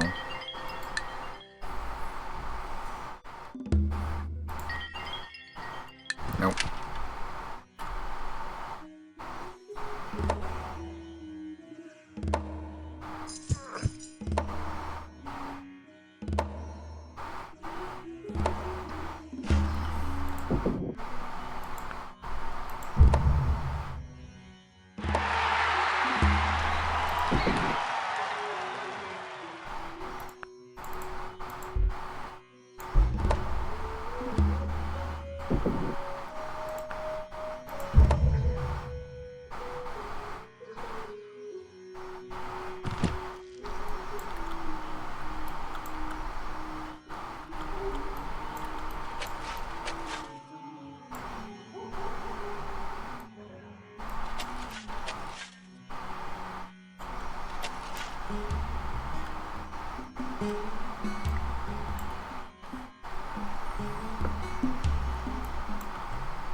Get these railroads built.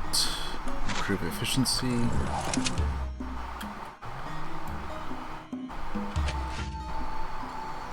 And we'll probably conquer this entire piece of land.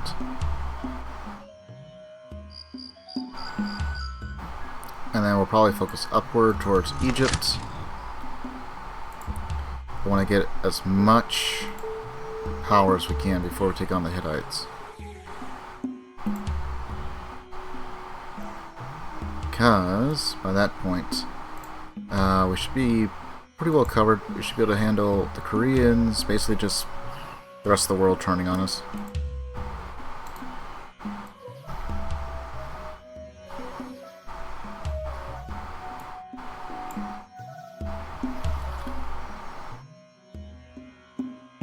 Yeah, we just do a lot of prep work. Lots of worker actions.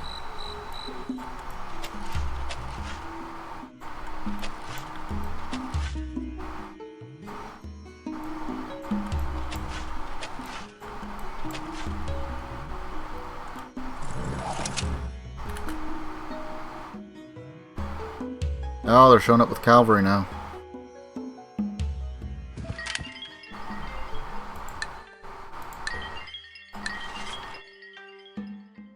He will pay 28 instead of 5. I will take the extra cash.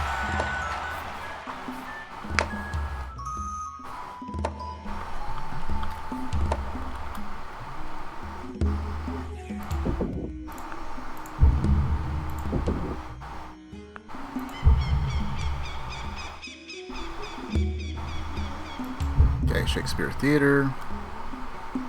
That's fine.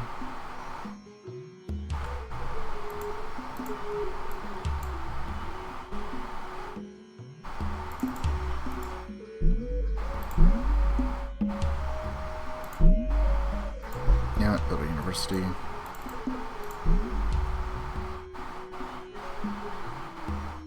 I'm gonna use this to pre-build.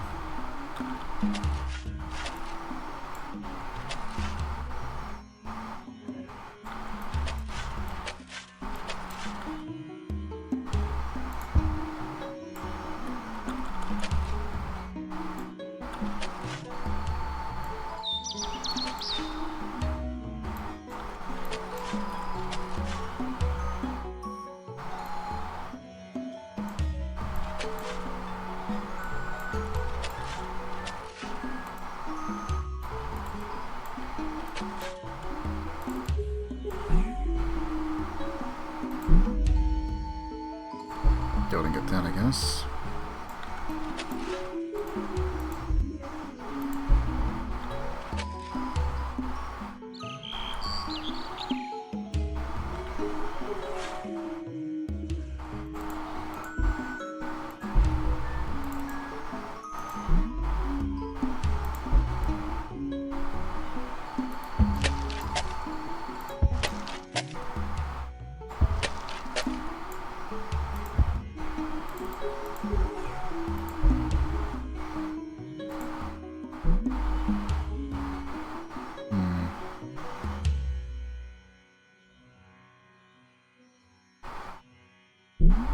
Go build that, I suppose.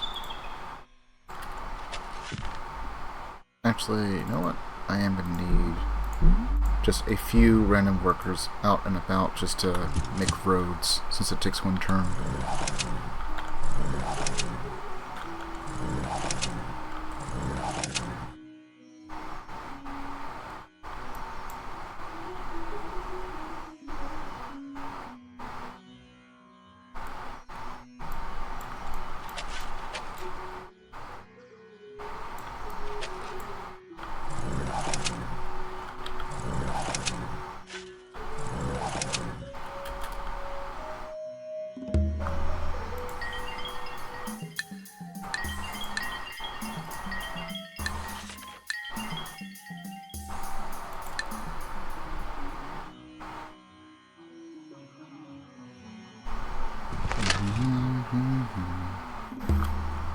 Different music? Yeah, you get different music for different eras. You get like more tribalistic music at the beginning for ancient era, then you get some medieval. Right now we're in industrial, and we didn't get to modern. I don't think on the last game. At least not too far into it. Germany and Egypt have signed a military alliance. I don't know what they expect Germany to do.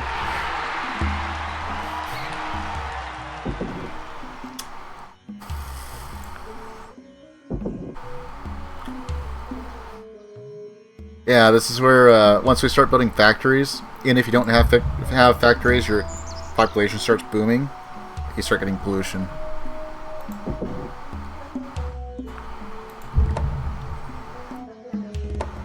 This is where, leading up to industrialization, if you have coal, especially, I would start doubling how many workers you got.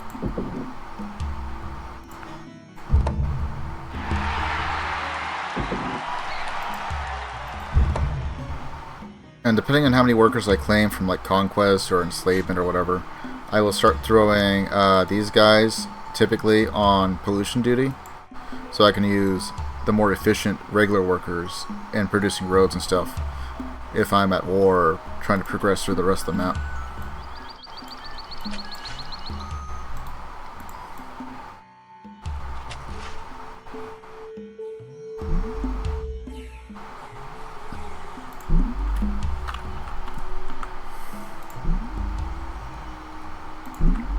Like right now I should probably start changing over just about everything towards factories.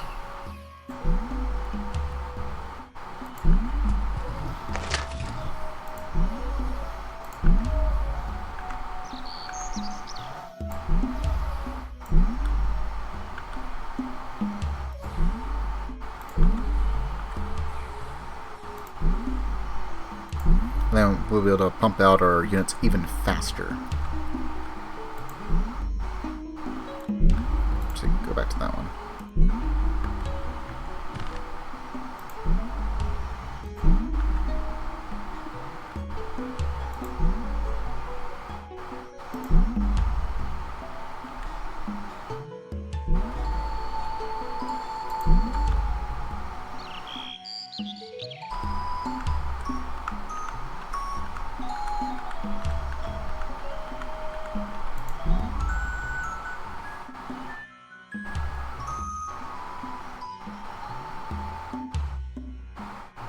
Just the one guy who's happy to make money for us. And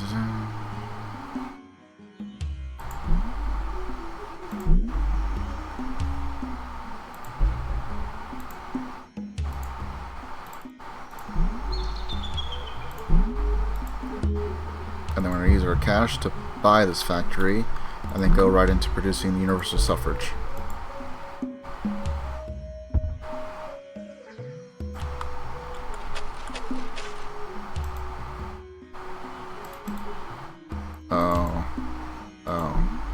That's why.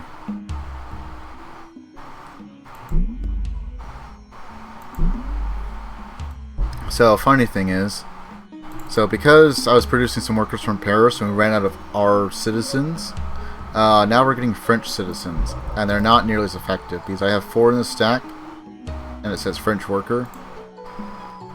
So if I take these 2 and these 2, I should have a railroad in 1 turn as things stand. Just like that, it's complete. This one is not complete. The moment I put this guy over here, still not done.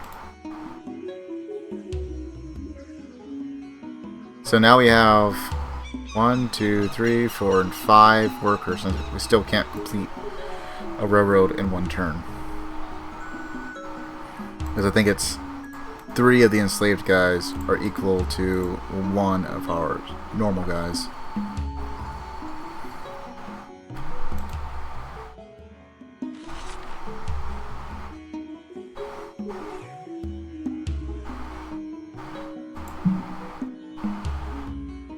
Maybe I have to go to concepts.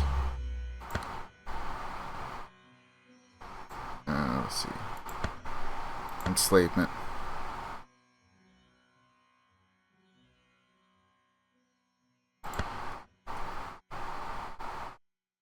And is immediately turned into a worker, which is then the property of the Maya.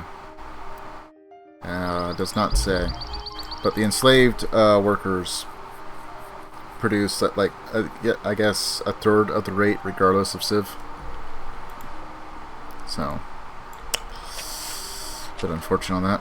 Anyway, these guys aren't technically enslaved, they are. To make matters worse, they're going to look exactly like our normal workers, so I have to take care of that.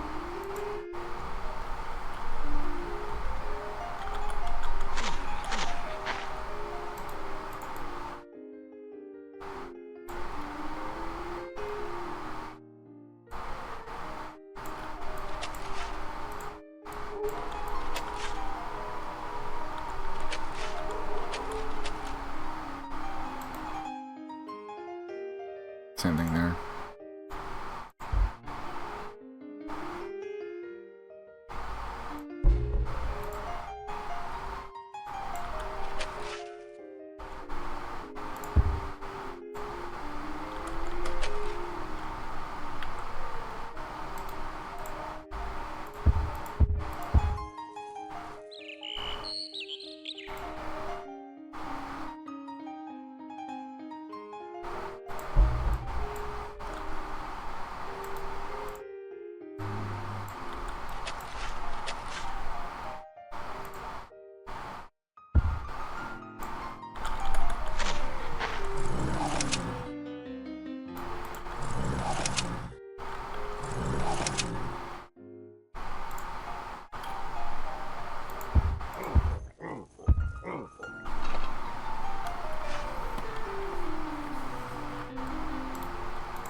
Oh, they're moving troops again.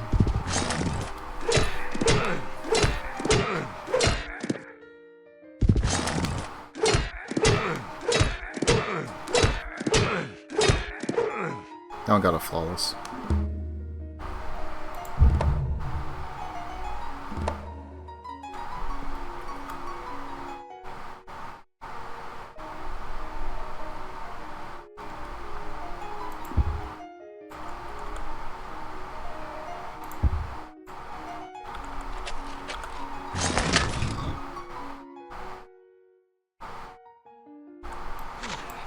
Oops. Misclicked on that one.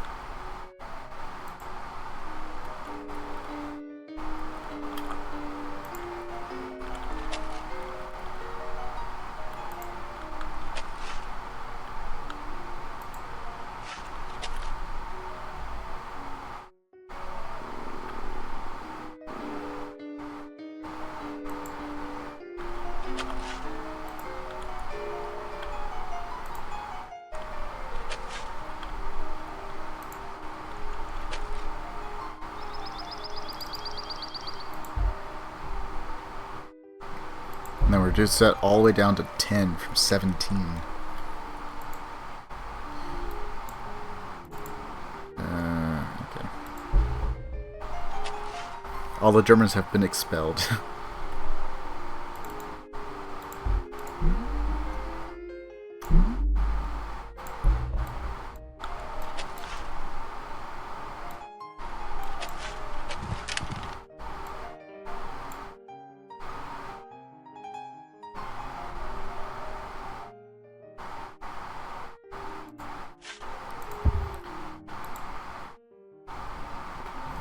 Kinda. They're workers now. Because there was a little bit of German population in here, so now they're all gone. Now it's only Ottoman. Like over here, we still have some Germans. And it's not exactly a guarantee. I'm not sure if it takes a priority over your citizens over the others or not, but it's not necessarily a bad thing if we're going for like fascism, and I don't think we will this game. Maybe not. The biggest problem is that they work a bit slower. It takes 3 of the enslaved workers. You want they look exactly the same as these guys.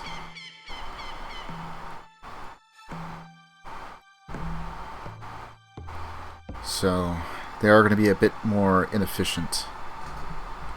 But I do need just a ton of workers because we got a pretty large empire, but a lot of land to cover. For both road building, the railroads, we still got improvements we got to build around some of these cities to make them at least somewhat useful. And even more than that, we're going to need a lot of workers just to maintain the pollution.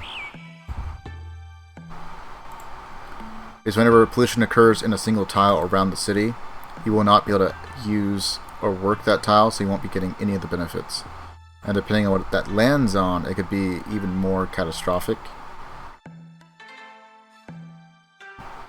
So I would still have access to the coal, which is a good thing, but I would not have this 5 shields if there was pollution like right here. Which is pretty profound. And it's up to 6 once I build a railroad there too. So like coal is very powerful.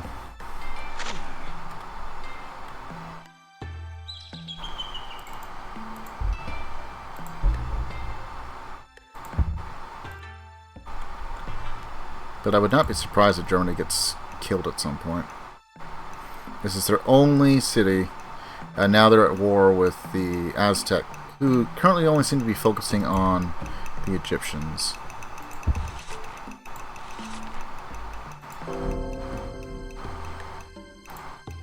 I thought we were going to change this over to Germany.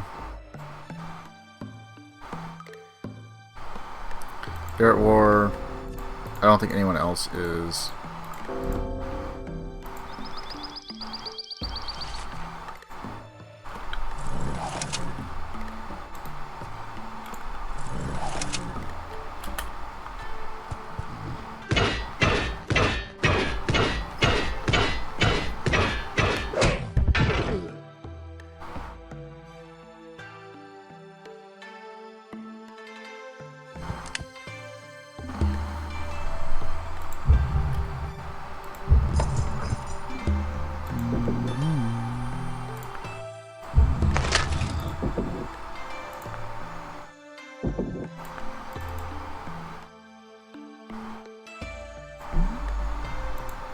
Sure, I guess.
Gonna build that railroad.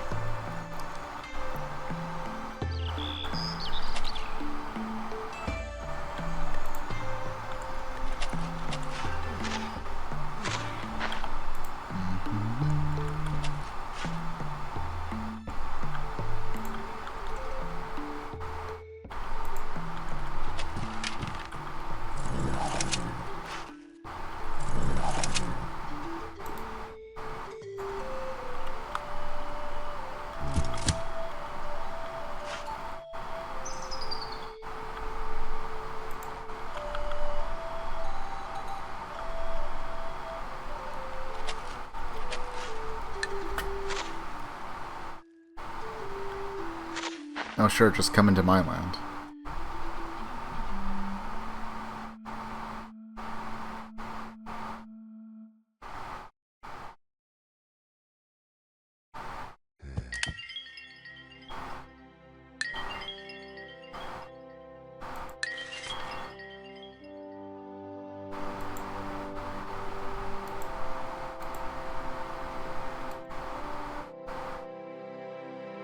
What would it take?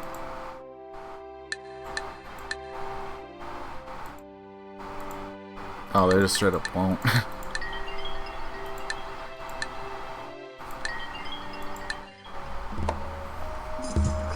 Might still be upset from the last war we had.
Oops.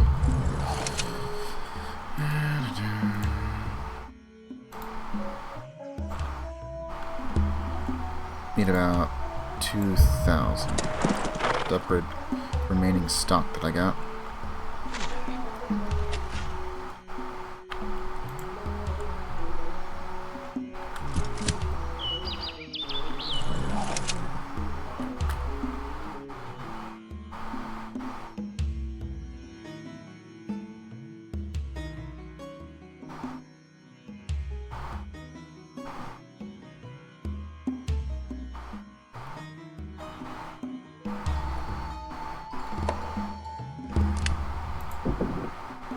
Zulu looks like they're going to do something stupid.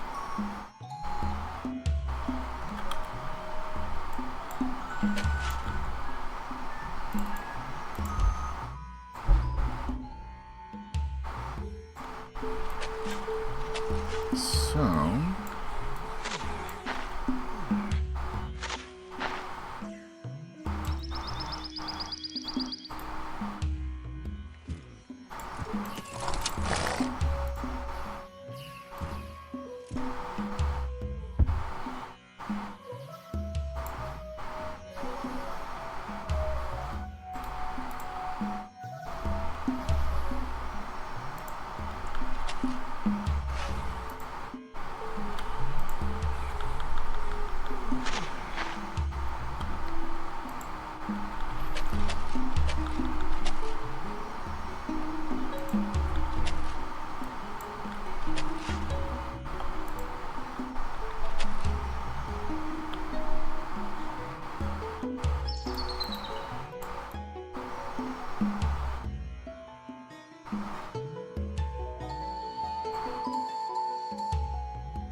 Okay, and then we'll just slowly railroad over towards the west.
They're probably going to attack.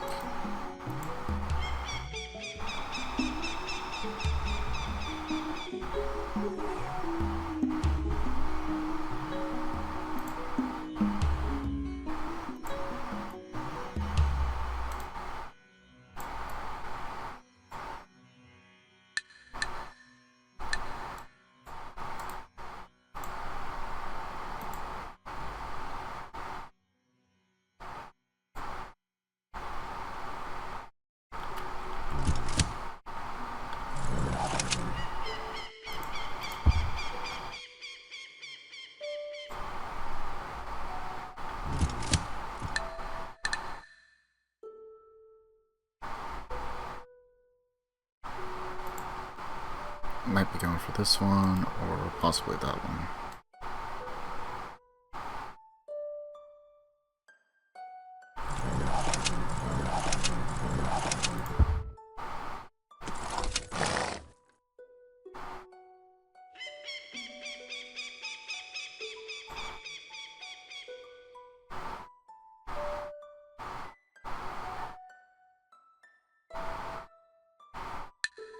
Okay, let's see.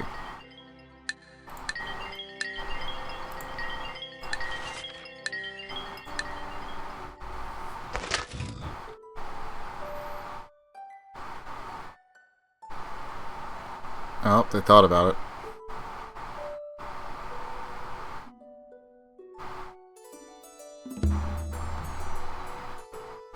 They definitely thought about it.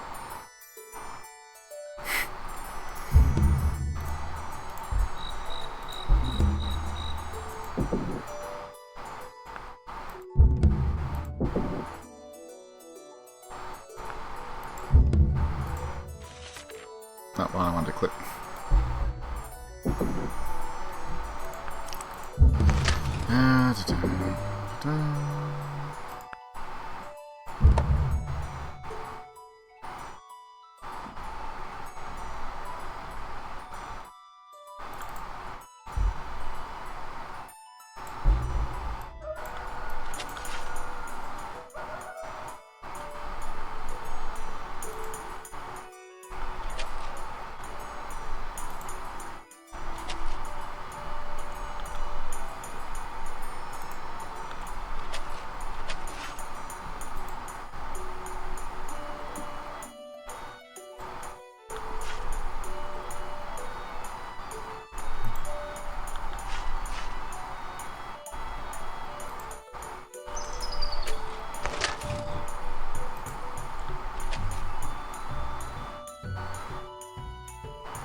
They really thought about it.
Going for something, but I don't know what.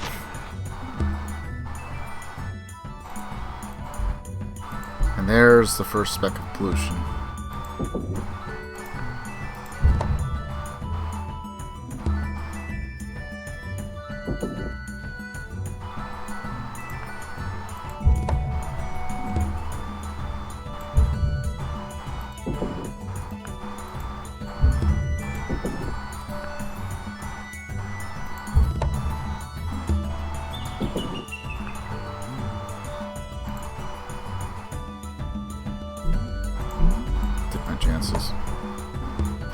see what we get.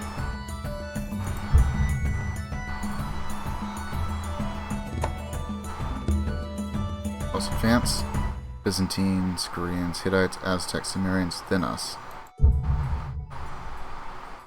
Let's see what makes them so advanced, shall we? Democracy, nationalism. Apparently they put a lot of emphasis on nationalism.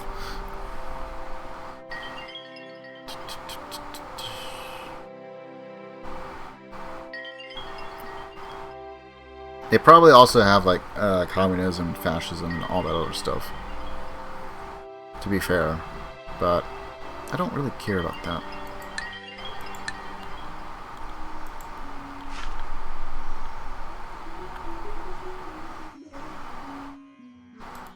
Oops, that's not what I wanted. It's pressing the wrong button.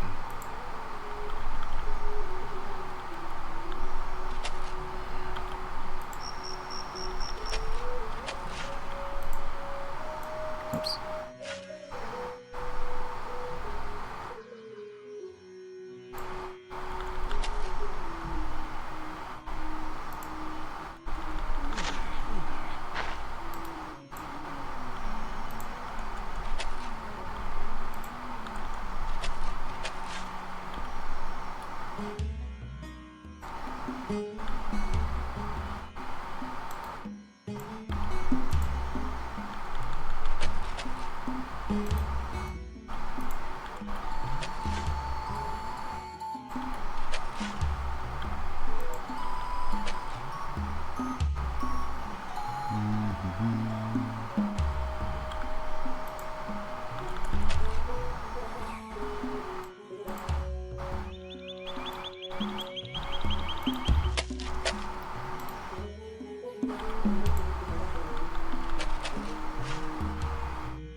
Moving towards the center, I guess.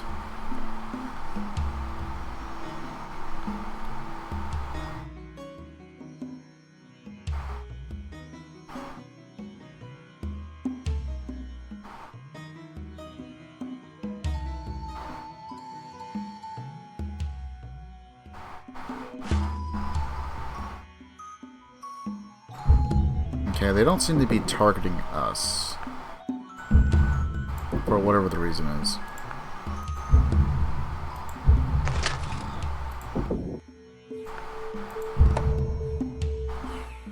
But they were definitely thinking about it.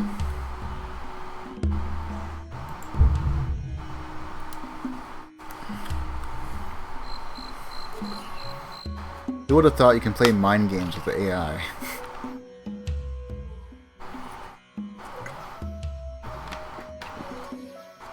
I'm just going to move this entire stack here in the middle of your territory next to cities that once belonged to me but are yours now.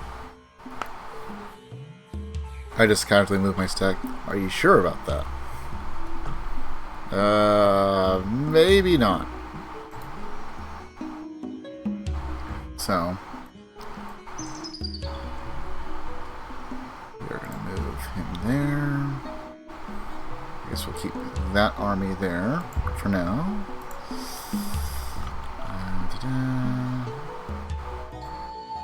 Move these guys here.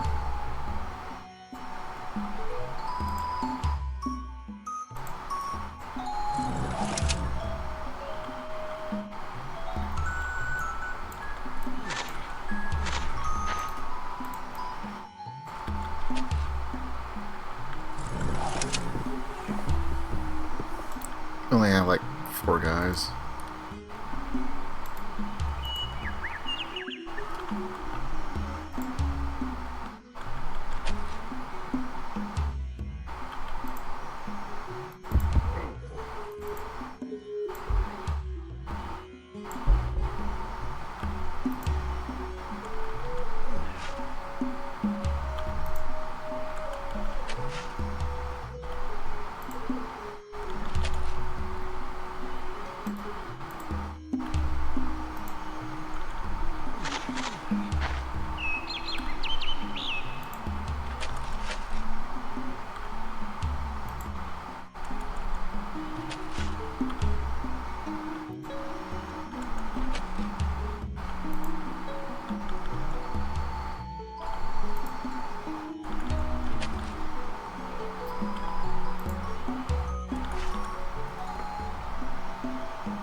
Take a couple turns, but we could win that.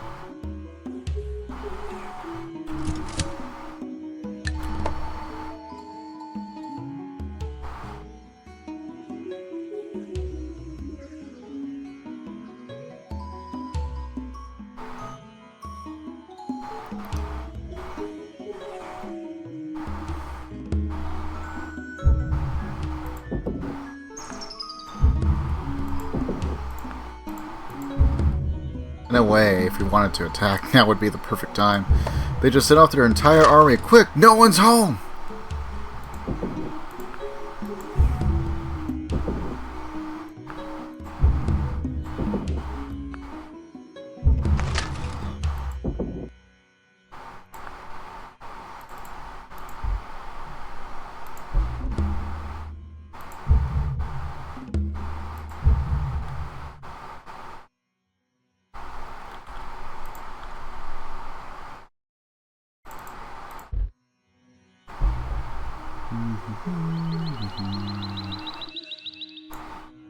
Is that hill?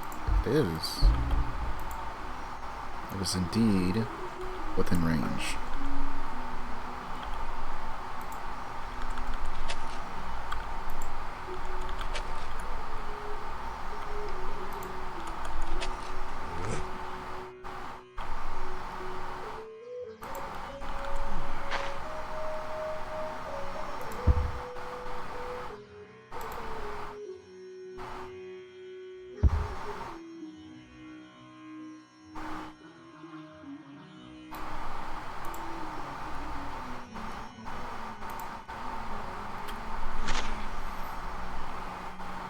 We gotta play chicken just a little bit.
We're still sending troops.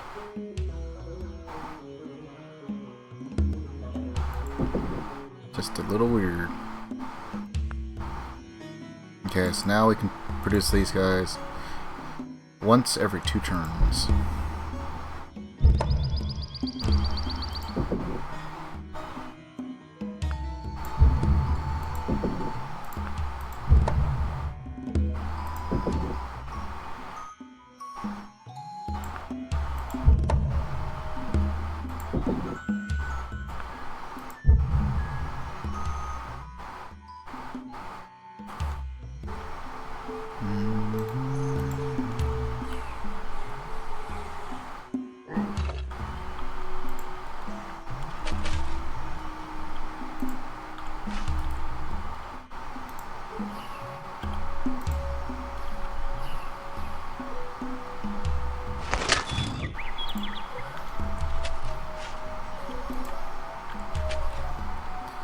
Just slowly getting everything built up. But you know what? If Byzantines and everyone else still don't have it, they just got it. Industrialization. They do have coal, it looks like. They don't have horses or saltpeter, so they're going to be massively underpowered for a while.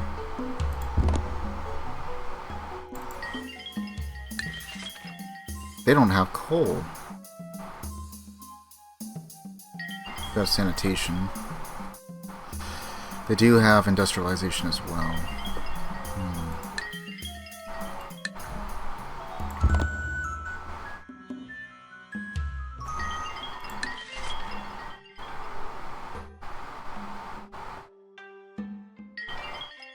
What do you want for this? I gave you this. Oh, they don't want the horses. So I probably did something that damaged our trade reputation at some point. But that's fine. We can live without it.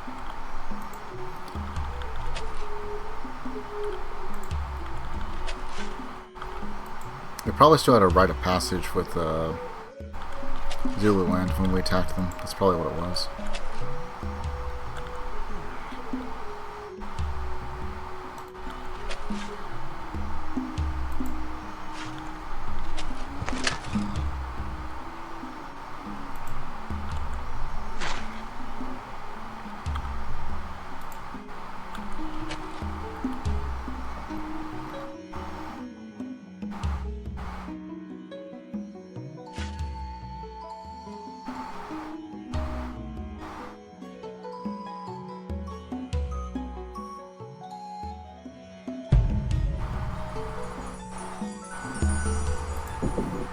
Okay, got universal suffrage, a hospital.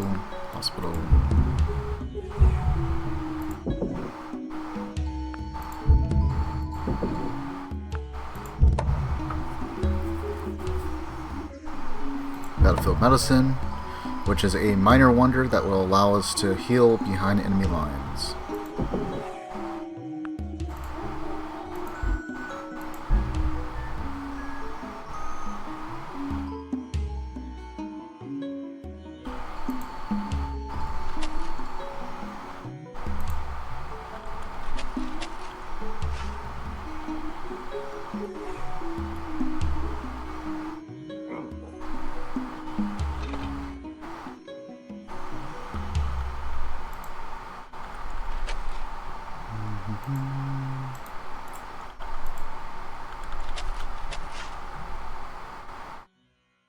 First off, a regular, you are.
It's kind of funny.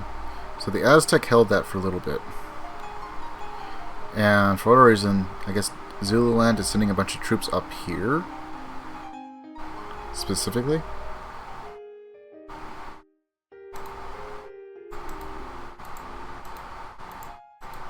A little odd. Certainly a little odd. But at least we're not playing chicken anymore.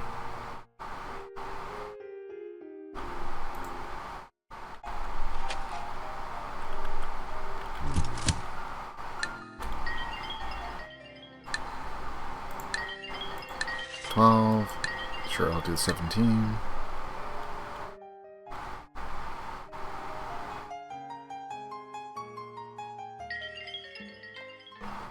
know what? 22 is fine.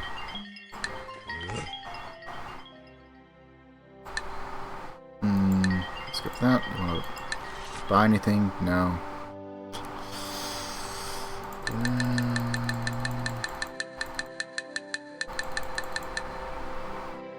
Okay.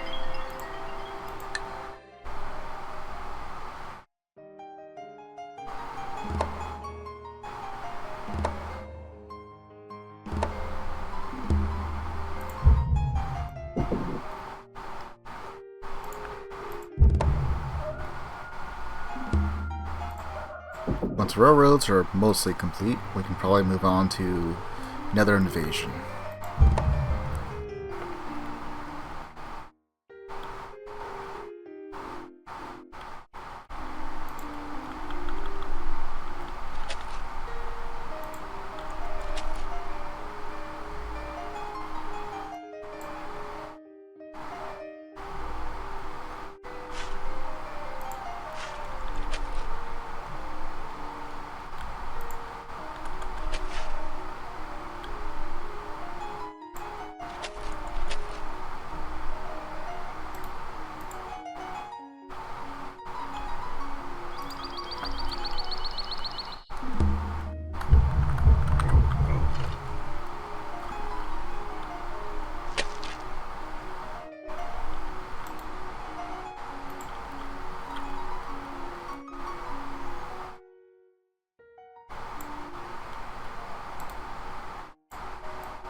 And I guess we'll keep going with that.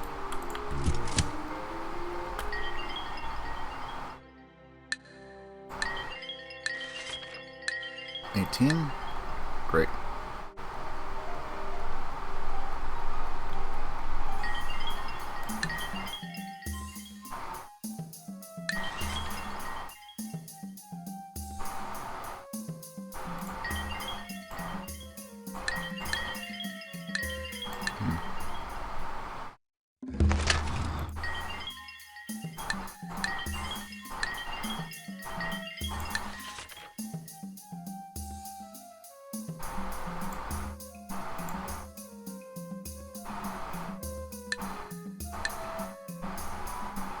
Tell you what, if I give you that and 500.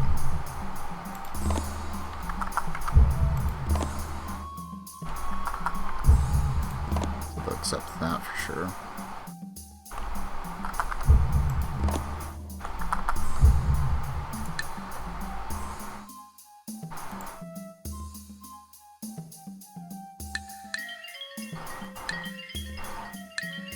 I could, but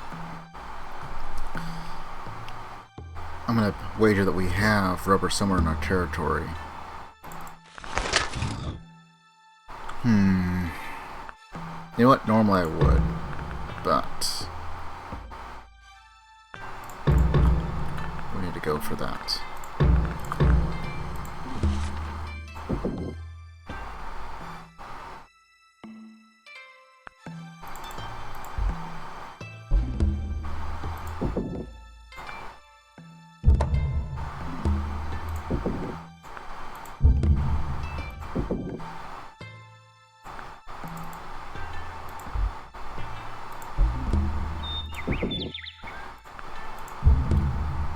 Just lots of infrastructure.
It has the factory and hospital. Cool.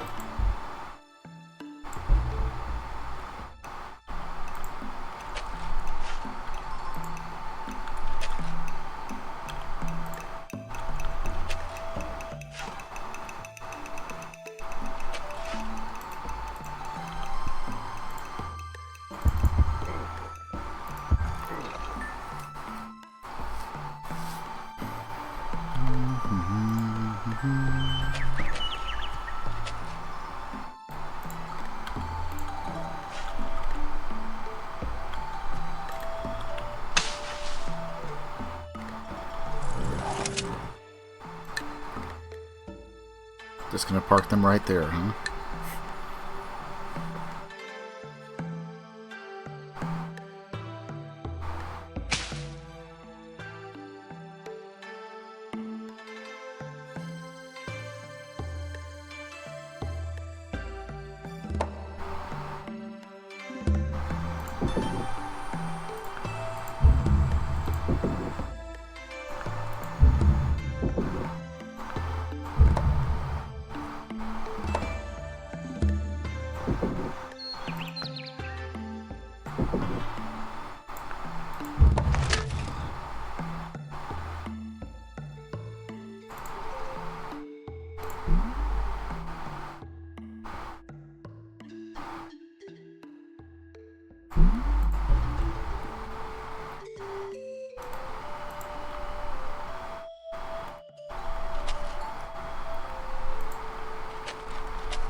We're mostly there,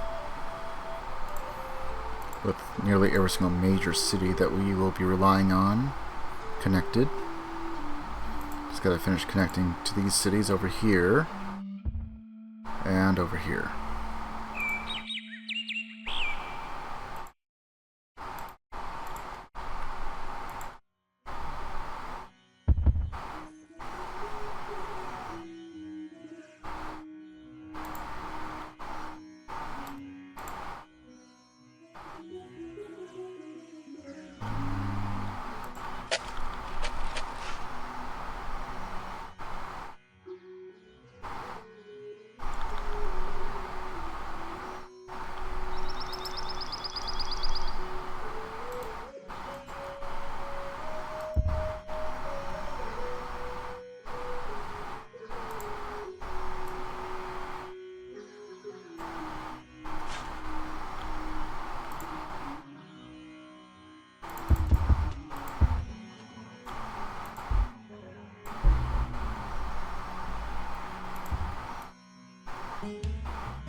Alright, factories are built.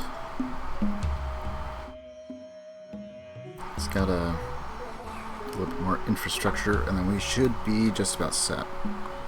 If I can hook up to a few more gyms, maybe a couple more horses and stuff, might be able to trade a little bit more.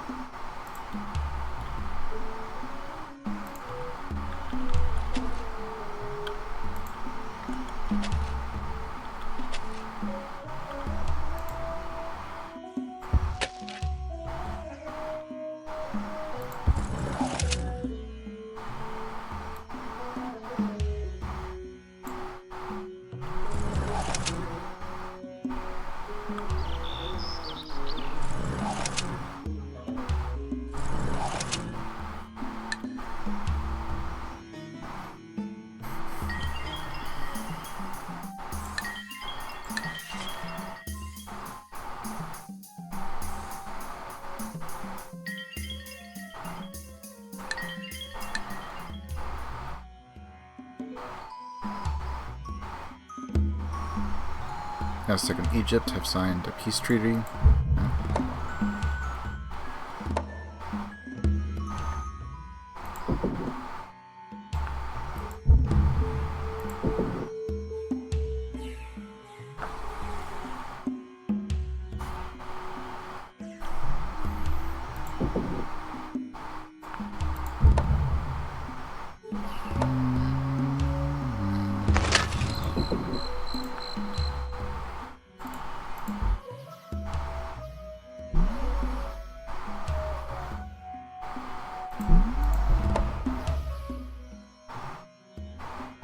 Need a harbor to get past 6 pop.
Which one? Alright, workers can irrigate without fresh water. One useful thing. I always forget it does that.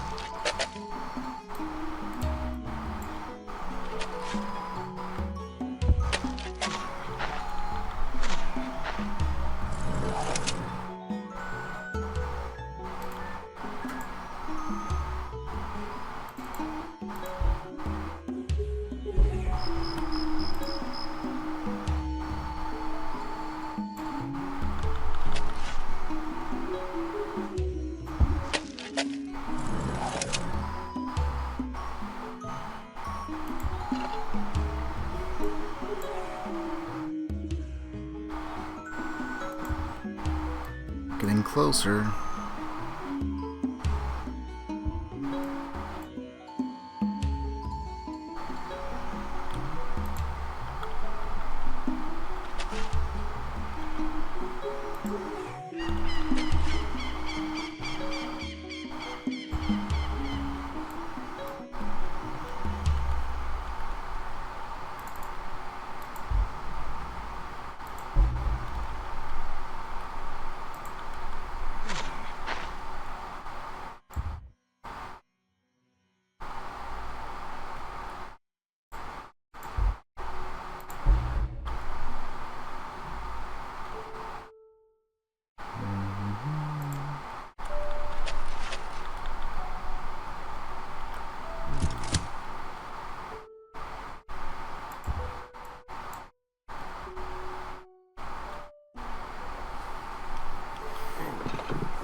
I like how he gets mad that I have a single troop in his territory while he has, like, what, 3?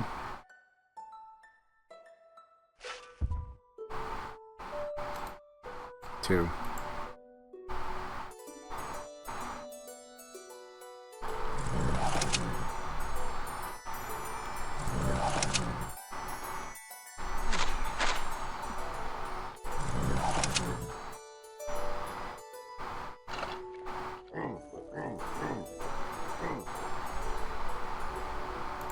actually.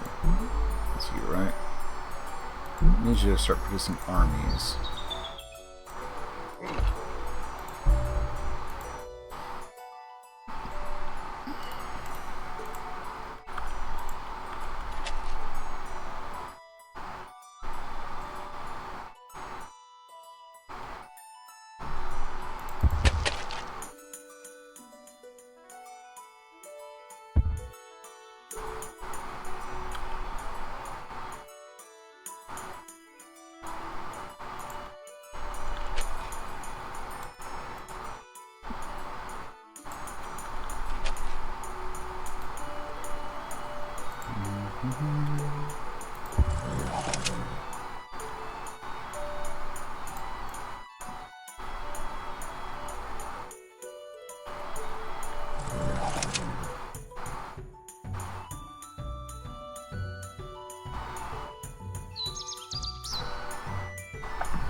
They'd probably take the Spanish now.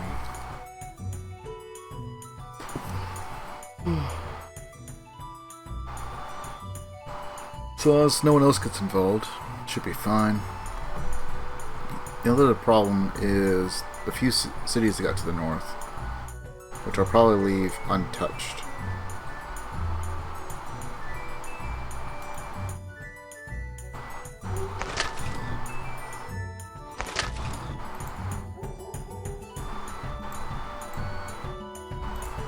It would be kind of nice to have like this entire portion of the continent before we push forward, and I could just defend against that. That'd probably be ideal. It's not going to be how it plays out, probably, but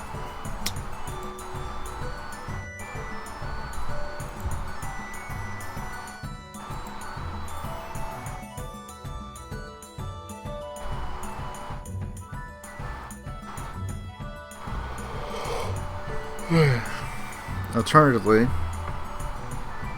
I can get enough power behind us, I'll probably take out Spain here anyway, and Zululand, and then we'll start either getting ready for Korea or the Hittites. Whoops.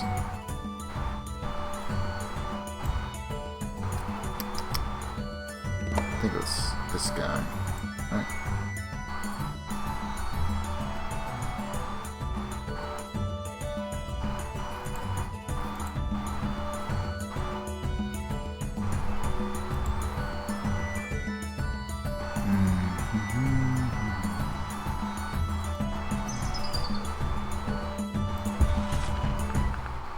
Two turns.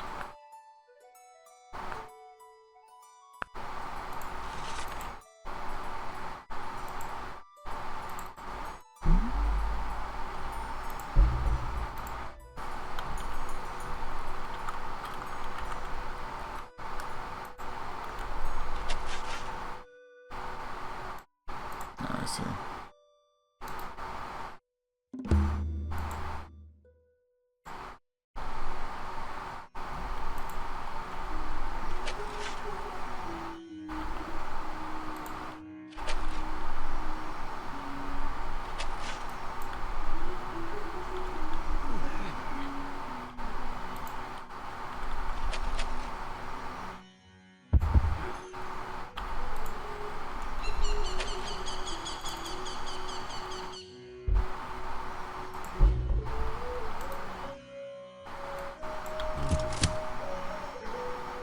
Oh, speaking of, we have 2,000.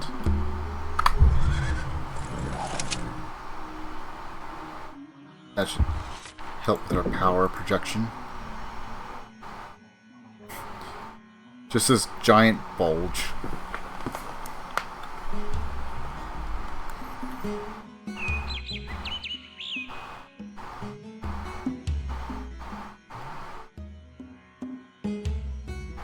Poor Greece, though. Greece is all the way up here.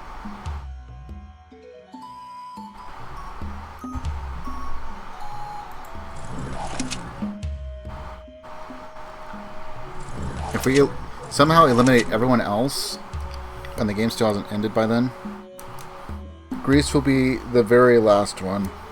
Just so I don't have to build a navy until at the very end.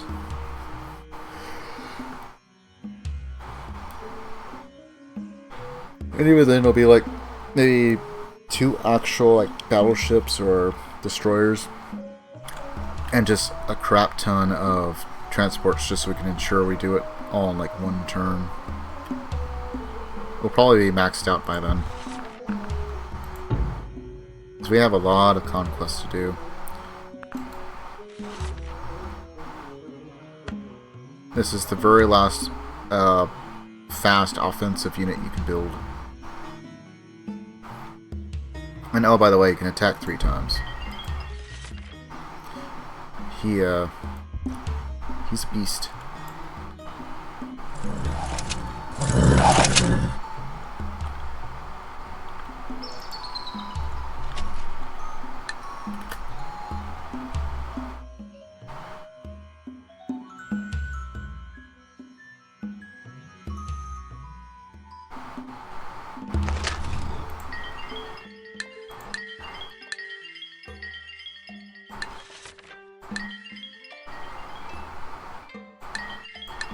Perpetually in feudal times. I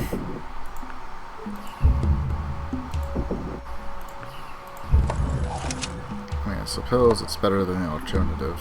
Could be like Greece, be nearly stuck in ancient times. I'm just curious, where are they? Yep, they're still there. How far away are they? Philosophy, code of laws, literature, which isn't required, map making, horseback, and polytheism. Yeah, they might barely make it past into medieval era. Unless they do a bunch of trades somehow. They don't really have anything to trade.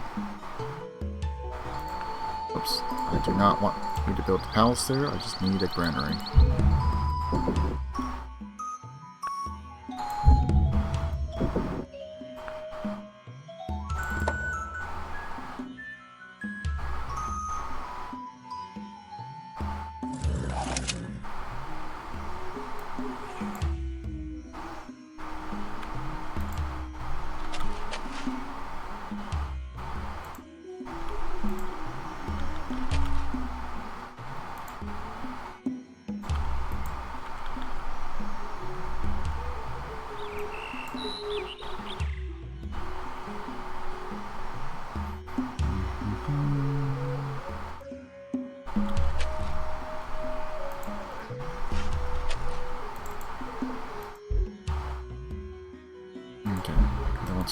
Put a railroad there. Maybe it'll speed up the army.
should help a bit.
Courthouse out for that.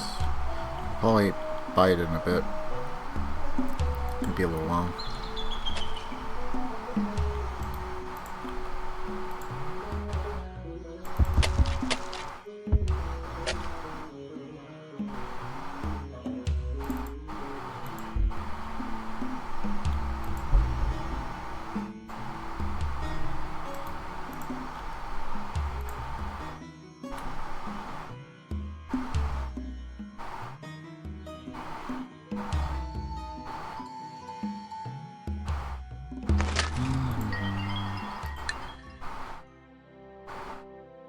They're so far behind.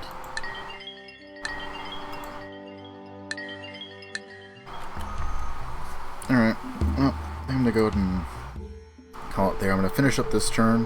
For the most part, get everything set up. And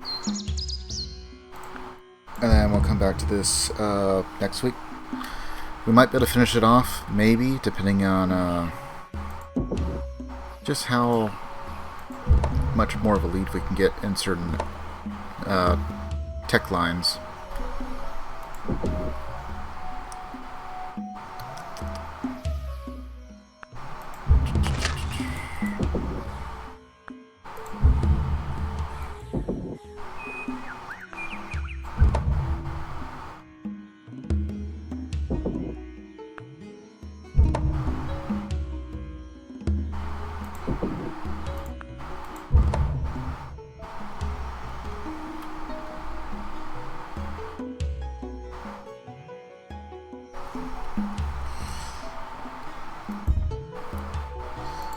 Egypt would be a bit long to take over, but certainly doable. They're behind enough in tech. They should fall pretty fast.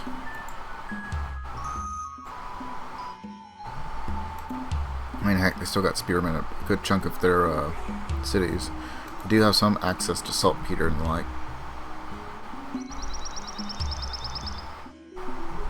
All I gotta do is just take this one city. Well, maybe not. They have one more thing of iron. That's crazy, though. Spain actually had 3 units of iron. Nothing else. But they had iron. No, they have horses. Okay, so that means they're gonna have knights. They shouldn't have too many of them. The only other thing I want to do before we actually start our invasion of it is build a road, or a railroad here.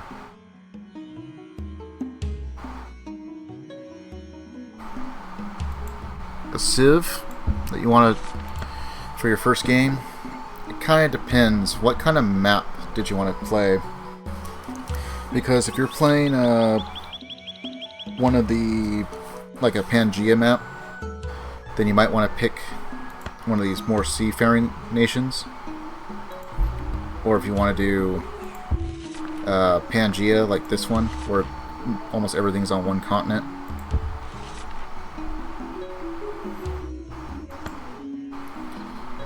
And it also kind of depends. Do you want to be strong early on? Do you want to be strong mid game? Do you want to be strong late game?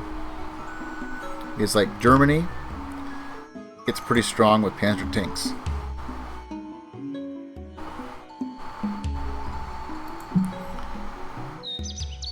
So I personally think that one of the better civs, it's kind of a bit easier to use, is one of the religious civs, just because you don't have to worry about the turnover from a revolution. It's literally just one turn. Let's see, you got Arabia, not necessarily the best traits, but you get the Ansar, so you get like a free cavalry during medieval. Oops, I keep messing that up.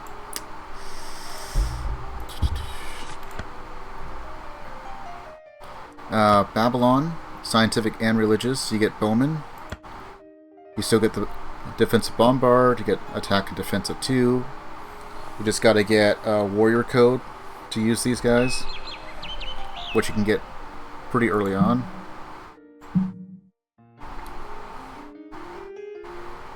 Let's see. Celts can be pretty good. You're agricultural and you're religious. So the only thing you need to do is get to ironworking, and then you can build these guys, the Gaelic swordsmen. They're as strong as a swordsman it normally is, but you can move 2 spaces. You don't have to rely on getting horses or moving on to knights nearly as much.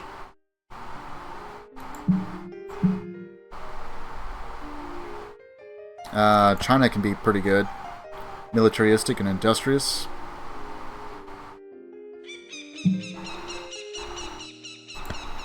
Egypt, religious and industrious.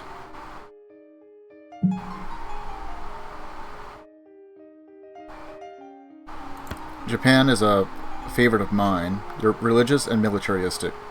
So you pump out barracks a lot faster. You start off with ceremonial and the wheel, so you can already see where horses are. You're religious, so you can pump out temples a little bit faster, which also leads into cathedrals. I think it also lowers the build cost a little bit for some of the wonders that are more religious oriented. I know if you build like the Oracle or the Temple of Artemis, you can trigger a Golden Age for yourself. Samurai, pretty strong. Attack 4, defense 4. You only have a movement of 2, unlike some of the other specials for chivalry, but you only need iron.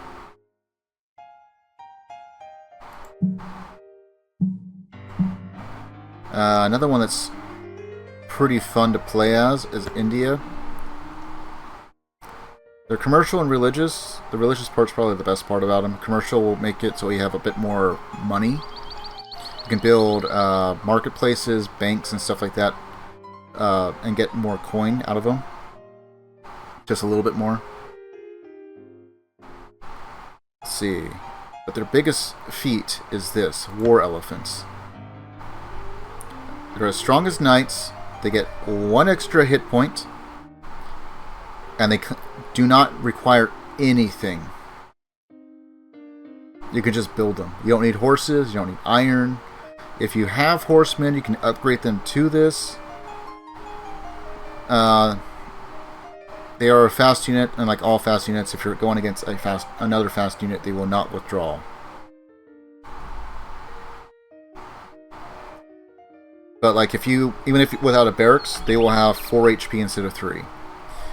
If you have an elite, they will have 6 HP instead of 5.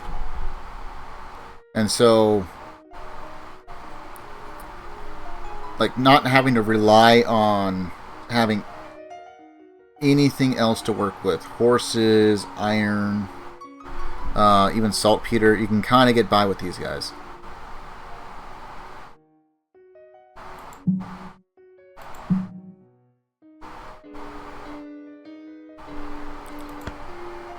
Ottomans, like for what we're playing right now, exceptionally strong with the 8, 3, and 3, but if you can't get your hands on horses and saltpeter, you won't have one of the best units in the game. Persia is also very, very strong. They're industrious and scientific, so every era you get a free tech. The industrious can be very, very helpful. It takes 2 turns instead of 3 turns to build a road with just a single worker, so you only need 2 workers to build a road in 1 turn. Things get built a lot faster for improvements. The Persian Immortal gets attack 4, defense 2. Versus like anything else. Regular swordsman is 3 and 2. Legionnaires, which I kind of like, are a 3/3.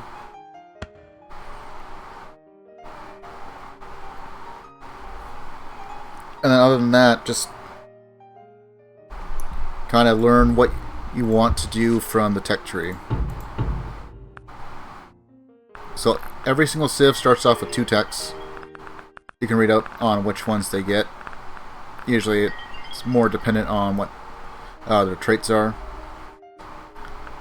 As far as I know, I think Japan might be the only one that starts off with a wheel. Now, one thing that is somewhat helpful early on is if you're expansionist, you get a scout, and you can build scouts. And so long as you don't have a settler on the field, or building a settler, and you pop one of the goodie huts if you're playing with the barbarians, there is a chance you could get a free settler or a free city being established right there on that square. Personally, I prefer the settler over the city being built right there, just so you have options.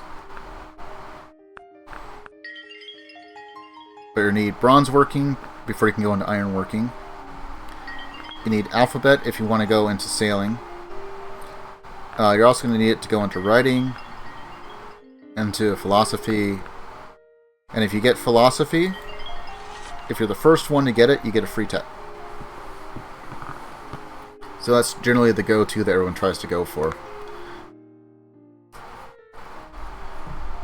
And so long as it is available for you to research, you get to pick the tech.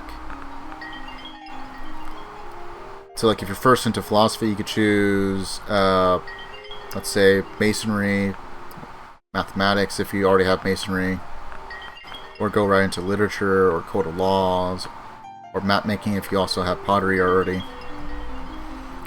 Lots of options.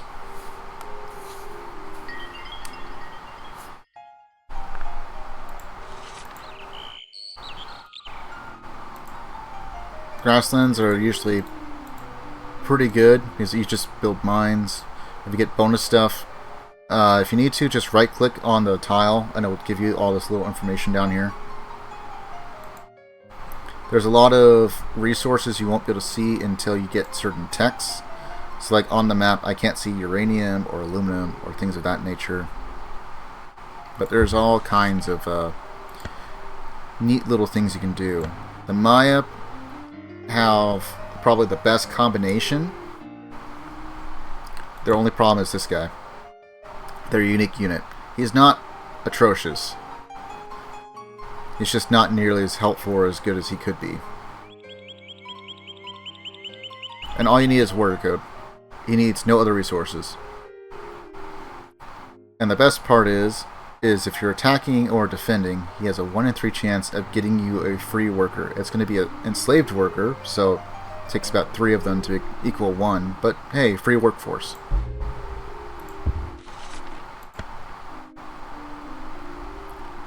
If you decide to do like Pangea, or not Pangea, Archipelago,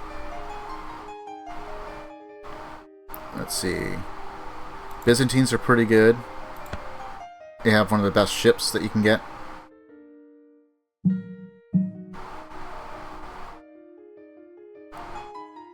Let's see.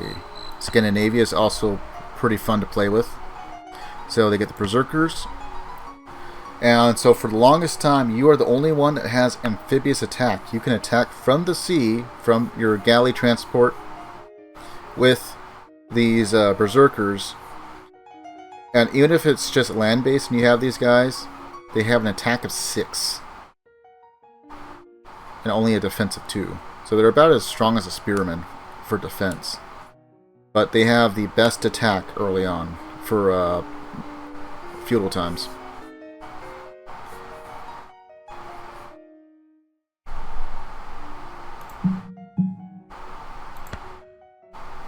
And then there's the Netherlands, that have one of the better defensive units. So you get these Swiss mercenaries. They have a measly attack, but you're not really using them for attack. Shouldn't be. And then you get a defensive 4. So you can kind of skip over musketmen.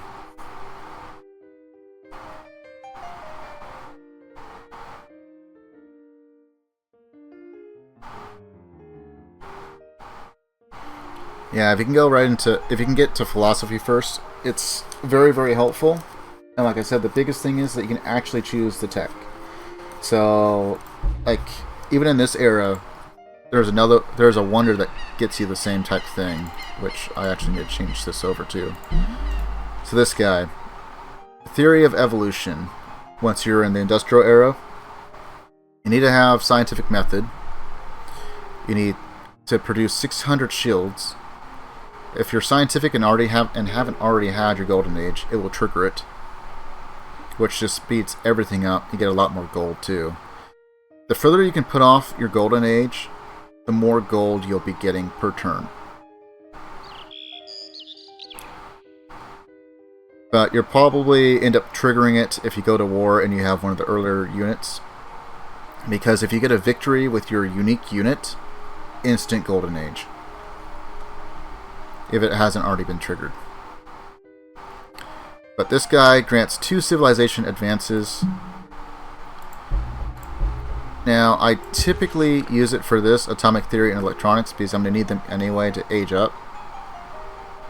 And if I've built a bunch of cities on the river, I can build this Hoover Dam, which will give us a hydro plant in every single city. So it increases factory output, and it produces no additional pollution.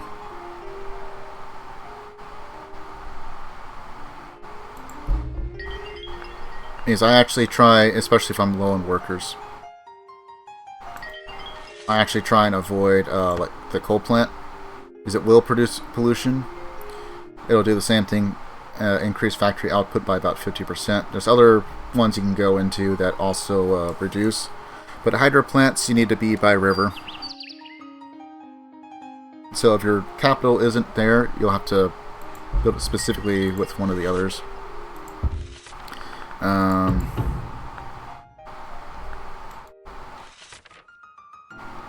Probably the more useless wonder to go for is the Oracle.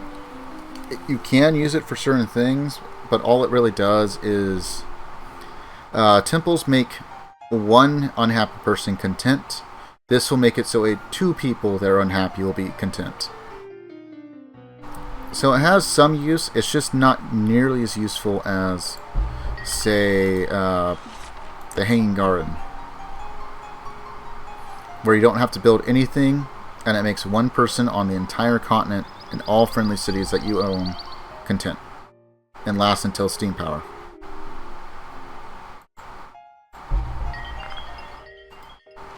If you can get the Great Library, so long as you've made friends and at least 2 of them have a tech, you get the tech for free. So you can pursue whatever you want on whatever line you want, and eventually you'll get all the other techs, even if you spend nothing on research.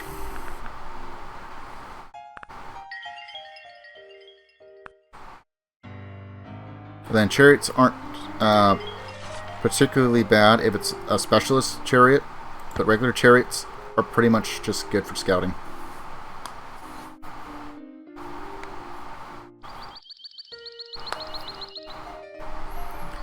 The biggest problem is you can't enter mountains, volcanoes, jungles, or marsh without a road being present.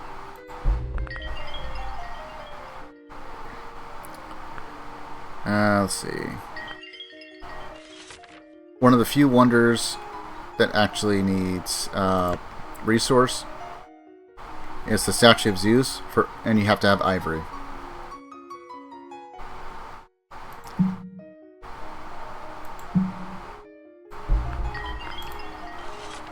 It also allows you to start building catapults.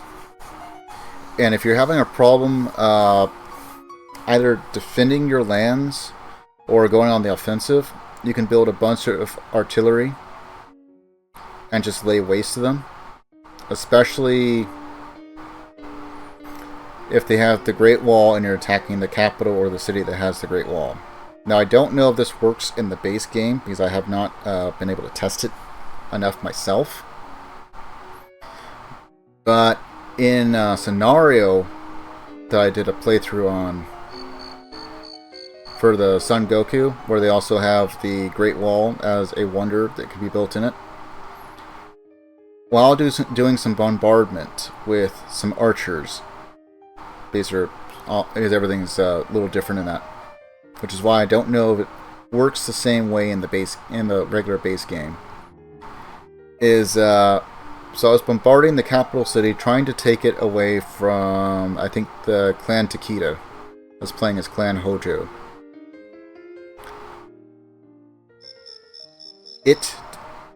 One of my bombardment attacks destroyed the Great Wall, and they lost all their walls.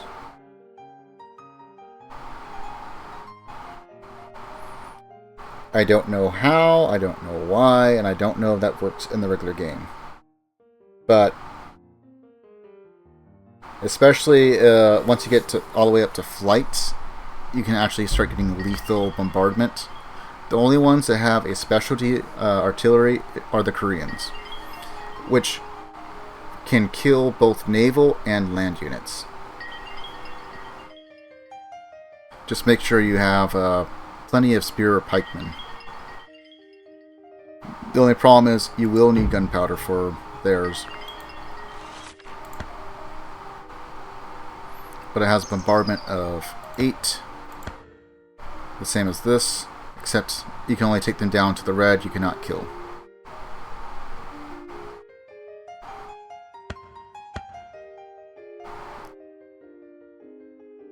And I'm just now realizing this, looking at it, they cannot be upgraded. You could probably upgrade into them, but it doesn't look like you can upgrade them from this to like artillery, which I guess if you have the lethal ability, why would you want to anyway?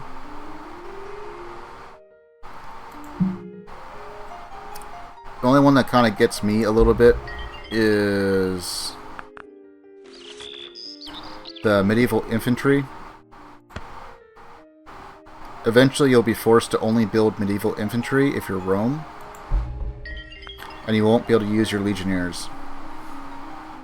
And I think having one extra point of defense is sometimes a better trade-off. It just kind of depends. Workers on auto will do some weird stuff sometimes. They're definitely not optimum. And there's just certain things that kind of make it a lot easier. So, like rule of thumb, if it's a plane and it doesn't have something like this on it that increases the food, you irrigate. If it's regular grassland, you mine. And if it's a bonus grassland that should have these little white specks, you're supposed to be irrigating them. I generally don't, because especially if I'm still on despotism, I haven't changed governments, I can't get the extra food of being used towards the city anyway, so I just build a mine. And sometimes I'll just leave it that way for the entire game, because if you get to a certain point, like where we're kind of going, you should be able to roll over most civs fairly easily. The biggest thing is just play and practice. If you need to, just do like multiple saves and practice the same thing too. The game should have an auto save function enabled. And then you can also go into preferences for other stuff. It's like if you wanted to, you could click this, show team color disc. And now you'll see a little circle around every single unit with their color. So there's all kinds of like little things you can do. I think it was, what, Control G? If you press Control G, you also get this grid. You can turn it on and off. And there's like little hotkeys. Basically everything on the F. So I'm trying to... I think I have this memorized. Let's see. So like, if you want to see wonders, F7.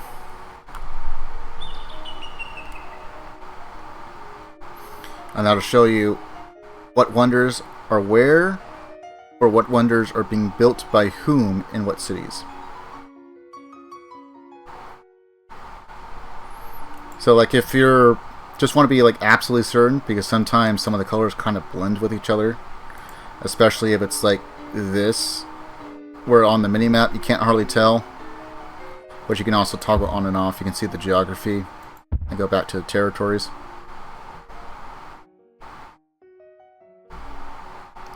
And then just remember that regardless of everything else, your cities, when you build them, they will be a box, just a diamond square, and then they will turn into this X.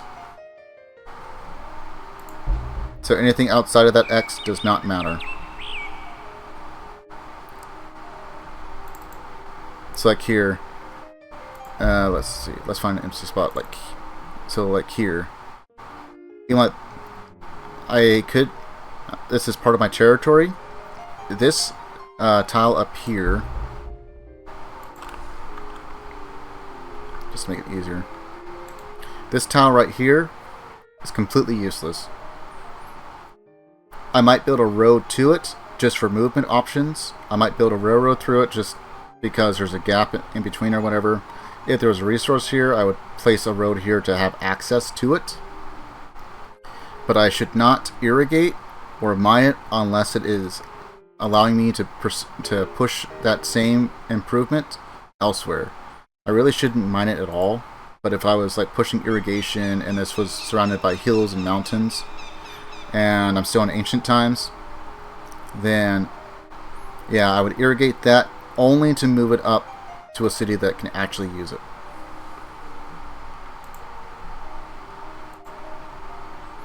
And if you're ever curious about how strong your culture is or anything like that, you can come up to here if you have Cultural Victory turned on.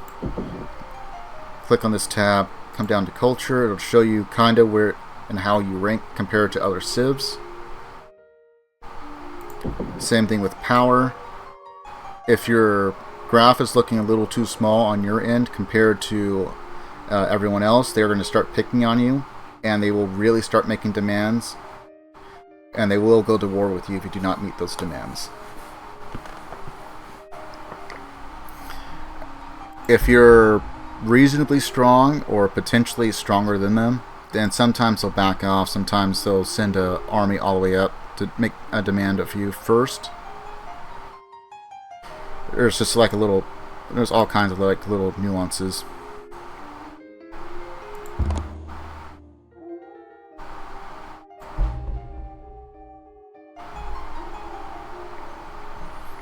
But there's all kinds of things you got to keep track of, like basically anything that you see that's like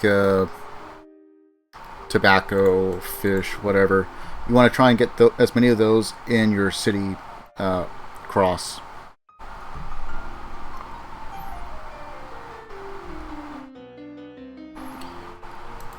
Rivers, if you can build on top of the rivers, just as long as the city is like touching it, you get an automatic aqueduct there. You don't have to build one. So you can immediately go from 1 pop all the way up to 12. If you just want to do auto for figuring out what is supposed to be relatively close to optimum for your cities, you can just click on this and it'll move them automatically for you. Just click the center. The only thing I really use the workers on auto is certain things like clear wetlands, because I'm already towards endgame. automate clear damage, which also includes pollution. Or I'll tell them to automate a city only, no altering. Which means they only come out and do very little, like the pollution cleanup, but will only do it around that city. So like if you have a problematic city that's just constantly having problems, what they'll do is they'll sit inside the city, they'll go out to the tile that's being affected, clean it up, and then run back in. So you don't have to sit there and retell them new orders or anything like that. And if you really wanted to, you could also just take like this unit and just go, oh yeah, I'm going to name you, I don't know, Bob. There's Bob.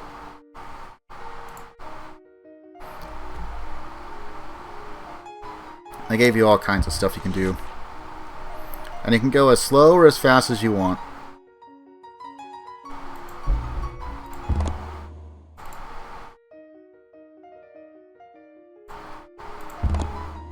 I'm just gonna make sure we got a save, because I can't remember if I did or not.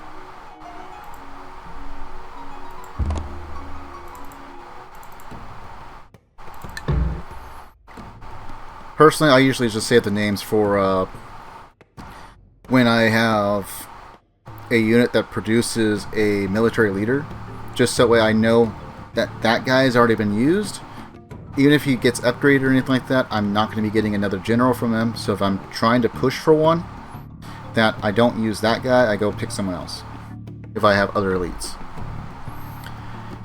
So when you're creating your world, like I've been playing on Huge, you can put it on Raging if you want a bunch of barbarians. If you're just starting out, then you might just put on this sedentary until you're used to just the basic mechanics. And then you can ramp it up. Yeah, you can do no barbs. The only problem with no barbs is that also means no villages, or what people in the community like to call goody huts. Otherwise, the only barbarians that will pop out is you just got a bad roll on a goody hut. And there's certain rules with the goody huts too. Like if you build a city right next to one, it cannot spawn barbs. So like you can go tiny, small, standard, large. So like if you go to tiny, it will only allow you a maximum of 3 opponents.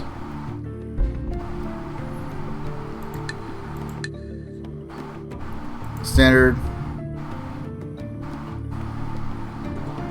The only thing I really recommend doing, especially if you haven't done some of the fixes on your game, is to make sure you have Space Race Victory turned off.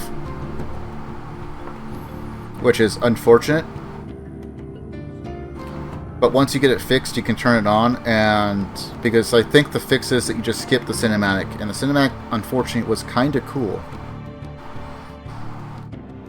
And I'd like to think that the cinematic is what leads to, for the Space Race Victory, is what leads to Alpha Centauri, which is another Sid Meier game. Plays very differently. Same kind of concepts, but very different.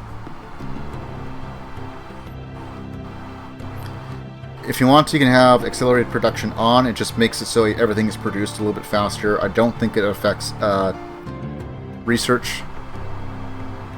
You can have diplomatic victory on. Domination, which typically requires 66% of land and 66% of the world's population. I do not recommend having culturally linked start location on. If you pick someone like Arabia, you're going to end up in the desert. If you pick someone like Egypt, you're going to be surrounded by desert and floodplains. And so, unfortunately, some of the cultural links are not very helpful for some of the traits that some of the civs have been given with the way that the game works. So like the Ottomans are going to suffer a bit more for being in the desert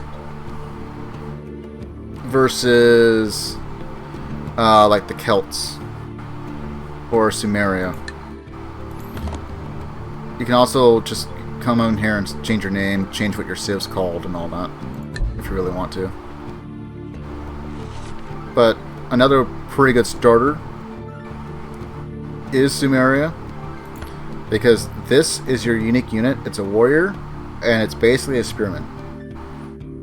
And the caveat is you can't build spearmen. But to be fair, it's basically a spearman. You literally have the same stats. 1 attack, defense of 2, a movement of 1. So. And they only cost 10.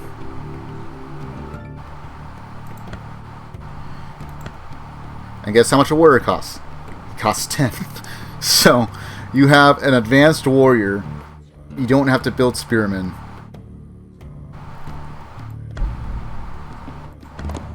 And I think they actually start off with bronze working, right? Yeah, they start off with bronze working and pottery. So they're scientific and they're agricultural.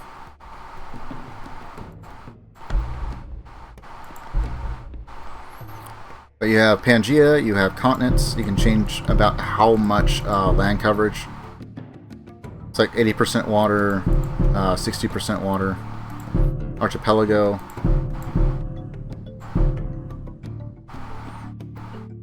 And other than that, I would say if you're scouting out a map to see if it's going to be worthwhile, if you do like Pangea, because this is what I normally play on, and you end up with, say, first 10 turns you realize you're on an island, but you really wanted to play Pangea, well, you're not playing on Pangea, everyone else gets to play on Pangea, so reset. There's no shame in that. There's also these conquests, and they do have a couple of things that are supposed to act as tutorials, and they're not particularly hard, and they might help you a little bit, but they have very different mechanics.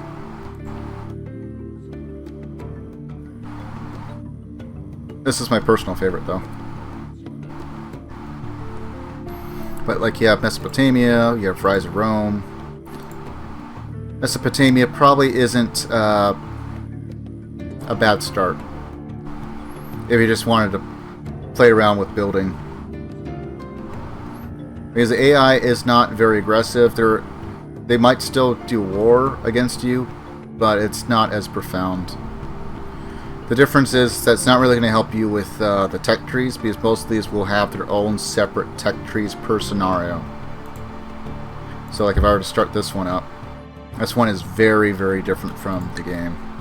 Like the regular base game. Just to kind of show it off a little bit.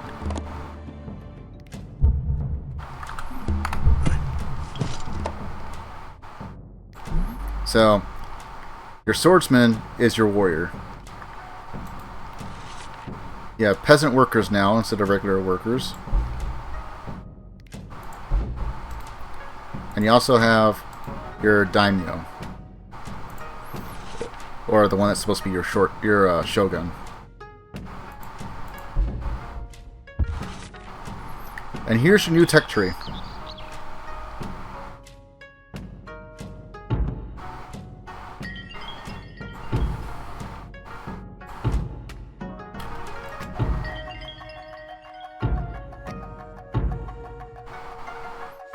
You have some new buildings. You have very new units. I do mean very, very new units. Things do not work the same. But if you want to change up how you're playing, because you want to just take a break from like the base game, do something entirely different, they have these. It's like if I want to build a barracks, I gotta research metalworking. The rule sets are very, very different.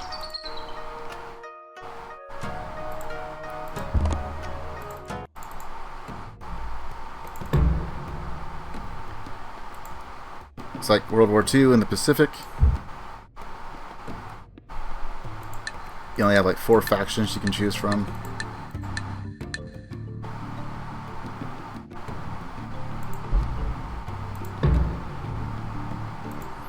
Go into Napoleonic Europe, Rise of Rome, Mesopotamia. It's like Rise of Rome, it's a domination victory. And one of the caveats is that depending on who you pick, you're going to be in a locked war against one of the other civs. So if you pick Rome, you're against Carthage. If you pick Macedon, you're against Persia, and vice versa. You can never make peace, you're always at war.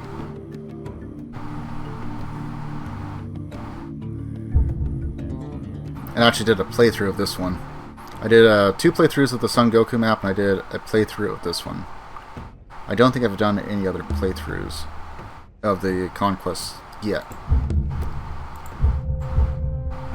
And there are other civs on the map. You just can't play as them normally. It's like we start off with a world map of the known world. Anyway, everything looks the same. Completely different tech tree. It's very, very short. But it is going to take a while to get through the text, so you're going to have to choose wisely. And Rome gets a little overpowered in this one, so if you do pick it, you might want to play as Rome first.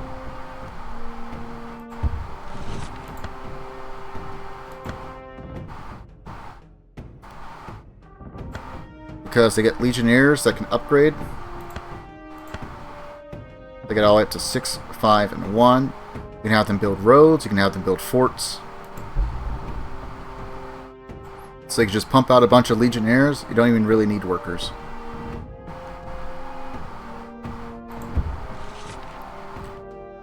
Another thing that they have very different is that they get citizens instead of settlers.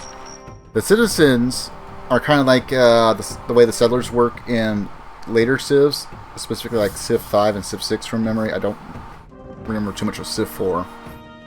But the settlers move 2 tiles instead of 1.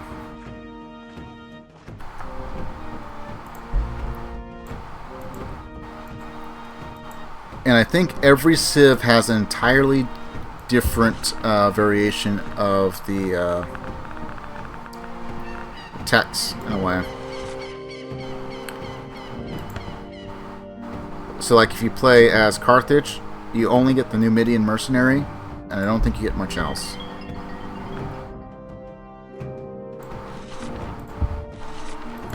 Because I haven't really played as the other civs yet. Oh, they also get the Mighty War Elephant. Attack 4, Defense 2, Movement 2.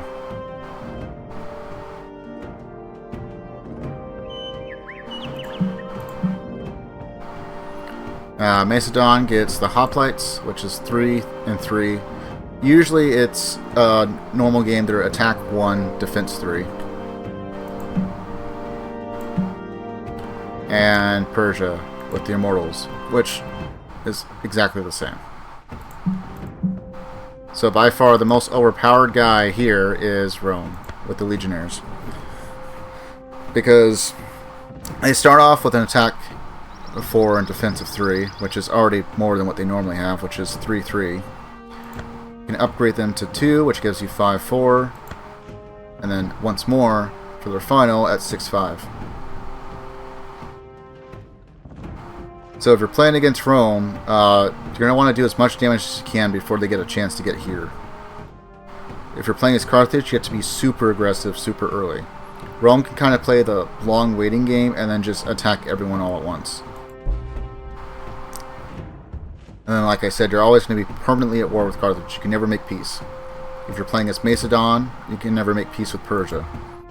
And I think Persia has a bit more advantage over Macedon, starting out.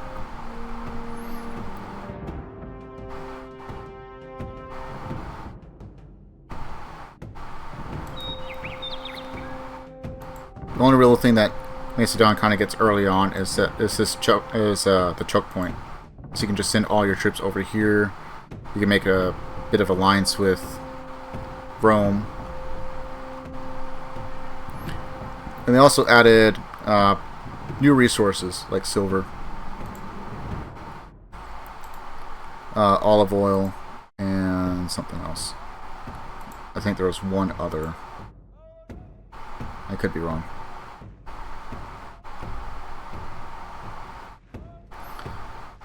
And a lot of the conquests will have other new resources you have to read up on and see how it all works.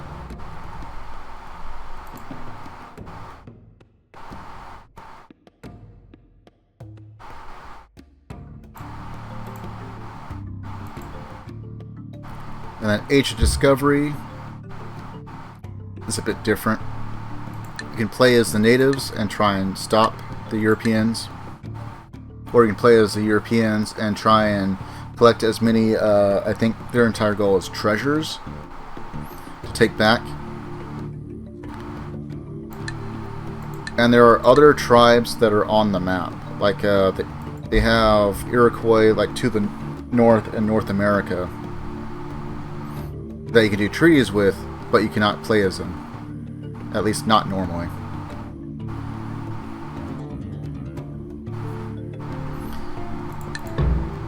And then you also have all of these other little gimmicks you can add on. It's like, oh, well, I want to try and play with the plague.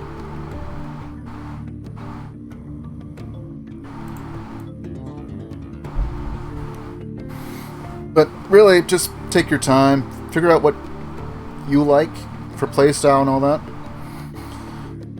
A lot of the games are going to depend on what kind of situation you find yourself in, like what kind of map and all that. And if you ever want to, you can always just go random all. That's what I've done in the past.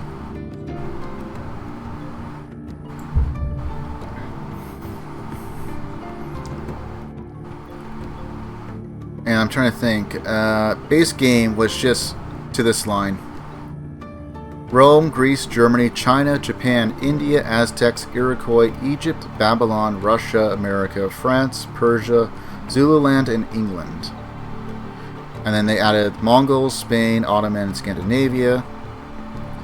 And I'm thinking that was also Celts in Arabia. And then you have this last bit here. They all have their strengths, they all have their weaknesses.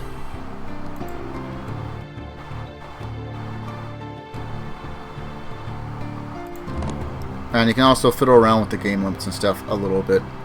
I've tried doing some stuff like gold for princess, and I tried setting it at like 1,000. I captured a princess, I did not get 1,000 gold, so I'm not sure what actually works and what doesn't, but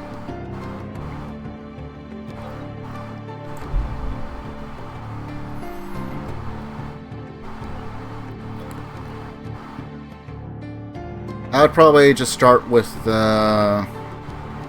domination, maybe diplomatic, conquest, cultural. You can put wonder on. I've never once got it before something else is completed. And then you can choose if you want to have things pop out faster or just slower. Just make sure you don't have this culturally linked start location. And it's not usually a problem, but Respawn AI players, if there's a lot of open space, they'll just, I don't know if it's the same, I can't remember if it's the same civ or it'll pick a random civ and it's like, oh, guess who's back? What I do not recommend, especially going in for your first time, is turning on elimination. If you have this on, you lose one city, you lose the game.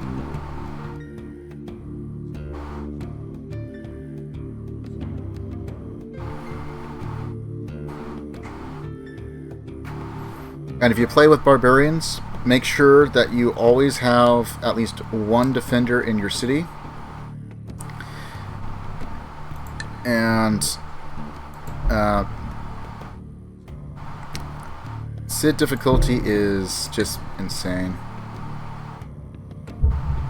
I'm just gonna pick some stupid thing just to kind of show it. If I can get someone with I need someone with a scout. There we are. Good old America. Just to get a little bit extra vision.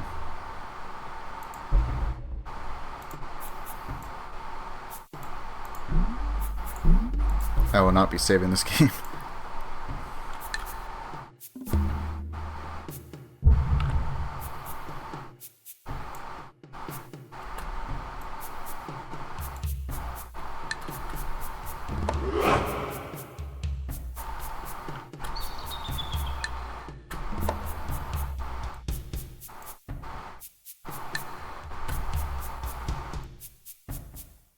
but it is quite insane on what the AI gets.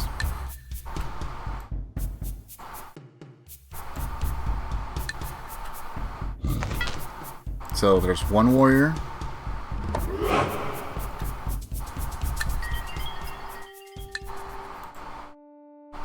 And look, he's already got, or like not even like turn 5, and he's already got some. He is also expansionist, so there's that.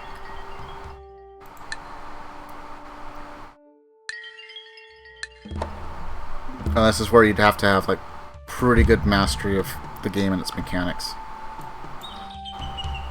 Also, notice how they already have a ship. Preserve random seed. So what that means is if you go back, like if you were to replay the same turn and do it exactly the way that you did it, it will save all the outcomes.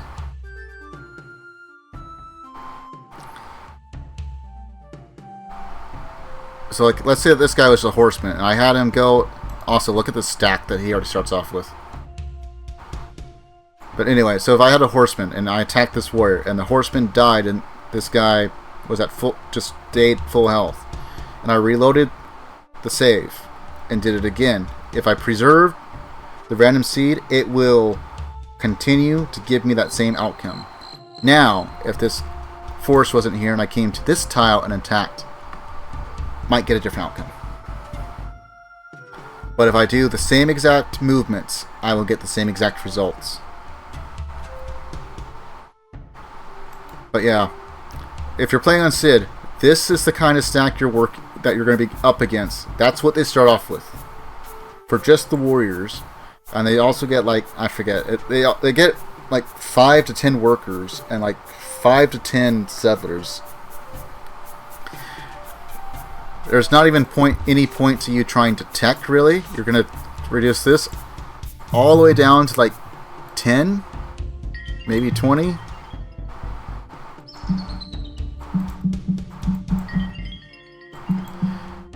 Because you're not going to be teching like hardly fast enough to do anything with. And the larger the map, the worse it's going to be.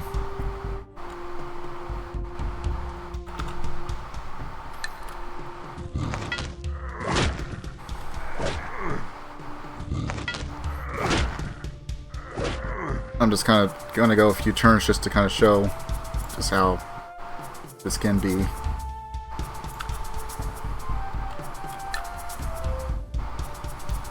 So there's a ship, there was a ship all the way up there.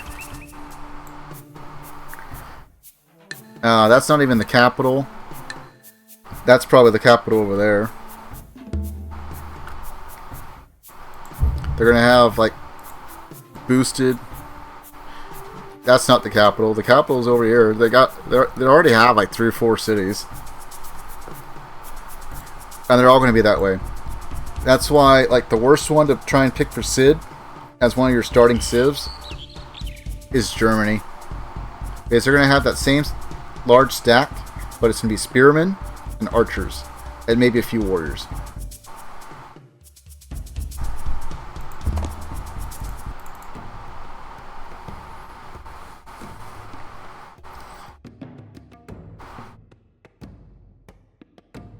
But in reality, just play a few games. I would probably start off with whoever you want. Whoever you think you're going to have the most fun. Read up on like their traits. Read up on their unique unit, just so you kind of know what to try and aim for. If you get a golden age, try not to change your government during that. The exception is probably if you're religious. If you're a religious civ, it only takes like 1 turn. Because the golden age duration is somewhat random. I think you should have it for like at least 5, maybe 10 turns. You can have it for a really long time, otherwise it is sometimes a bit short. The further out you can hold off on it, the far better the riches will be when you get them.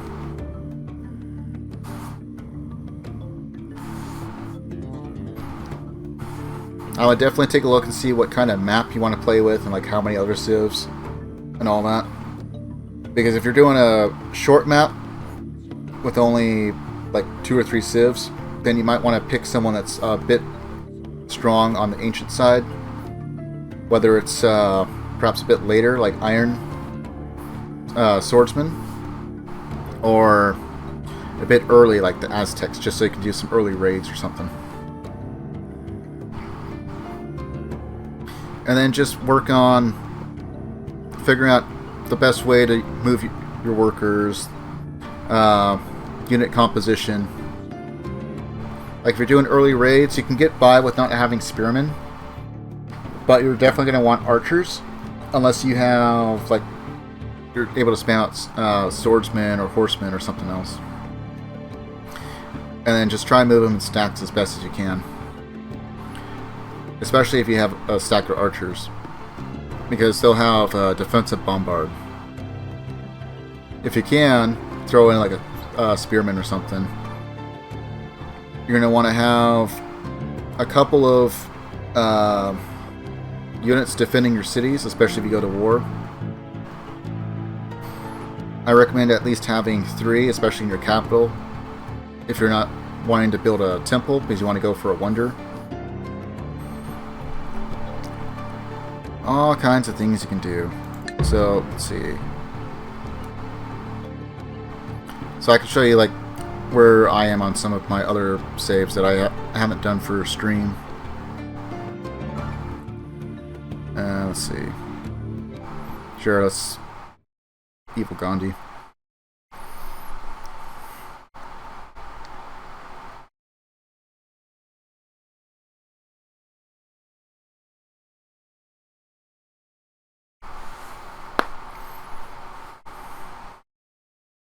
The thing I think is kind of funny is that there's just certain civs that always keep popping up as like top contenders in the games. Like I finally got a world map on this one. I have all these war elephants because I just kind of went ham on war.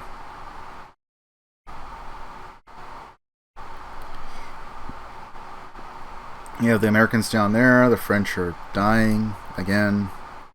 Zululand was going to be invaded next.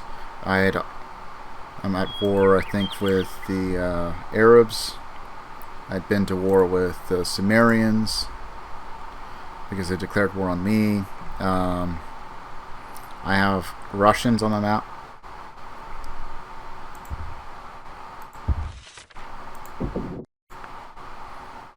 Power. So I'm already kind of on the verge of a runaway game. All thanks to war elephants, because they got 1 extra health. So,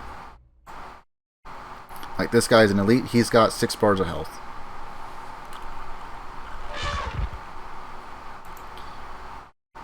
I had iron. I have horses, but I don't need any of that for these guys.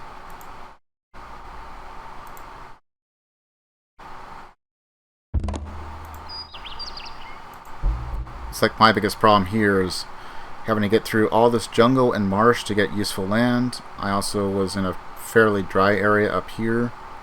So floodplains. I built cities along the floodplains.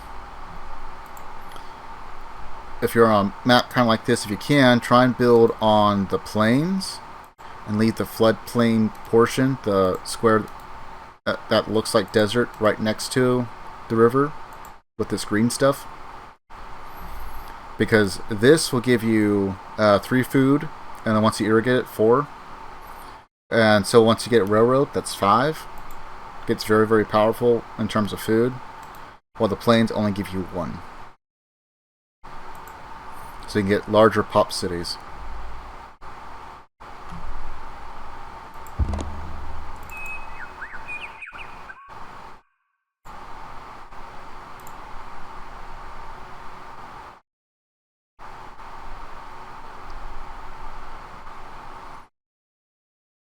As soon as it gets the next one loaded up. Because I'll like start a bunch of games and then it takes me a while before I finish them, depending on what I'm trying to do. Just so I can play around with like different strats and different civs. It's like this one, not doing nearly as great as the others, but we're still in the early age, kinda. We're just now getting towards gunpowder. I did a war against the Zulus. I haven't killed anyone yet. Started off really strong, then started falling behind. I don't think I have iron. I was going to take on the Celts, but then I had to take on the Zulus first.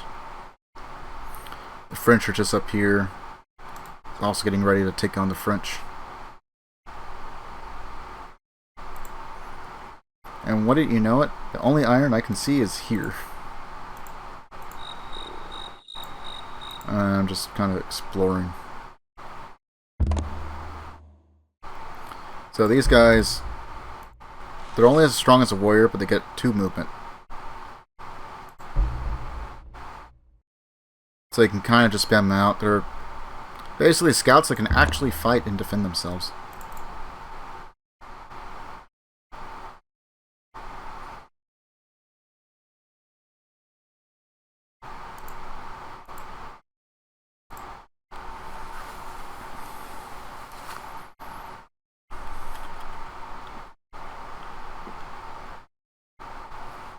And some of these, I can't even remember what's going on with them.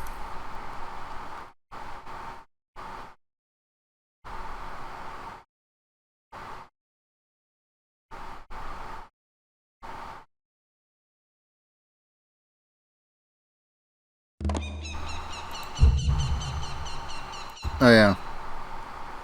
This was me as Rome.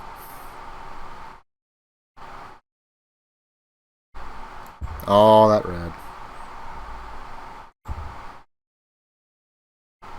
I think this one was a domination victory. So, if you're going for domination, you need to have 66% of the world area and population. You gotta have both of them before it counts.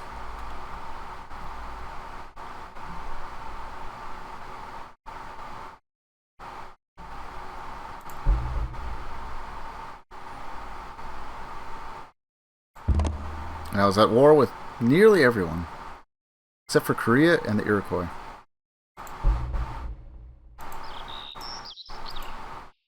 That's what's left of the Iroquois. And then this is Korea.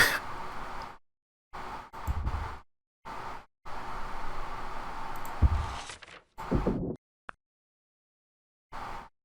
that's what happened to the majority of the world. And I don't even think I have nukes yet.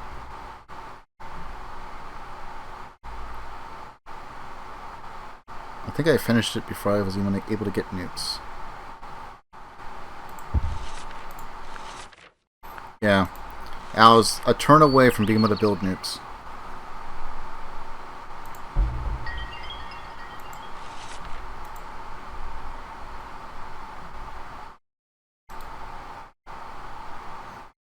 By the time you get here, you have like the Tel infantry, attack 12, defense 14, gets defensive bombard. Mech infantry, attack 12, defense 18. Let's see if I can find a modern armor. Attack 24, defense 16. Requires oil, rubber, and aluminum.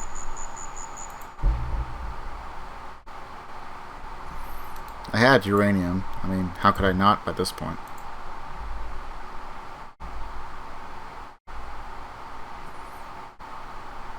And here's where our little start was.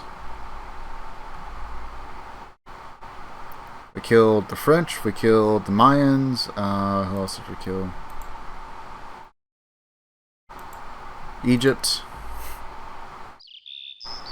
I know India was on this map. India was actually getting kind of aggressive there for a bit. The Celts, the Inca, the Arabs, the Sumerians, who we were friends with for a while.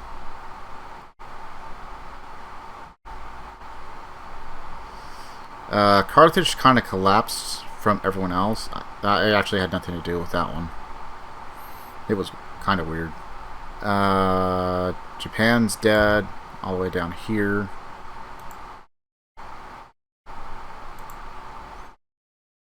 The Germans existed at one time. I can't remember if I was responsible for that or not. I don't think I was. The Dutch, that one I was responsible for. That was their last city.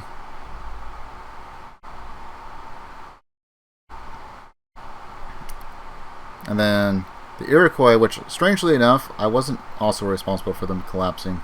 Everyone else kept picking on them, and then I just kind of came in and took over the cities afterwards.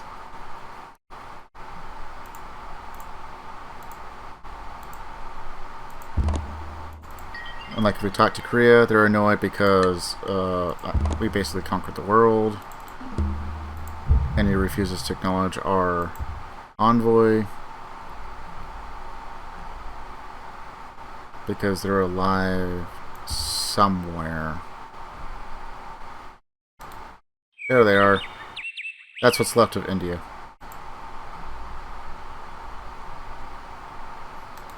So they technically won't be dead as long as they have a settler. Could be in a ship or anywhere on the map, just as long as there's at least one settler alive.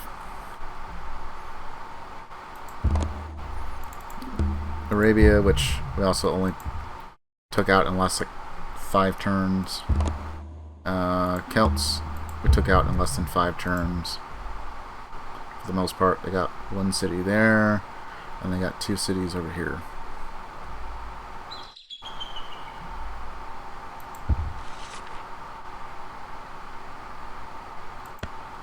And like, if I really wanted to, I could have just swapped over to fascism. And it would have sped up everything out even more. We're already producing some of the modern armor in like 1 to 2 turns.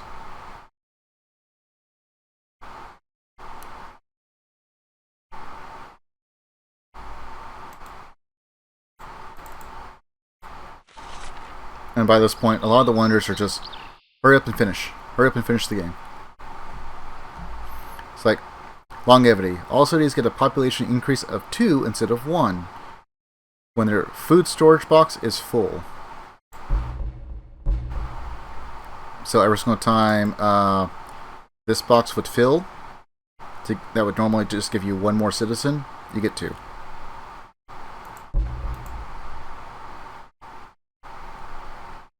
Building armies, all kinds of stuff.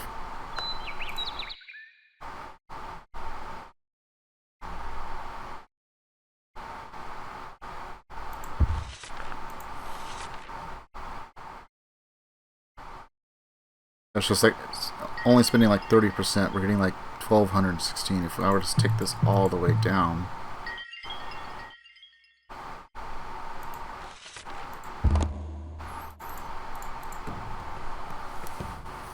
but lots of ways, lots of things. So many things to learn, so many things to keep track of. Mistakes will probably be made. Misclicks. Or any of that. Another thing you can always do for movement is you can use the numpad on your keyboard for directional inputs. Learning some of the hotkeys will certainly help, like F for fortify, Y for sentry. If you fortify, it'll simply kind of put the unit into just a defensive mode. They won't do anything.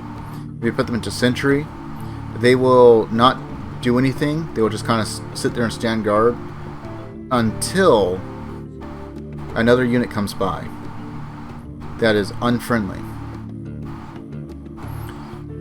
So you don't necessarily have to be at war with them. They just can't have a rite of passage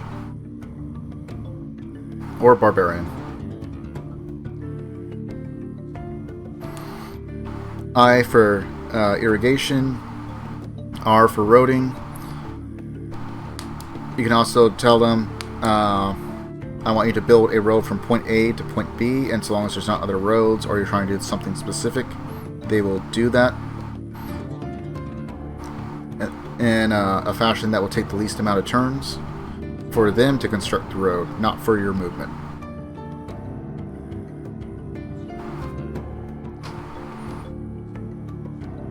M is for mine. Unfortunately, N, which is right next to the M on at least my keyboard, I don't know if it's is for like a foreign keyboard or something like that, is for plant, for like planting forests. If you want to clear jungle or marsh, you have to press and hold shift and then press C. I think in preferences there should be an option for show advanced. Here we are. Show advanced unit action buttons. So if you just have this turned on, you'll have like everything that you saw on my screen, and you can just hover over it. It will tell you what the hotkeys are.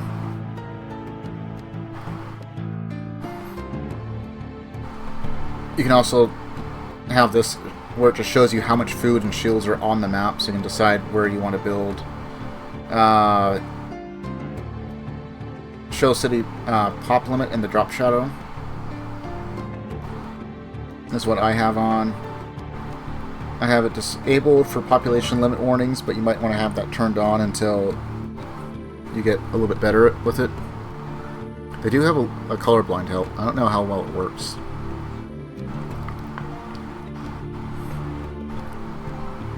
You can toggle audio. You have all this other pretty snazzy stuff. For default, it probably has animate our manual moves, animate our automatic moves, animate friend moves, automate enemy moves. If you can have this turned on, it'll probably get annoying if you have accelerated production and you're getting towards mid to late game, because you'll start seeing these stacks of like 40 to 60 to like 100 units going by, and it's going to show you them and their animation moving from point A to point B for every single unit. So if it's starting to get a little bit on the annoying side, you can just come to here and turn those off. And if you don't want to see the battle animations for one reason or another, you can turn it off here as well.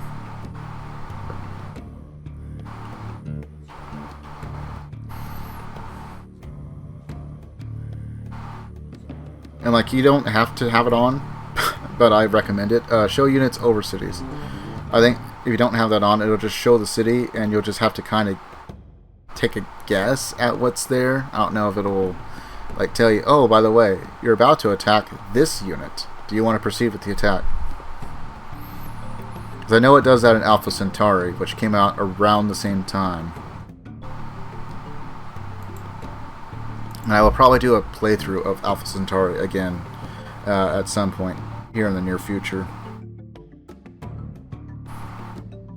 I know the last time I did it, which was also the first time I played it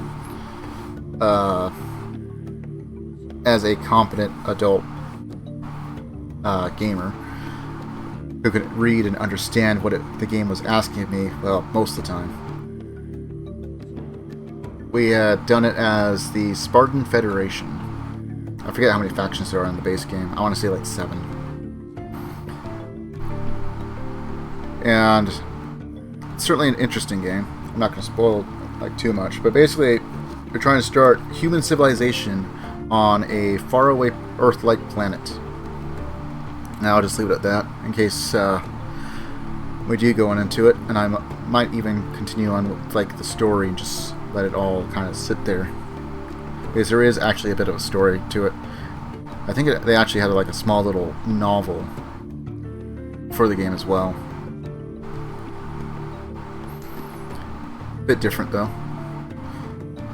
Very much kind of similar elements, but very, very different in other respects. Just like the way that diplomacy is done, technology research, even the way that units are. You can kind of customize your units on what kind of stats you want to focus on. Like, do you want more mobility? Do you want more like defensive armor so they can defend better? Do you want attack power?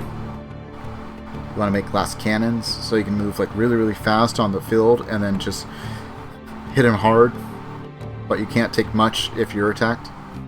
Things like that.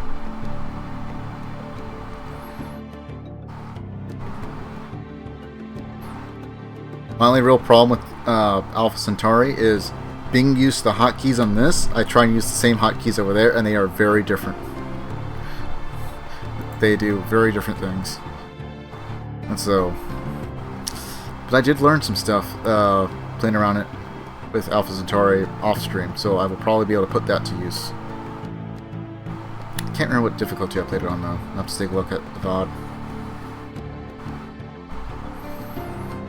And then if you have any other questions for Civ 3, I would say go visit Suede's channel. He's got all kinds of things that are probably way more in depth than I can go into.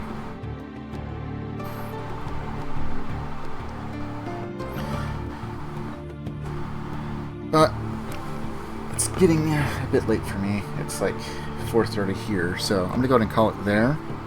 We've been going live for about 7 hours. And hopefully next week we'll be able to finish up. I got a bit of work I have to do to try and get Fallout London to cooperate a bit.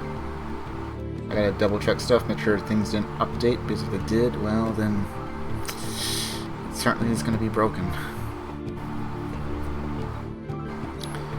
But worst case scenario, we'll just do some more Civ. The Civ seems pretty nice right now. And if I do get tired of Civ, I'll probably move over to Alpha Centauri. But until then, I don't know. I might consider doing a conquest after we finish with the Ottomans. Kind of see how things go, because it depends on how fast or slow the game goes too. So, stay healthy, stay frosty, and until next time, see ya.